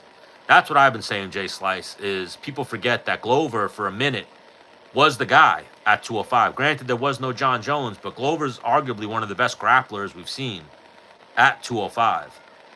And he's had Alex from day one in Alex's MMA journey. Alex moved to Connecticut to train with Glover, to get better at grappling, train him with Glover. When Glover was at his height, Alex was his main training partner. I don't think Ankalaev is better than Glover in the grappling. Do you think they would have captured Ariel Helwani on October 7th if he was there? What is that? The Jews and Hamas? That whole thing? Probably. Ariel Helwani too, fucking snake. I'm not an Ariel Helwani fan. Never been an Ariel Helwani fan. I will watch Ariel Helwani videos when he has a good interview, like someone that I'm interested in, but I would never watch an Ariel Helwani video. I think he's a fucking weasel. I don't agree with Ankalaev would have destroyed Glover. In their primes, we're also talking about old Glover is who we saw. And we're also using it in the sense of Glover being such a technical grappler, that's a good training partner and a good trainer for Pereira. Zabit could have been a champion. Zabit was the guy. Ankalaev honestly would have a lot of success on the feet. He's a southpaw and a great boxer with a takedown threat. His hand speed is faster than Khalil. He's definitely live in this fight. There's a realm where Ankalaev fucking smokes Pereira. I just think Pereira's going to win. I think Ankalaev is going to stand with him and give Pereira opportunities. I have Ankalaev beating Pereira the first 3 rounds convincingly. But Pereira finds the finish in the 5th round. That'd be a crazy fight. I could see Ankalaev having some success, but I just think I haven't seen from him the grappling that he's going to need to beat Pereira. He might get lucky, and it is luck if he outstrikes Pereira on the feet. He winds up landing something. I think Pereira is a way better striker than him, proven. But yeah, back to Zabit. I think Zabit could have been champion. It sucks that we lost Zabit. I used to hear stories about Zabit. So Zabit used to train in New Jersey. So New Jersey is not far from where I was. And a lot of people used to like cross train and whatnot. There's a story of him coming out to Serra's and fucking up Aljamain. And again, I was speaking earlier about Aljamain. Aljamain's really good. Not a lot of people have stories about beating up Aljamain in the gym. But Zabit was definitely that guy. Little bit of a cardio issue. I think he cut a lot of weight, but he would have improved off of those fights where he struggled. You see it like DDP and a lot of guys. They have these struggling fights or moments where they don't look invincible early on, but then they come on. Paulino Cruz is a big guy too, and his striking is good. Alex has a legit camp. Yeah, Paulino Cruz was really good on the regional circuit. He's got good grappling, good striking. Even though he's big now, he's not as slim as he used to be. The Jew want us to forget that Glover was also Chuck's main training partner. Yeah, for a long time. Glover got into the UFC a little bit, arguably past his prime, too, because he was having trouble getting back to America. For the longest time, Glover was supposed to come into the UFC a long time ago, but he couldn't get a visa. Ariel Helwani really isn't helping with the stereotypes. Yeah, Helwani's the worst. I have no idea. It's the UFC gave him so much access early on, and fighters gave him so much access early on that he became such a big name in MMA. He's a fucking goofball. Never trained, never threw a punch a day in his life. He's an armchair quarterback with no ground to stand on, and he's pushy. He asks stupid questions. He asks like leading questions. He tries to be a journalist like this is basketball or baseball, when fighting's way more personable, way more personal than any other sport. You can't treat it the same. You can't cover it the same. You can't think that it's fucking like baseball or basketball. Like, you don't know what these fighters go through. It's so mentally taxing to then get like this little fucking jerk off asking like leading questions and kind of like he just asks some stupid questions, and he tries to stand on the grounds of like journalistic integrity, when it's like, bro, I hope this guy pulls you in the back room and smacks the shit out of you. Like, one of my favorites is when Mayhem, who had some brain damage and was crazy, snapped on him, and you saw Helwani get like, oh shit, like this guy, I feel I'm in trouble right now. But Helwani's the type of guy who will say some fucked up shit that you could get slapped or punched over, and then play the victim. Like, what? What are you gonna do? Hit me? Like, oh, you're gonna hit me now? You're gonna beat me up? It's like, yeah, I'm gonna fucking smack the shit out of you because you just said some fucked up shit. But yeah, he's a goofball, Helwani. I'll get animated on Helwani. I can't stand that fucking guy. The weather, it's fucking freezing. We had a few days of warm weather. I felt great. Now it's 29 right now. And we've been having like windstorms. Islam said it himself that Ankalaev has great wrestling.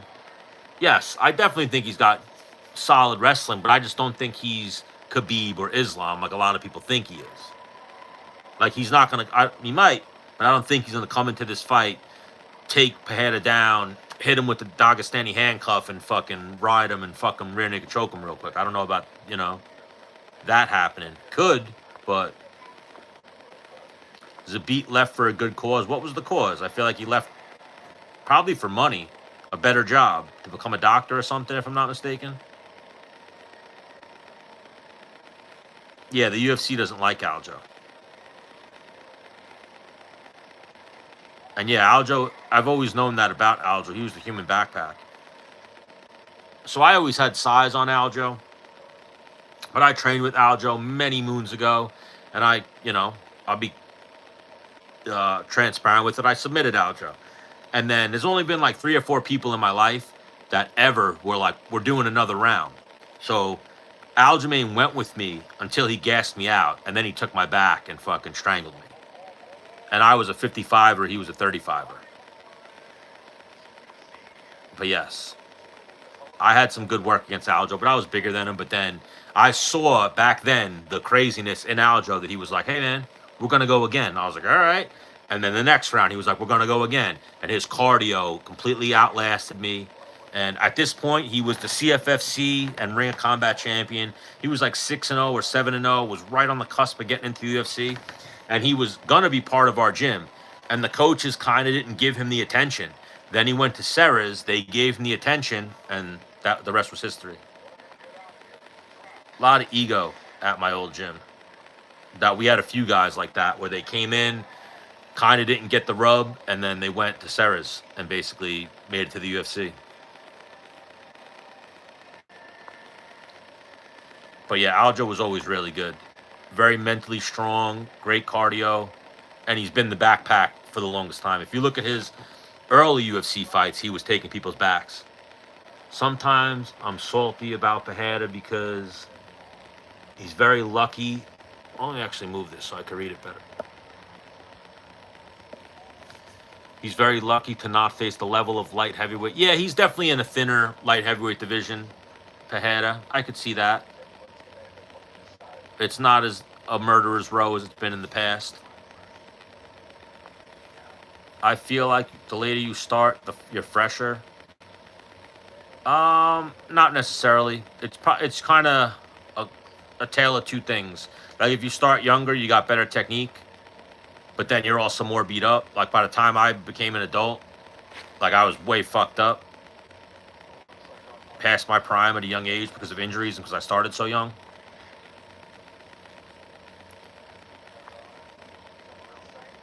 Yeah.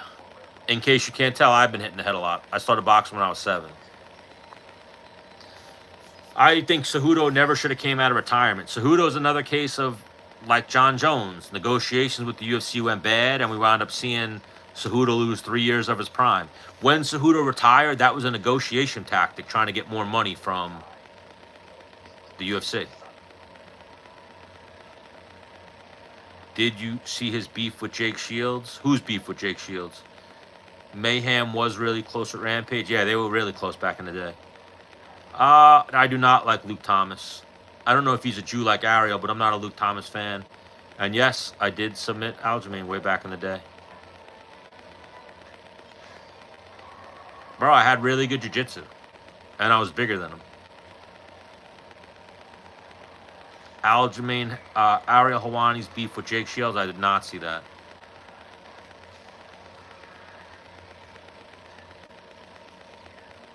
Jones was fighting Thiago Santos. We now have Ank versus Hill, John Olberg, Alex. Well, I think he's speaking to the DC. Yeah, he's saying DC, Jones, Gus, Glover, Phil Davis, Rumble. I don't know if they'll beat the head, but they're definitely interesting matches. They're definitely stacked back then. It's stacked today, but I could see what he means by there was that little murderer's row back in the day. Cejudo wasted his prime for 3 years. He defeated the flyweight and bantamweight GOAT. Who was the bantamweight GOAT that he beat? Oh, Cruz. Yeah. Defended the title in 2 different weight classes. Yeah, I totally forgot about the Cruz fight. But the Cruz fight was the one where he was trying to get more money before that fight. UFC said, take this fight. We're not renegotiating. Then when he won, he retired. And he thought Dana White would be like, nah, here's money. Here's more money. We want you to stay. Dana White was like, you're gone. Like, remember after the fight, he thanked Dana White. And Dana White just went, threw him one of those. And then the negotiation just didn't go well.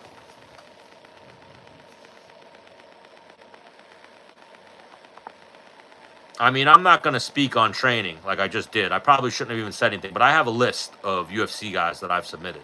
It's pretty long. I started training jiu-jitsu when I was like 13. So I was actually ahead of a lot of these guys. Ariel went on his podcast talking about us, the chosen people. Should have seen in his eyes when he said it. I don't watch Ariel, but that's fucking crazy.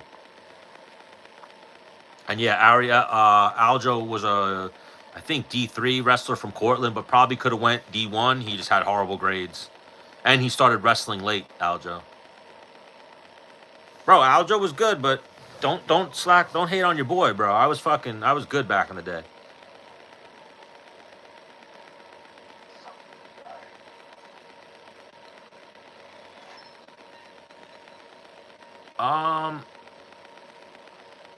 I still don't rate them above current killers, but yeah, that was definitely a golden era for 205 though. But it looked weaker than it was because Jones was beating everybody. And then he never got rumbled. Will we ever see a Jew become champion? Why are there so many Jew questions like this? Are you guys racist against Jewish people? Will we ever see a Jew become champion, or are they better suited behind the scenes on the business side? I don't know about that. We could see. Haven't we seen a Jew? Have we not seen a Jew in MMA successful? I'm not sure. They're definitely good on the business side. Why didn't you fight in the UFC? Well, I never got to the pro level just because of injuries. Had the skills, but just didn't. There's a lot of people. I've said this before. There's a lot of people like me. I was basically a sparring partner and a training partner for a lot of good guys. Had the skills, didn't have the physical durability, always had injuries, always had a job. Like my heyday, like again, I started so young. I should have started fighting when I was like 18. Then what happened is the sport kind of blew up and I was already kind of tied up with life. So it would always kind of be like, oh, I got to get back into the gym and try to train like I'm getting ready for a fight. And then I would always have trouble making it through a training camp. Hindsight, I should have just fought on short notice and took whatever fights I could. I would always take a fight, make it through a few weeks of training camp, and wind up fucking myself up.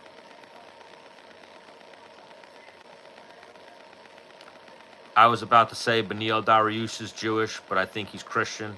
You know, I've trained a lot of high-level fighters, trained with a lot of high-level fighters, been a sparring partner. You know, for my own ego, I have a little list of fighters, a pretty significant list of fighters that I submitted, training. But training's training. You don't talk about training. You try not to.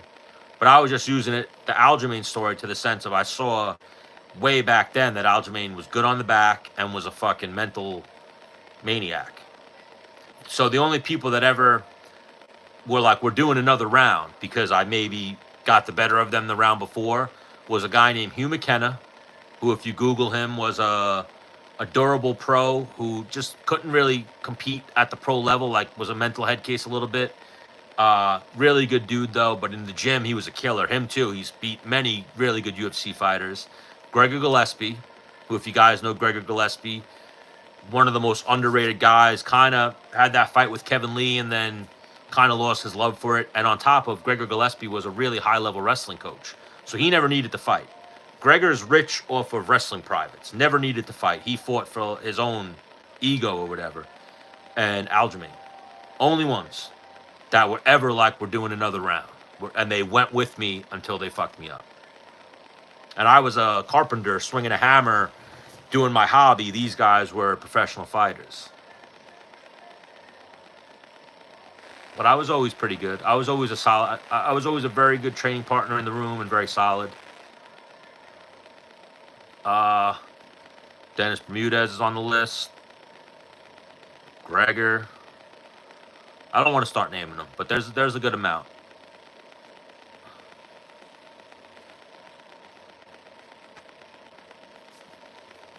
I'm pretty sure Strickland is Jewish. I don't know about that. Seems like Jews aren't champ level. Why are you guys so against Jewish people? I don't have problems with religions or races. Do you think Aljo versus Mercivar fighting in the prelims? Yeah, that shit was total disrespect. Should have been on the pay-per-view. Should have ran that fight back even. That for a 5-round main event on a fight night would have been worth it.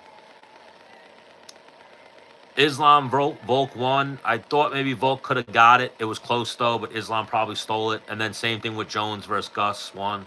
Jones probably stole it at the end. No, I've never trained with McGregor. Would have been cool though. Never met McGregor either. Would have been dope. I mean, I got no problem with the Jews. I don't like Ariel Helwani. It has nothing to do with the fact that he's Jewish. There's been like 6 million comments about Jews. Yeah, I don't know what happened. I wound up on the wrong side of YouTube. Again, how many Jews are champions? I don't know. You guys tell me. I don't know much about religion. I know that the couple of fighters that are Islam or what is it? Muslim. Mainly because they don't drink and they don't party. We love Jews, not Zionists. I don't know much about that. How many Jews are champions? 0. 0. I mean, could they become champion one day? Sure. I scored it for Islam, but if it was under 1FC scoring, Volk wins for sure. Yeah, if it was under Pride rules, Volk wins that fight. But again, scoring is very subjective, so it depends on how you're scoring rounds. Another crazy question. Back when you were training, were you ever afraid to submit a black training partner for fear they would overdose on fentanyl in the process and you would be charged with murder? No, I never experienced that. You're funny though, Paul Till.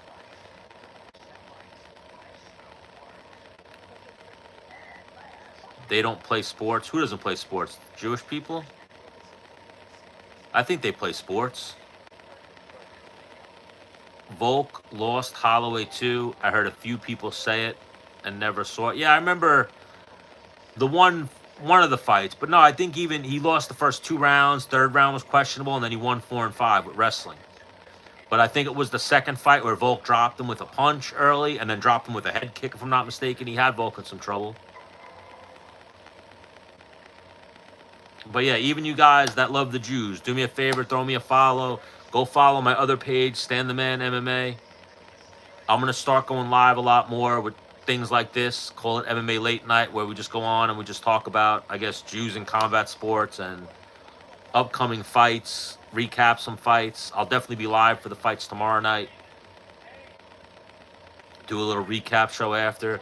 Do you think it's too late to start training in combat sports at 20? Absolutely not. 20 is a good age. You could have started younger, and that's where you're going to be at a disadvantage, especially today. There's going to be people that started when they were younger. Like when I started, this is a long time ago. I was the young kid. I was 13, 14, 15, and I was training with all grown men. There was no one else my age. The first time that there was someone else my age was when I convinced friends that I was in high school with to come train with me. That was the first time I ever had people around my age. Everyone else was always grown men. So I was always getting fucked up by guys who already trained for a couple years and were adults. And I was the kid in the room full of all men for a long time. And then the first time, so even that's a funny story that I used to have with one of my old trainers, my first trainer. I used to have to spar all guys that were better than me and were older than me and were full grown men. So the first time I ever won rounds in sparring, if you will, where we went to Home Depot and we picked up Home Depot workers, and we were like, my coach was like, "Do you guys want to fight? Who wants to come and fight?" And a couple of guys were like, "I'm in." And these guys got in the van, they all got paid like $20, and they came to our gym, and I sparred Mexicans or whatever the fuck, Spanish Home Depot workers, grown men. But then I saw the difference of fighting someone who's trained versus fighting someone who's not trained. So I used to fight guys that were trained and get fucked up. Then I started sparring Home Depot workers, and I used to fuck them up. One time, we actually picked up a guy who wound up knowing Taekwondo. He was a Taekwondo black belt, and he started like fucking doing his shit and like throwing. I'm like, oh shit, this guy's kind of wild. So I shot a double leg. I took this guy down, and I fucked him up on the ground. It was like the first time, because all these guys were way more skilled than me on the ground. This was the first time I ever took somebody down and was able to fuck them up on the ground. Every other time before this, I would shoot a takedown and get stuffed and wind up getting taken down myself, or just couldn't do anything to these guys that were all better than me and older than me. But I took down a Taekwondo black belt, got him right down, mounted him, and started just fucking raining down fucking punches. And then sparred a bunch of Home Depot guys. Then I'd go back to sparring good fighters. Then I had my friends come in. It was finally like guys on my level. And then I would get into altercations when I was a young kid, and it was like, this guy knows nothing. And then I realized my coach kind of Mr. Miyagi'd me. He kind of wax on, wax off me, where he was like, you're going to fight other people, and they're going to come at you like these fucking Home Depot guys. And then I'd fight people, and they would lean back. They'd come at me all wild, and I would just be tight guard, and I would just step in and fucking rock people's whole shit. And then grappling, forget about it. I was like a fucking ninja. This is 2001, 2002. Some people knew jiu-jitsu, but it wasn't like it is today. You know, the what year was the Forrest Griffin Stephen Bonner fight? It was, I think, 2005 or 2004. Like, I had already been training for years and fucking people up with my combat. But yeah, I started young, so 20 is definitely not too old. But now I did see some weird comments, but let's go back to those. I don't fear the BBCs. I once knocked out an Italian on the street. Same guy who said the BBC comments. Like, come on, bro, what are we doing here? I'm 23. I started Taekwondo at 22. I was a black belt in karate at 8, but that didn't mean I could fight. Yeah, there's some things you could take from karate and Taekwondo, but you're getting fucked up. Again, this guy was like a Taekwondo black belt, and I fucking ripped him to the floor and beat the shit out of him. And I was a kid. I was 14. He was a full-grown man. I heard Connor submitted an Irish girl in Mount. I heard that story too. Connor submitted her by intoxicating her with proper 12. I heard that too. And a little cocaine.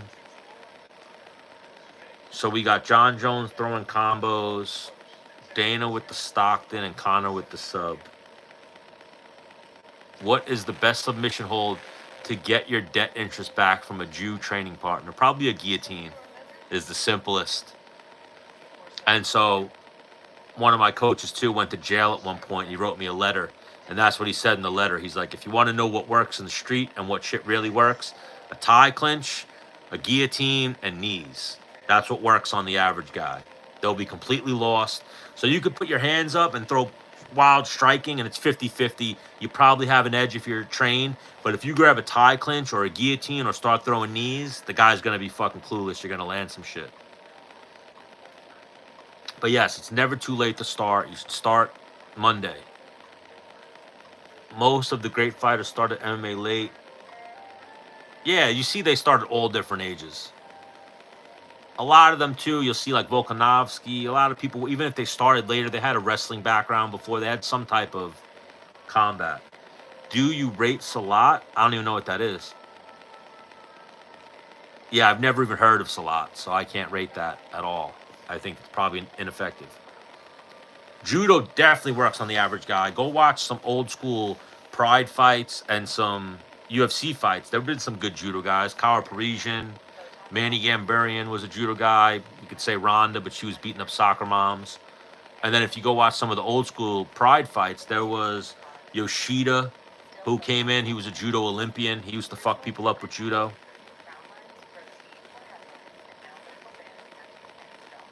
There's been some good shit. What's the best submission hold? Oh, I read that one. Connor's the real gooner. So BJJ is the best for random people you can't fight. Yeah, BJJ is really effective. That's why it was the winner in UFC 1, 2, 3, 4. It didn't start losing until wrestlers started learning jiu-jitsu a little bit. Judo has a lot of similarities to jiu-jitsu. Aikido's trash. Judo's legit, though. Jiu-jitsu works well against them. Yes, jiu-jitsu. Boxing's effective. I started in boxing, but then if you can find a guy who knows how to grapple, you're in trouble. I don't know what haram is. In retrospect, you think George Floyd could breathe since he was able to repeatedly say, I can't breathe? Absolutely. Jew-tastic comment. Yes. Salat is from Indonesia. Looks beautiful and aesthetic, but there's a myth that says Salat moves are banned in MMA because it's too deadly. Yeah, that's a myth. There's no martial art. I mean, there's obviously like grabbing the throat rips and shit, I'm sure, but you know, I always hear that. Like people say, oh, well, the military, they're trained to kill. Military, Marines, and Navy SEALs and all this shit. We used to do programs with the town in Long Island where all these guys from the Marines and all these guys from military outfits would come in and train with us. They would get fucking mauled. Absolutely fucking mauled by the most basic MMA fighters. Absolutely fucking mauled. They do not have the same level of hand-to-hand combat. There's no mystery moves where they're going to gouge your eye out. And there's dirty fighting moves where they're just going to reach your eye. They're not trained to rip your eye out and shit like that. That's all movie shit and not real. That's all MacGruber, if you've ever seen that movie. If George Floyd had jiu-jitsu, he definitely could have saved himself. I remember I was like fucking 16 and I was riding a longboard and I went to pick up weed. And when I left the house, the cops were watching the kid's house. 2 cops pulled up in a car and fucking ran up on me. And the one cop, I hopped off my longboard and tried to run, and the one cop like ran and tried to grab me. I hooked his arm, threw in a butterfly hook, and I fucking flung the cop. Flung him. Jiu-jitsu fucking sweep. Completely flung him off of me. Was mesmerized that I did that, and I was like, oh shit. And then I got up and fucking started running. But my training took over when the cop tried to grab me. Left my longboard. I lost my longboard that day. Kept the weed though, and I got away from the cops. But I hooked his arm, grabbed his lapel, put in a butterfly hook, and fucking rolled and fucking tossed him over my body. I was 16 years old. And I remember going back to my coach like, yo, I almost got arrested, and I ragdolled the cop. The cop might have been Jewish, yes. But I had a few instances like that where I was like, oh shit, like this shit really works. I started learning at this young age, like this fighting shit really fucking works. And when you train in some stuff and then you get your hands on someone who doesn't really train, it's you're fighting a white belt. Yes, cops definitely need to learn MMA. I had one friend who trained for years. I think he got the blue belt, maybe purple belt. He rose through the ranks very quick in the NYPD because of his jiu-jitsu training.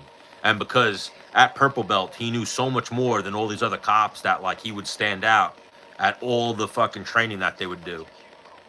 I think he might be like a fucking, he's definitely like a captain or some shit now. He's up there. I hated people that overhype Salat to the point where those Malaysians and Indios believe that Salat. Yeah, Bruce Lee was Jeet Kune Do. Oh, that their best Salat practice. Yeah, Bruce Lee was a faker though too. He wasn't real. So I wouldn't be too surprised if some other practitioner of a martial art could beat up Bruce Lee in a fight. That whole story of Bruce Lee being a badass is like a Hollywood fictitious story. Like, I think Jason Statham or Paul Walker or a lot of people that actually practice effective martial arts today would have probably fucked Bruce Lee up.